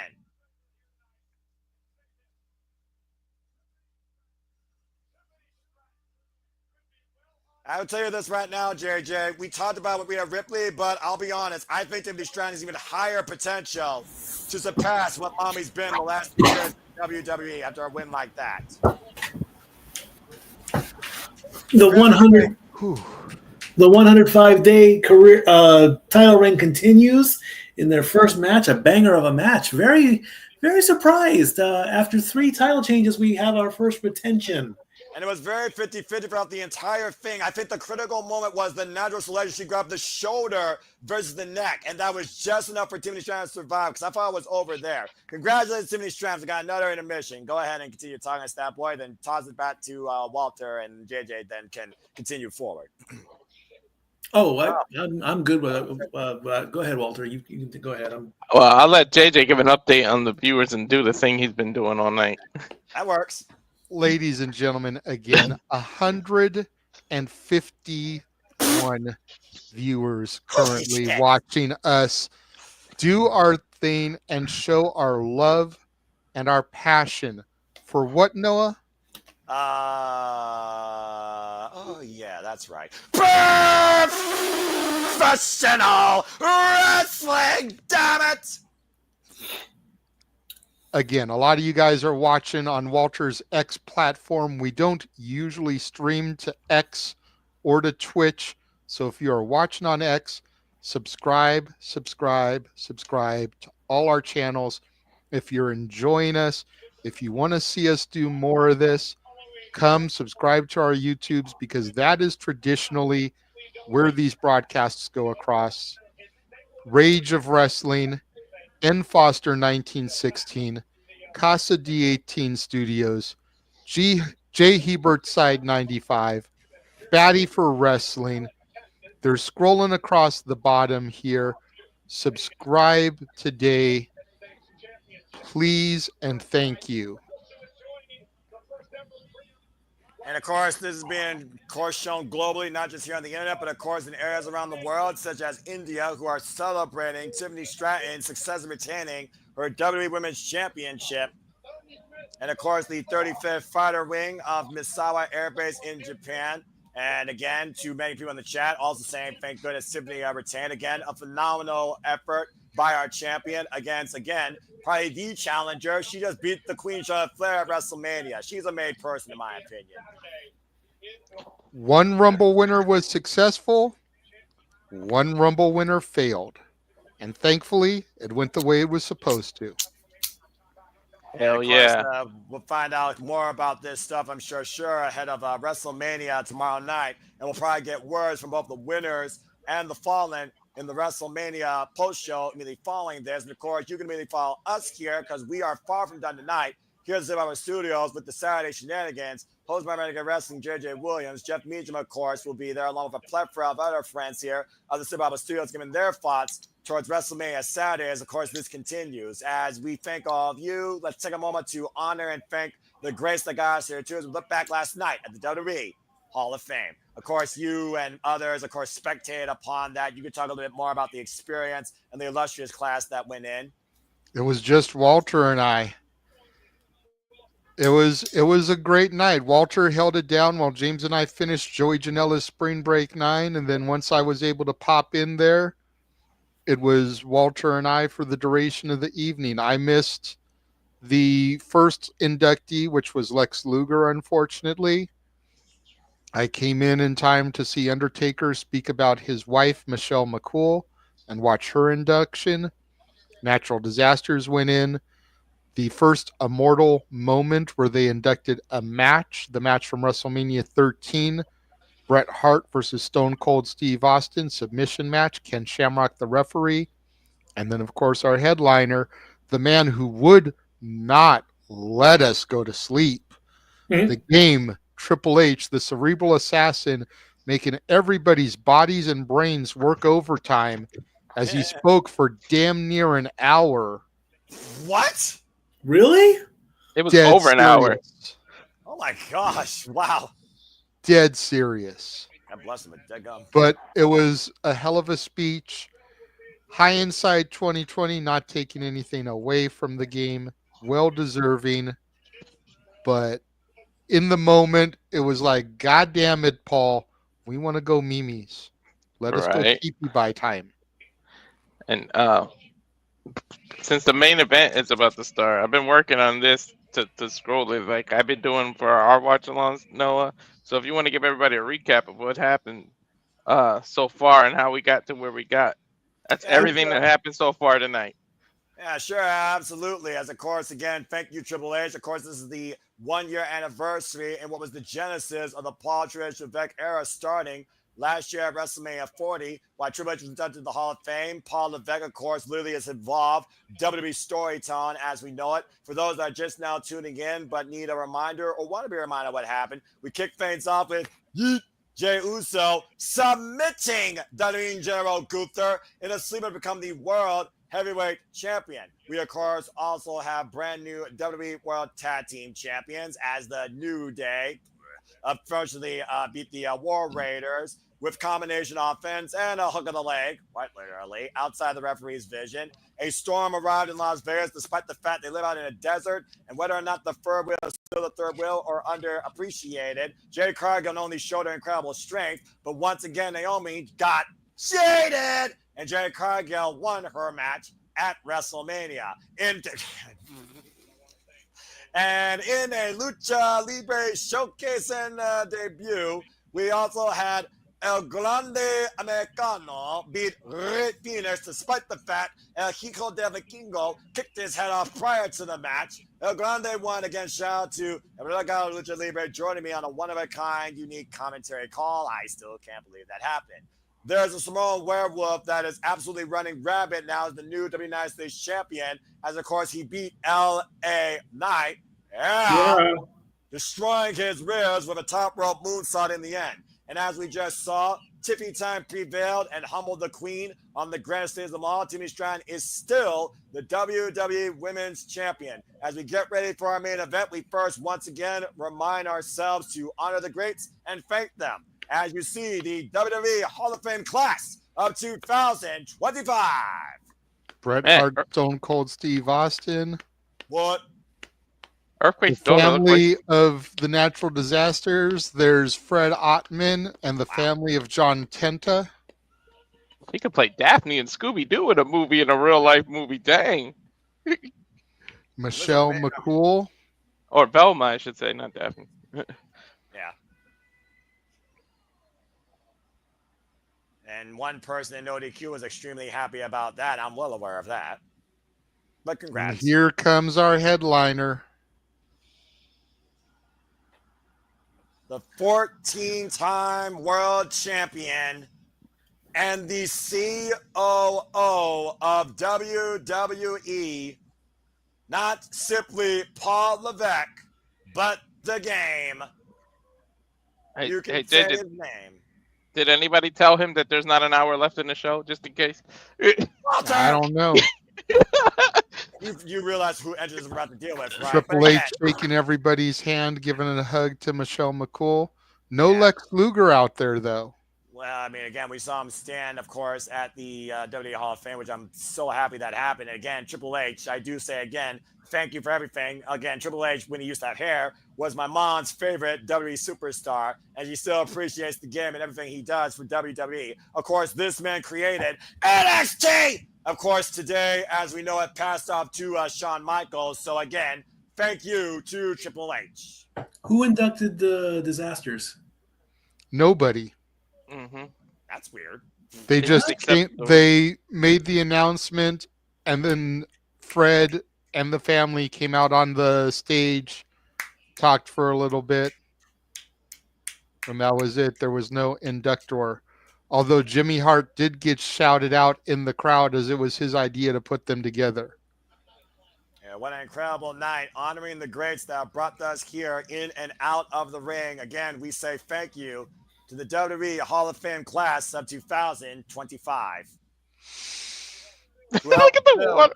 Look at the water all over the camera from Triple H. Who helped build the WWE as we know it. And again, thank you all for tuning in as we get ready for our main event. These entrances, oh boy. Please subscribe, comment, tell a friend. I hope you've enjoyed everything you've heard so far. Of course, we'll be back here tomorrow night for WrestleMania Sunday. And you see the Goodyear Brent, of course, over the stadium. Some people, of course, took a ride in it. I will never, because I hate heights. There's the World Heavyweight Women's Heavyweight Champion, Io Sky, up in the sky. How poetic. Yep, the genius of the skies in the air there. Well, I mean, In the again, sky. sky's the limit for Io Sky. Come tomorrow night.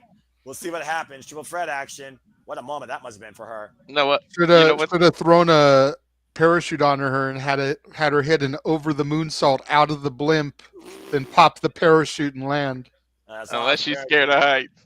Make that part of her entrance. Oh, God, you both are crazy. Let's go ahead and bring up to speed a little bit of what's coming up tomorrow night. Of course, we know we have the WWE Women's Heavyweight Championship on the line. Triple threat action. Mommy Rhea Ripley, Bianca Belair versus Io Sky. Io Sky, defending champion. Randy Orton will be in as he waits for a WrestleMania opponent. The Maverick Logan Paul takes on a phenomenal AJ Styles. We, of course, also will have the Women's Tag Team Championships on the line, I believe. Liv Morgan, Raquel Rodriguez versus, I believe, Lyra and Bailey, but we don't know who's going to be stepping in for Bailey. She's got 24 hours to find another partner. What happened to Bailey, if you don't mind me saying? Bailey was attacked backstage. We don't know who attacked her. She was anonymously attacked. Anonymously. Why do I smell? And then Lyra was the first one to run in the shot. And usually the first one on the scene is the one that did it. Traditionally speaking, but I don't think they're going to run that back so quickly. Then Liv and Raquel walked by, and again, we saw them get blamed for the Jade thing, and it wasn't them. But if memory serves me correctly, Noah, and stop me if I'm telling lies, but Bailey was feuding with a young former two-time NXT champion going into WrestleMania, and that feud was seemingly dropped out of nowhere for this tag team title match. I'm wondering if that young lady is the unknown assailant of Bailey. Yeah, I think you might be onto something, Jade. As you, of course, all stand and deliver this morning. Incredible job. Again, go check that out, folks, in the archives. Where Roxanne turn on Cora Jade and said that the Roxanne of NXT stands on her own at her best and challenged Stephanie Valkyrie for the Women's Championship. And Stephanie said yes, by the way. That happened post-show. And also, as I was talking about tomorrow night, Cincinnati Street Fight, Drew McIntyre versus Damian Priest. And, of course, our main event there, Cody Rhodes versus John Cena for the Undisputed WWE Championship. But before we get there, we're not done here tonight as we get ready for our triple threat main event. CM Punk with Paul Heyman versus Seth Freakin Rollins versus the OTC Roman Reigns. JJ, why don't you go ahead and bring me up to speed a little bit with this story? Well, before I do that, I was going to say, going back to the Lyra thing, I posed a suggestion to Walter when we were on the pre-show, because Lyra needs to find a mystery opponent, or a mystery partner, excuse me. Right. And I'm thinking that it could be a woman who's been MIA now for the better part of the year. A woman who helped get Lyra over in NXT. A woman who was sitting next to her husband last night at the Hall of Fame. I'm wondering if it's not the Irish lass herself, the man, Becky Lynch. I could see that because Becky literally endorsed Lyra, and Lyra won the NXT Women's Championship from the man, Becky Lynch, in your NXT. But of course, that was then, and this is now, and we'll find out tomorrow night whose fruition is correct. So, again, main event, folks, triple threat. No towel on the line. JJ, what do you want to say regarding this? Keep your eyes on Paul Heyman. Simple as that. That is the only thing I'm truly going to say. I have a very strong feeling that Paul Heyman is heavily going to play into whomever the victor is. He's accompanying CM Punk to the ring. The man he used to advocate for, the man that he owed a favor to, the man that he promised that when CM Punk got his WrestleMania main event, he would be there right by his side. Opposite the corner of his tribal chief, the man that he has been the wise man for the better part of almost the last 5 years. The man whose family he goes back with to WCW when he used to manage the Samoan SWAT team. And then there's the Joker, the wild card, the loose cannon in all this, Seth Freakin Rollins, the man who almost curb stomped Paul Heyman and stopped himself and said, "Now you owe me a favor." And the architect, the visionary, the revolutionary, the Monday Night Messiah is looking to burn it down here in Las Vegas.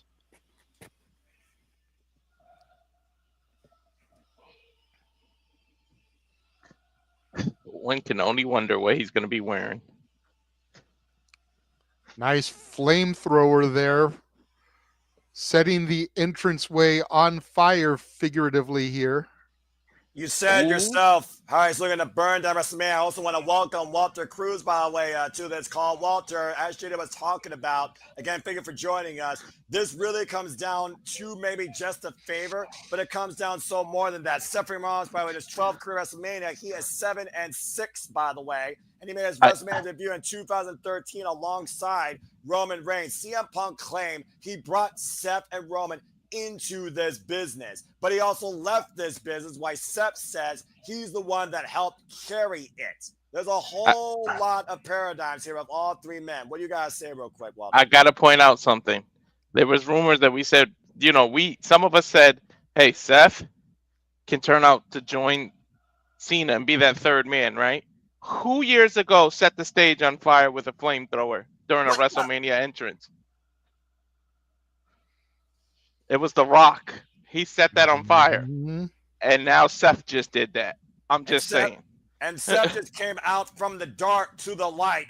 JJ, it almost feels like in Seth's proverbial mind, he's not only the visionary, he is the savior of WWE tonight. As he looks to literally cut the cancer out he calls CM Punk and end Roman Reigns once and for all. He claims that he doesn't need neither of them. WWE will continue to thrive without them. And the only way that's achieved is if he wins tonight at WrestleMania.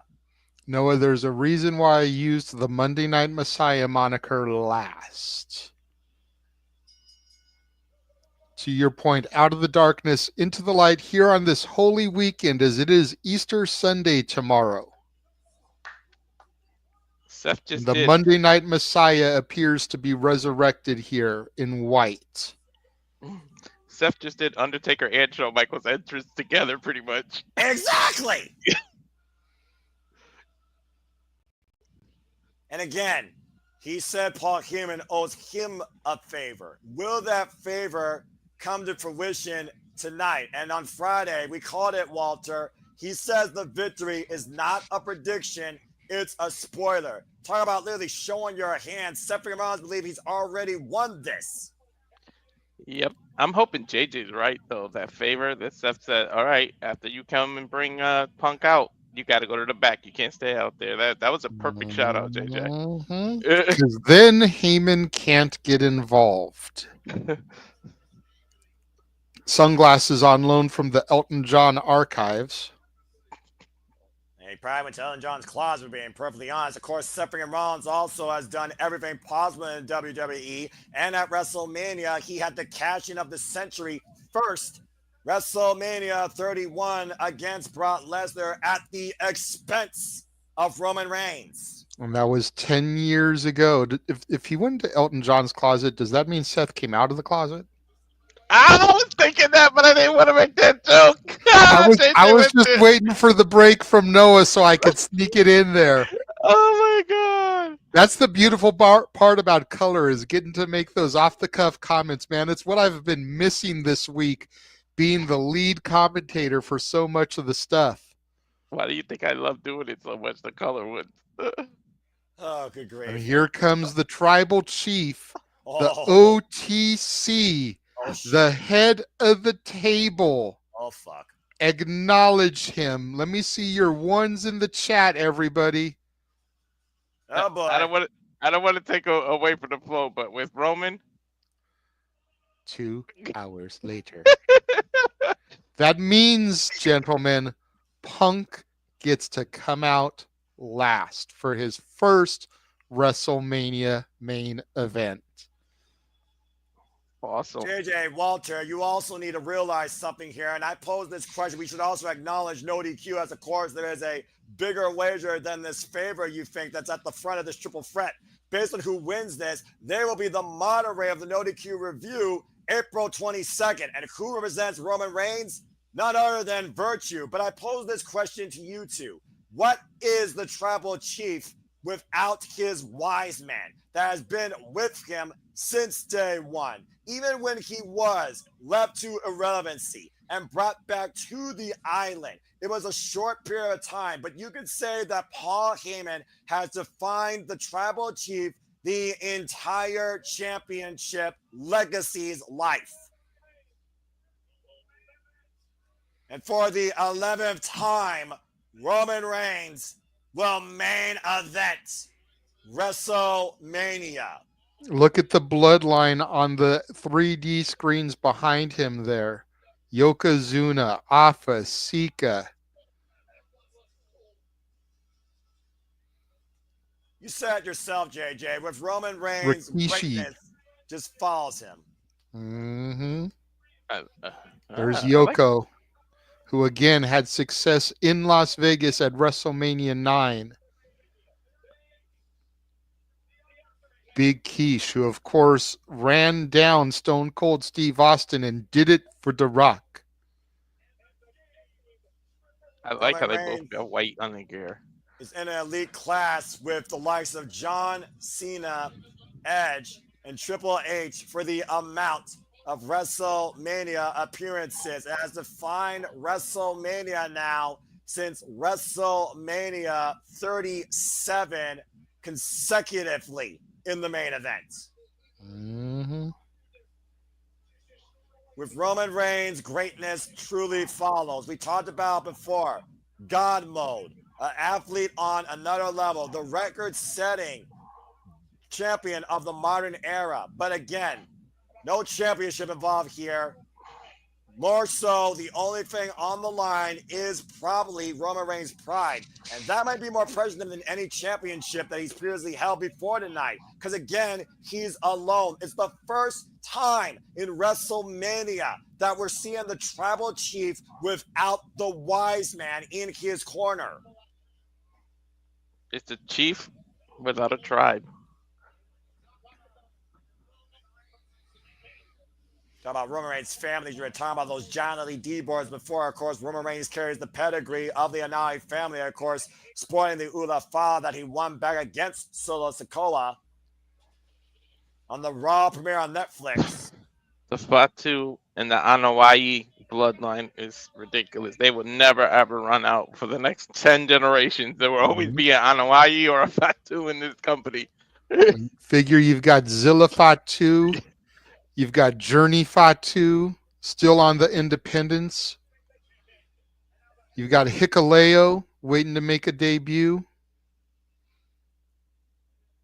To your point, Walter, this is one family that runs deep in this business. And as long as they keep popping out men, then the family name will continue to live on.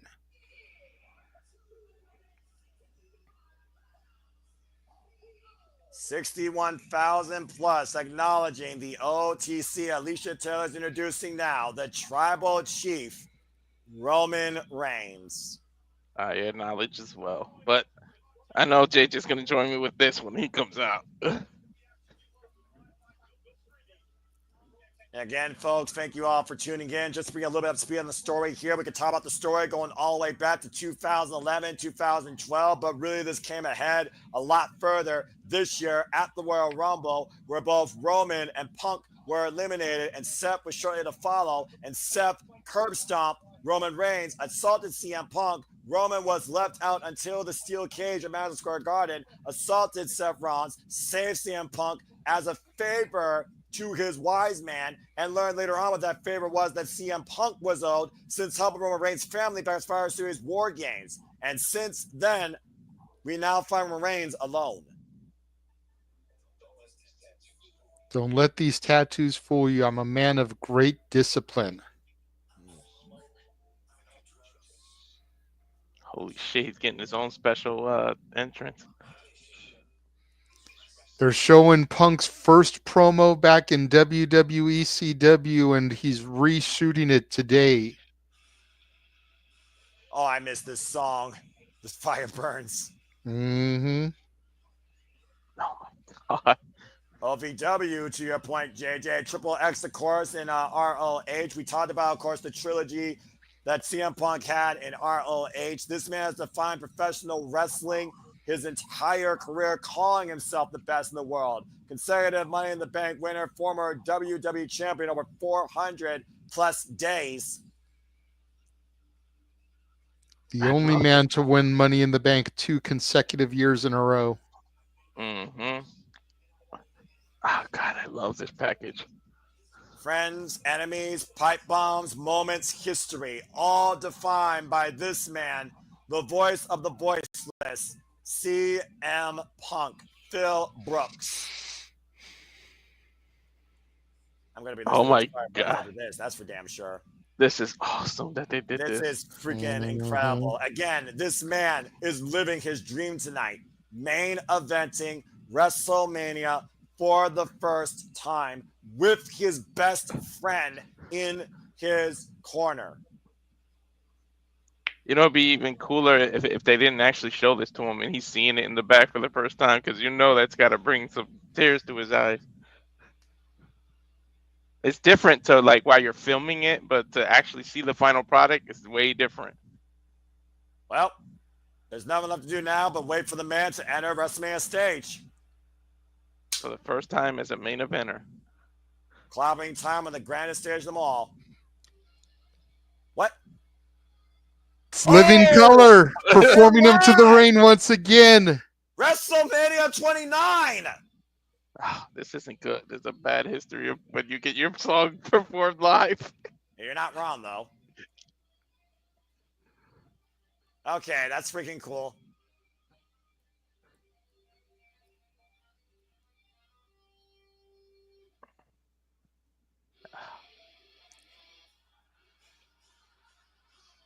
Here we go, folks! The Cult of Personality. Cult of Personality. We'll figure it out to the bell. Just everyone enjoy themselves. Gentlemen, Living Color played a free concert on Fremont Street this past Thursday night. Seriously? Yeah. Nice. In downtown Las Vegas. Anybody that was in the city could have seen them perform this song live for free. And now they're going up giving props to all the members here as he walks out with his advocate, Paul Heyman. The old school yellow gear. And pure white hoodie, by the way, as he's taking it in. Getting a selfie while singing. And Paul Heyman rocking. What the hell? Hell yeah. Paul Heyman is the man who brought alternative music, hip-hop music to professional wrestling with ECW. CM Punk was Paul Heyman's first draft pick for the new ECW. Of course, Paul Heyman is rocking out to this. Paul Heyman's a proud papa right now. Hell yeah, he even stuck his watch out for Punk to check it, just like the old days. Well, again, Paul Heyman has been to the top of the hill so many times, but you know, to your point, there is a small part of him who feels like his life is now full as he accompanies CM Punk to the ring for the main event at WrestleMania. For the first damn time ever. Two guys that were told they had no business being in this business. CM Punk's first WrestleMania since 2013. 8th career WrestleMania, and to your point, Noah, has been well documented. First time main eventing WrestleMania. The hell of a performance by Living Color as we see CM Punk in Living Color with his best friend, with what used to be the Tribal Chief's wise man, with literally a guy that's canceled and survived and been brought back over 100 times. Paul Heyman. Look, gentlemen, Paul rocking out was so happy with Punk, and then the reality hit him because he had to stare at Roman. Take a phrase from a man who once was dubbed the Bearcat in WWE. CM Punk stood there and basked in his own glory as 61,000 cheered him on. Okay, well, guys, let's get serious here because, again, once the bell rings, anything goes. It's a triple threat, no disqualification. The only way this ends is via pinfall or submission. First pinfall or submission inside the ring wins. What was that cheeky wink Punk gave Rollins? Seth Rollins has already assaulted CM Punk and Roman Reigns prior to this, as we saw on Monday Night Raw. Paul Heyman was left unharmed. As Seth says, you owe me a favor. Roman Reigns has not stood alongside his wise man since pie-facing him on Monday Night Raw. And CM Punk has come to bat to Paul Heyman ever since he told Roman what that favor was in Chicago. Roman taking off the Ula Fala, but who's he going to give it to? Is he going to call for his wise man to take it? You talked about before He's how much looking at Paul. You talked about before how much Paul Heyman showed so much pride and love towards the Anai family and his tribal chief. Roman not sure he can trust Paul. Look at Whoa. that. Yeah, but still looking back Sits at it him. in the corner. Woo. Again, Traditionally, Roman hands the Ulafala to his wise man, shaking his head almost in disgust at Heyman. Yep. The bell sounds, and here we go. Bell rings! Mm-hmm. And you're looking at the triple threat main event here at WrestleMania Saturday night. Roman Reigns, Seth freaking Rollins, CM Punk with Paul Heyman in his corner. Who's going to be the first to make a move? And again, the tension has been an all-time high between everyone in this match. The only one you could say has some sort of psychological advantage is CM Punk as he rolls to the outside. What's the point of this? Going right up to Heyman in front of Rollins and Roman's face. JJ, you wonder though, is he talking strategy? We talked about before. How much does Paul Heyman know about Roman Reigns? To a degree, how much does Paul Heyman know about Seth Rollins, considering the history that Seth has with Roman Reigns? They're not talking strategy at all. It's all mental games. Punk Yeah, walked over to Heyman. You got to figure he's like, can you believe we're here, man? Can you believe it? And right now, Roman Reigns doesn't want to hear any of it as he assaults Seth Rollins in the corner, turnbuckle to turnbuckle. 1 year ago, we thought Roman Reigns put away this story, hitting Seth Rollins in the back with a steel chair, and Seth brought that back this past Monday night on Raw, hitting Roman once again in the back. Speaking of hitting back, CM Punk back in the ring, and CM Punk assaulting Roman Reigns. We saw him drop Roman in Chicago with a freaking GTS. Knife edge chop to Seth, as these two have been battling on Monday Night Raw for pretty much the better part of this year, Walter. Yeah, and let me ask you, gentlemen, something. With this being Punk's first main event, Roman carrying the company and being the tribal chief, and Seth having a point to prove, who has the most pressure in this match? JJ, I would have to think it's CM Punk because it's his first time in the main event here. People have called him Fragile Phil for years. People are wondering if Punk can still do it at the level, much like the same point I made about Charlotte Flair. And Punk getting the victory here and not coming out of it injured will prove that he still has it. Roman and Seth have been in this position many a times before on this stage. Noah? To that point, though, JJ, Roman Reigns, he literally only knows how to win. The last time we saw him defeated was last year at WrestleMania. Some say Roman Reigns has not been the same since dropping the championship. So what does it mean for Roman Reigns to lose 2 WrestleManias back-to-back, this one without Paul Heyman in his corner? I thought Roman was looking for something for a second. Driving CM Punk face first in the apron. And again, Seth freaking Rollins, is he vindicated if he wins this match? And is vindication found if he pins either CM Punk or Roman Reigns? Or is there a more particular target? Now, Seth will definitely feel vindicated. And Roman, to your point, as long as Roman doesn't take the pinfall, I think Roman will be okay with a loss because he wasn't the one who was pinned. He wasn't the one who was technically defeated. Mm-hmm. All three men on the outside of the ring now. And good point, JJ. All three of these men outside the ring now. And Seth assaulting Roman, throwing him shoulder first in the steel ring steps. Seth freaking Rollins saying CM Punk to die. Thought he killed his WrestleMania main event dreams at the Elimination Chamber. And thanks to that favor by Paul Heyman, CM Punk finds himself living a dream against 2 of his biggest nightmares. You got to almost wonder if Heyman being out there is a distraction to Roman, because every time Roman does something, he barks at Paul.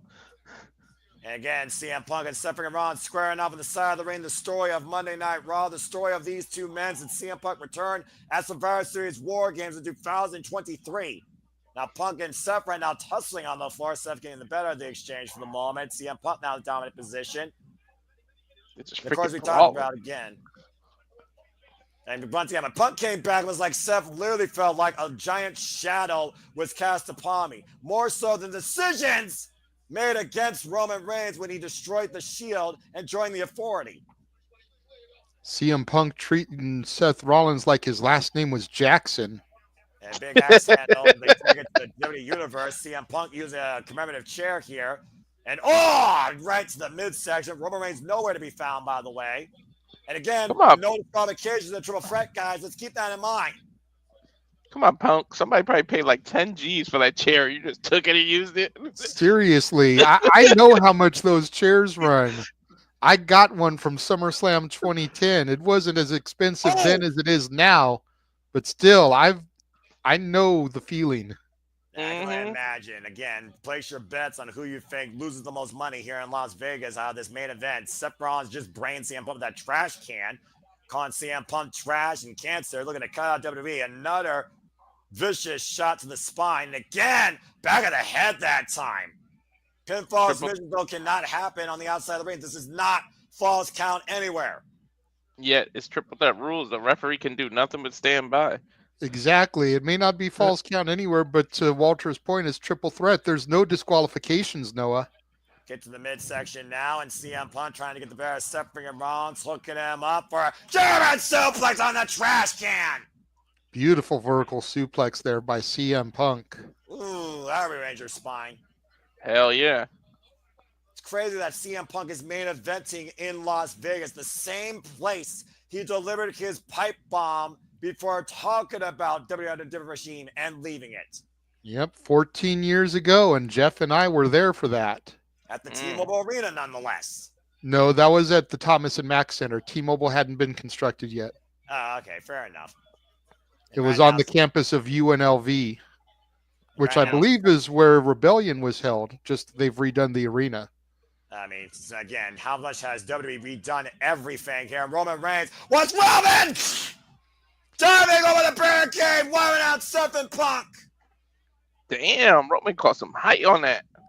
I wonder if that was a subtle shot at Punk. Think back to when Punk won the title, went for that stage dive in the crowd and clipped his knee. See, Roman just did a stage dive over the barricade, took both men out, didn't clip himself. Watch this again. Flying Tribal Chief. And sent CM Punk through the Prime Hydration Station. And again, I do wonder if Roman Reigns is going to take out more of his anger out on CM Punk because he lost his wise man, or out on his former foe and Seth Freakin Rollins. Well, you got to figure there's more history between Roman and Rollins than there is between Roman and Punk. Absolutely. Tribal Chief right now figuring out what he wants to do next. And Roman could even say that Seth is the reason that Roman is no longer champion. And of course, he was the shield to Cody Rhodes last year, to your point, and literally allowed Cody to finish his story as the reinforced-looking Spanish announce table just got cleared off. Yeah, that looks like a diesel version of a table. Hell yeah. Shout out to Kevin Nash, who was in the crowd at the Hall of Fame last night. Big prime ball to the back of Seth Freakin Rollins. And of course, we'll see the Maverick Logan Paul tomorrow night at WrestleMania Sunday. And CM Punk right now driven into the apron as Roman has focused his attack on both men, not isolating really either one of them. Roman is using pride bottles as a weapon. Yep. And again, no disqualification in a triple threat. Ref can't do anything but stand there and let it go. The ref is only there for to count the pinfall or acknowledge a submission. As long as it's in the ring. Anything outside of the ring can go. Ooh, knife edge chop by CM Punk. And again, you continue to assault your opponents as long as you want, as it leads to that decision. CM Punk going in the ring right now. Finally, referee Eddie Rango inside the ring. And CM Punk mocking the Tribal Chief. Went for the splash, but Roman Reigns got CM Punk up in the fireman's carry. And Roman Reigns, big Samoan drop to Punk. For a split second there, the way Punk mocked Roman, I thought he was going to go for the GTS. Yeah, same. And instead, he went back to Old Faithful and caught Freakin Rollins with an uppercut out midair for springboard. Roman Reigns has regained full control of this main event. Well, was he going to go for the rising knee? Who, Seth? No, the Punk, when he mocked him, he was going to go for the rising knee, right? He was just going for a splash, but when Roman caught him, I thought he was going to go for a GTS. Oh, okay. Well, you know he's going have Roman do Punk's own move against him. Roman set up in the corner for the Superman punch. Swinging net breaker by CM Punk to Roman Reigns. Great counter. And Seth Rollins now trying to get back in the ring. There's a shoulder tackle, and Seth Rollins springing up and over. CM Punk catching Seth though up on the shoulders, looking for the GTS, able to escape. Pushes Punk to roll. Oh, and a rising knee strike to Roman. There's the rising knee. Swing and a miss. There's a leg lariat by CM Punk to Seth. And now CM Punk has a choice as he builds momentum here. The X factor throughout all this, while we're getting caught up, is we still don't know what Seth's favor for Punk is. What we talked about before, is Seth Rollins really the puppet master, or is CM Punk the one that really has been pulling the strings here? Again, he pulled the favor from Paul Heyman, and he's literally been Seth freaking Rollins' mortal enemy. Rising knee strikes in the corner. Punk now is trying to build the momentum here, squaring off against Roman Reigns and Seth. Swinging net breaker to Roman, get to the midsection. And Punk with a 2-for-1 special DDT net breaker. And pardon the pun, Noah, it was a simple favor, and look how much it affected this match. Yeah, sometimes something simple can become really, really complex. Take a look at the replay here, by the way, guys. Beautiful 2-for-1 action there. To your point, DDT neck breaker. And again, that might be the mistake that Roman Reigns and Seth freaking Rollins may have done here. Focus too much on each other, and CM Punk's taking advantage. Paul Heyman watching on again, cornering CM Punk.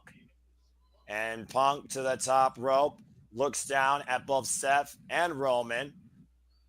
Uh-oh. Is he going to go for a double elbow? No way. Yep. Punk. Oh, man, elbow to the heart of Seth. Macho elbow connects. And again, Paul Heyman, though. He's asking Paul if he should go for Roman. Paul kind of telling him, you know, chill on Roman. Well, again, JJ, we talked about before, Paul Heyman goes so far back, not only with the Naomi family, but he literally has defined the tribal chief ever since Roman Reigns came back during the pandemic. It was literally them in the locker room. And Seth Rollins sprinting up like a cat to the top rope, looking to hood Seth up. Roman Reigns in the drop zone. Punk trying to fight back. We know what Seth's looking for here, guys. Roman Reigns trying to get Seth. Uh-oh. Now Roman has Seth up in the electric chair position, trying to fight out. Punk now the top rope. And Doomsday Device! Punk Beautiful and Roman, Doomsday Device. Punk and Roman working in tandem here. Inadvertently, probably. Oh, and a Superman punch, drop Punk, and Roman back press, hook of the front leg, kick out two by Punk. Woof. Roman can't believe it there. Got to see that Doomsday Device again. Yeah, let's see the replay here. Look at this. Seth turned inside out. And Roman immediately followed up and clocked Punk with that Superman punch. Got a near fall. Great airtime there by Roman. Hell yeah. Second, to your point, guys, of the Shield working together. It's the shoes, JJ. It's the shoes with that airtime, rocking the Air Jordans. Right? Roman Reigns right now scouting Punk in the corner. Might be looking to literally cut through the cult of personality in front of Paul Heyman.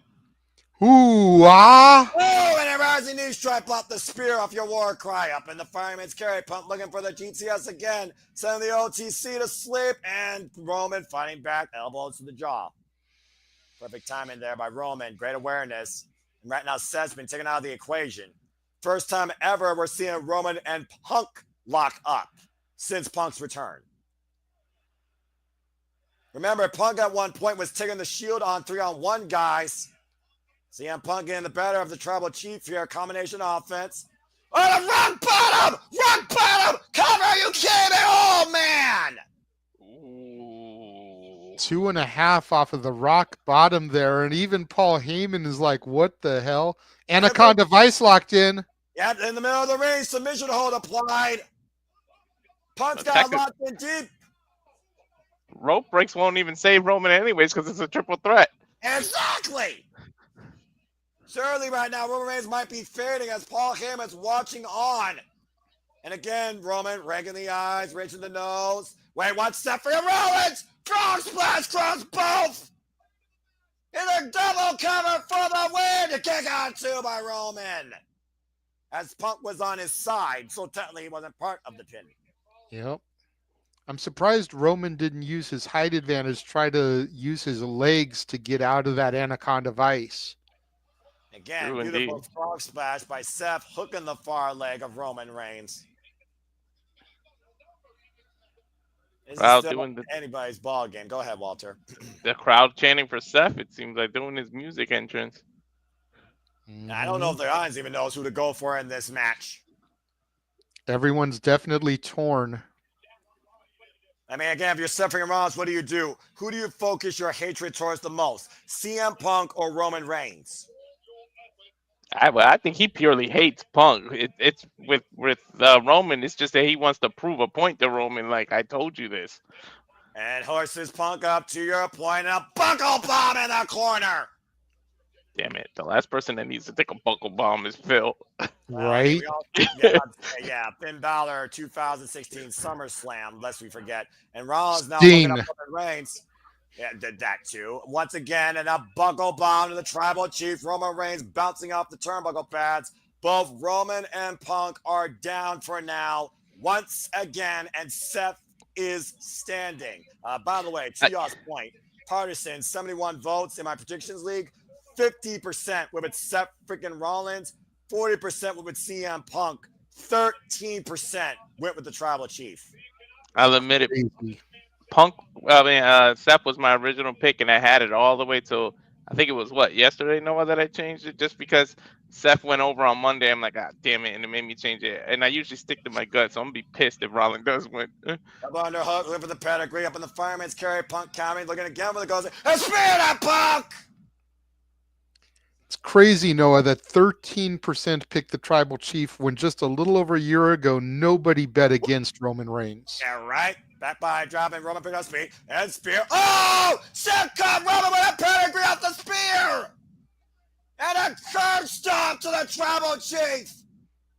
Pushes Punk out of the ring! Seth shoots the half! Cover on Roman to win the WrestleMania Defendo!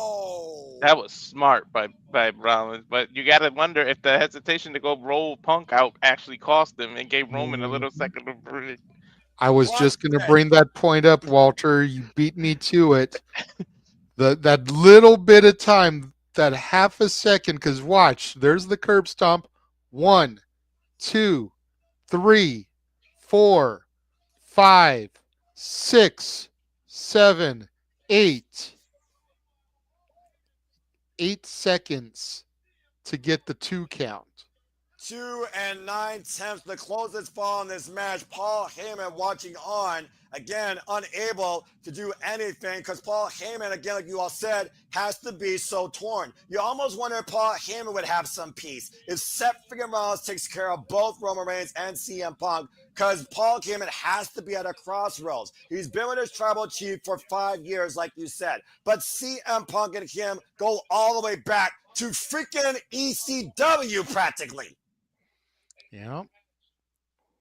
And Seth Rollins right now, praying to the heavens, looking for Phoenix Splash, goes out of the way. See him freaking Rollins up on the short, CM Punk again, gets out of it. A spear for Seth Rollins as Punk is out of the way.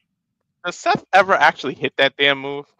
Punk's got Roman up, go to sleep to the Tribal Chief. Cover now for CM Punk to win. Roman kicks it too. Damn. Thought that Heyman's was it. Even Paul looks like he's about to have a heart attack out there.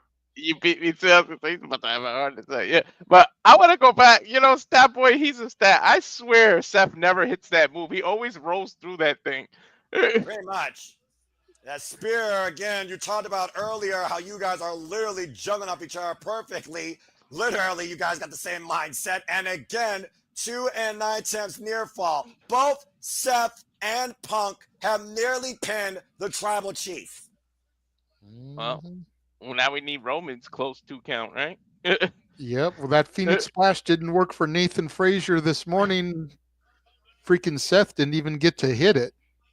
And Roman Reigns on the outside now as Punk brings him back inside the ring. Seth Rollins nowhere to be found off that spear. And we're once again down to a 1-on-1 situation with CM Punk and Roman Reigns. The meters are completely changed here. Punk calling for the GTS again for the Tribal Chief. Up on the shoulders, trying to fight out again of the GTS. Roman fighting back. Seth Rollins kick to the midsection of CM Punk. Double underhook. Pedigree connects. Shoots the half. Hook on the far leg. Coming by Seth. Kick at two by Punk. Wow. All right, see? Punk had his 2.999. Seth just got his 2.999. It's Roman's turn. And again, look at CM Punk rolling towards Paul Heyman as he checks on him. And Seth right now has locked eyes on Roman Reigns. Dude, did y'all see Punk's back? That's red as hell. Mm-hmm. Well, Seth standing over the tribal chief, jaw-jacking Roman. Again, JJ, the argument's been Seth has always been here. Roman has not always been here. And CM Punk is trying to take what Seth Rollins has done here. That's been the mission statement of Seth Rollins in the outlook of this match. Wait a minute. He's pointing Trying to at convince Roman to team up with him to get Punk. He's the outsider. He said put him down and it's done. He's a dead man. I still feel like Seth's trying to end one problem, why one perpetual problem will continue, and I don't know if Roman Reigns will follow suit, but Seth might be trying to really make a very compelling case, and oh dear, this looks familiar. I don't know. Mm-hmm. No third man, but looks like they're going for that Shield powerbomb here. Yeah, Roman Reigns slowly walking around ringside towards Seth Rollins with CM Punk vulnerable. Paul Heyman on the opposite side of the ring as Seth Rollins has cleared off the English announce table. Good shout out. Good shout out, JJ. I think that's exactly what's on Seth's mind. Yeah, but again, Roman, he's looking at a person that he hates. So, what? Oh, here we go. Roman said pick him up now.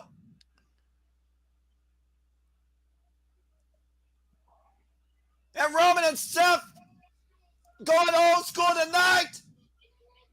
Do you believe in justice? Oh, apricot to Seth. Never mind. And Roman was doing himself. Hook CM Punk. Uh-oh. And a powerbomb through the table. Good God. Jesus Christ. Dude, that uppercut jaw jacked him. I didn't know those tables could break. Now you know, and knowing is half the battle. Right? The more you know. They kind of collapse rather than cut in half. And I don't think he's done yet. And One for Seth through the Spanish announce table. Good God. Dos. Roman Reigns is cleaning house. Chaos and disorder here in Las Vegas. That's the Shield's MO, JJ. As he looks for momentum. Spear to Seth Rollins. And Roman with the cover. No! Holy shit. How the hell did Seth kick out? I told you, I Roman don't know. needed his, I told you he needed his 2.999. Good God, he broke Seth Rollins' back practically. Let's not forget, last year Seth was working through WrestleMania with a compromised back. Man, That should have done it. Everybody kicking out was the equivalent of rolling the wheel, and then you're almost on jackpot, and it gets stuck like right there. Mm-hmm. To make it a Vegas reference. Stopped on the slot just before the final match. Yeah, look at Roman Reigns, though, guys. And utter disbelief and probably further anger now. I think Roman's talking to himself. No, he's talking shit to Punk. About favor. About to say, yeah, remember, Seth said Paul Heyman made a choice. And that choice might literally cost Paul Heyman not only his best friend, but the love of his tribal chief. Like I said at the outset, keep your eyes on Heyman. And just circling CM Punk, saying this is all your fault. Trapping CM Punk in a guillotine, middle of the ring. Put Punk out. Nice. He's going to try to choke him. And then he's staring at Heyman. Exactly. Heyman watching on. You almost thought Heyman would come into the ring to do something. Again, Heyman literally loved his tribal chief and literally has it by a grapevine. CM Punk down on the mat. CM Punk will be going out. Roman Reigns might win here tonight via ref stoppage. Is Punk gonna tap? Is Punk gonna pass out? No way, Punk runs through. Hit the leg. Cover 2. Oh, force Roman to break. It might be looking for the Anaconda Vice. Unable to get the hold. And the kind of ice. Locked in. Locked in. Locked in on the tribal chief. Again, ropes don't cause a break here. There ain't no way. There's no way you beat Roman by submission. Paul Heyman again doesn't know whether to cheer or whether to worry. Seth Rollins back in the fray, trying to put CM Punk into a submission hold now. Shout out to Step through. WrestleMania 13. Looking for the sharpshooter. The match that Punk just inducted in the Hall of Fame. And there it is, right there to your point, JJ. Did we really need a blackout for a middle finger, Peacock, when you literally let Cody say, "Go fuck yourself" to The Rock? Don't get Right. me started on that. Again, Punk Well- screaming in pain here as Seth sits deep in with that sharpshooter. will CM Punk lose his WrestleMania moment? Will Seth Rollins make sure it dies tonight at WrestleMania 41? Now Roman Reigns back. Guillotine on Seth. Now Roman's going to try to arrestate Seth. Almost went for a DDT there. He jumped into the guillotine. That's how you lock it really tight in MMA. But Seth's back up to his feet, Walter. All Holding Roman. Roman Reigns' weight up for now, it seems. And reverses. German Super on the bridge. Cover 2. Oh! He turned it That's into still a not the northern. holding play. Hell yeah! Oh, Seth might tap here. Oh my gosh, the pressure on Seth's head and neck right now. Curve stop by Punk to Roman. What the hell? And now CM Punk got Seth up. GTS connects. Pump man down. Come on! On Seth. No, get out to half. Damn it. You son of a bitch! What the fuck? I almost jumped out of my goddamn seat. And look at Heyman on the outside.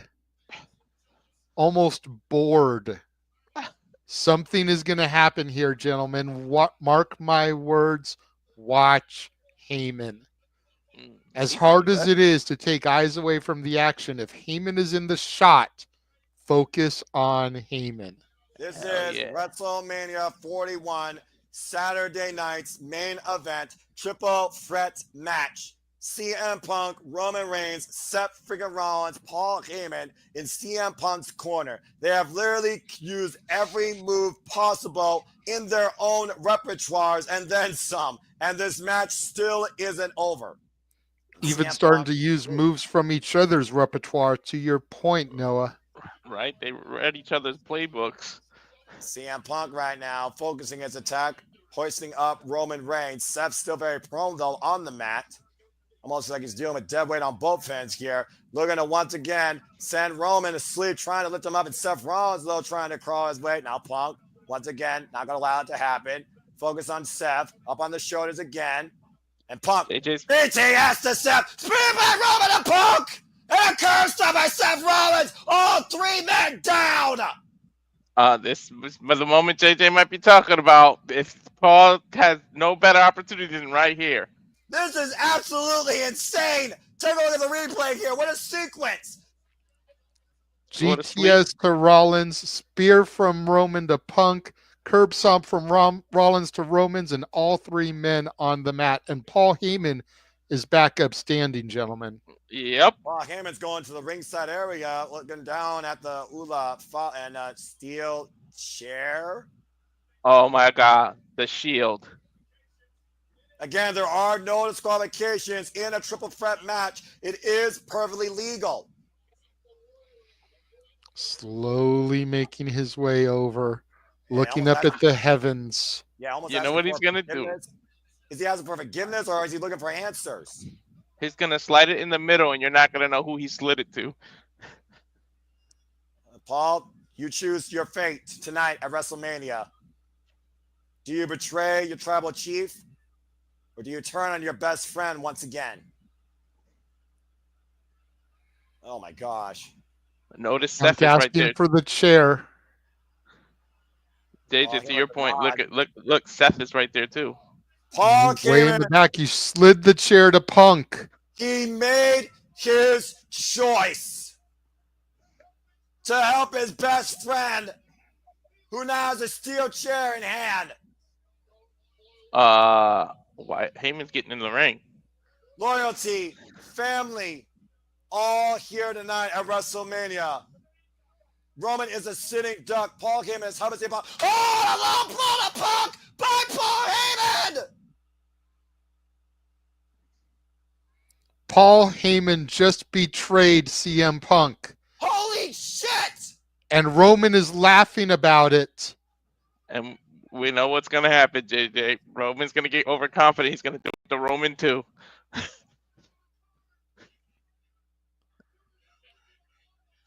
Paul Heyman said you made me do this. He's my tribal chief. Loyalty goes deeper than a friendship, JJ, it seems. Heyman on his knees gifting the chair to Roman Reigns. He gifted it like Roman a silver took the platter. chair. Oh, and now I Roman acknowledge Reigns you, my tribal chief. unleashing hell on CM Punk with a steel chair. It had to be a ruse from the get-go. How long has Paul Heyman been thinking about this? I don't know, but he's making Roman turn around towards Seth. And look at the position of Seth freaking Rollins, guys. We know what's gonna happen. Damn it, Paul. Stood up against the ropes, back turned. Does this remind you of anything? Uh-oh. Honorable Roman Reigns looking for the swing. Paul in position. Roman Reigns looking to finish the story. And a long blow by Paul Heyman to Roman Reigns. Holy shit. The unthinkable has happened. You The wise man betrayed his tribal chief. and Seth Rollins fucking called it. It's not unthinkable, JJ. You literally thought of it. What the? What And the now fuck? Heyman hands the chair to Seth. Never fucking trust Paul Heyman. I said it since the bloodline. He's been dictating this story since day one. Not since 2020, but since 2011 when Punk, Seth, and Roman were brought in. And And imagine, tonight, 61,000 singing Seth's music. we might finally finish it. and imagine Paul aligns with Seth, and then they both on the Rock's pocket. And Seth now with the chair in hand, Roman started to his feet. Once again, chair shot to the back of Roman Reigns.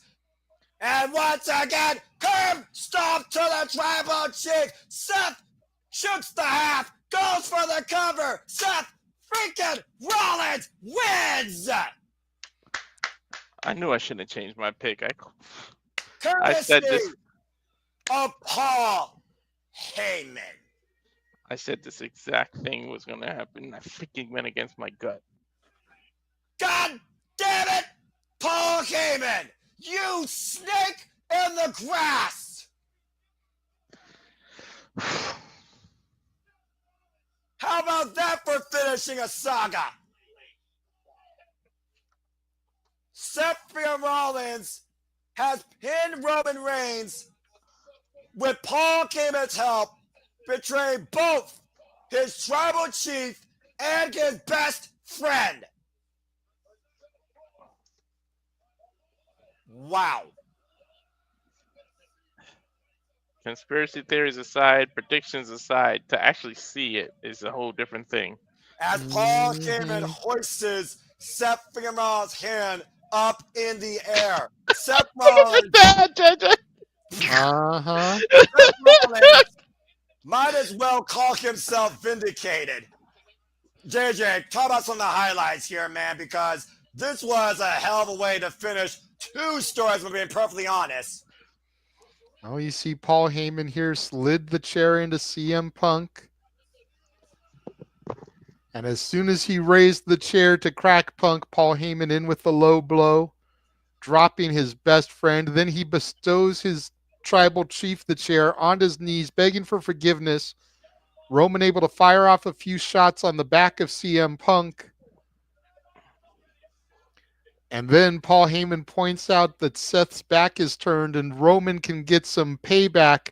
And the low blow to the Tribal Chief, the little added wiggle movement there for added oomph. And then Seth with his hand out as Heyman hands the chair to Seth Rollins. And once Roman gets to a vertical base, a crack to the back, just like when he turned on the Shield, a curb stomp to add insult to injury, rolls the Tribal Chief over, hooks the leg, gets the 1, gets the 2, gets the 3, and the winner of your night 1 main event, Seth freaking Rollins. And he can't weasel his way out of that. He didn't do that as a favor because he wouldn't have sat down in the corner and everything. If it was just a favor, he would have handed the chair and left. Instead, he sat there and basked in what he did. That wasn't a favor to your point. That was Paul Heyman's choice. It's Seth saying, I told you. Seth freaking Rollins was right. Wow. I mean, you're not the only one that didn't see it coming there, Walter. I messed that up too. I mean, I thought Roman had this in the bag. I didn't expect the double switch. That play just doesn't come out very often. The bottom line, guys, Paul Heyman made his choice, and it led to Seth freaking Rollins with the victory tonight on Saturday night's WrestleMania, as Saturday Night WrestleMania concludes. I saw it coming. It's just I went against my gut. It's basically I had the winning number, and I took the chip back off of it like an idiot. Well, you know what they say. Bet on yourself or don't take a bet back. All bets are final, and apparently, Walter, you busted why Seth and Rollins hit the jackpot and at the expense of everyone else's ruin. JJ, you want to say something else? I was just going to say I am going to leave you gentlemen so that I can refresh, use the facilities, refresh before shenanigans begins. I will see y'all momentarily. Thank you so much. Again, folks, stay tuned. Saturday Shenanigans, hosted by Renegade of Wrestling. JJ Williams will be back momentarily with more on that as we now are giving you our short, sweet, simple WrestleMania post-show. Saturday Night WrestleMania's conclude. Seth freaking Rollins is aligned with Paul Heyman. 2 choices, 2 devastating finishes, and a handshake saying pleasure doing business. He's a businessman at the end of the day, Noah. I mean, I know business as far as the day is long. I don't wear a suit just because I love calling commentary. I deal with it day in and day out. And what a way to close the day out here at WrestleMania Saturday. Thank you again to the incredible number of you that tune in to our watch along tonight for WrestleMania 41 Saturday night. We'll be back on tomorrow night, Sunday night. I hope to see you all along the lines for Saturday Shenanigans. We'll find out what's next for Roman Reigns and CM Punk after this devastating betrayal soon enough. Go ahead, Walter. There's literally 155 people viewing us, and I just want to thank everybody. I mean, 130 are on my X.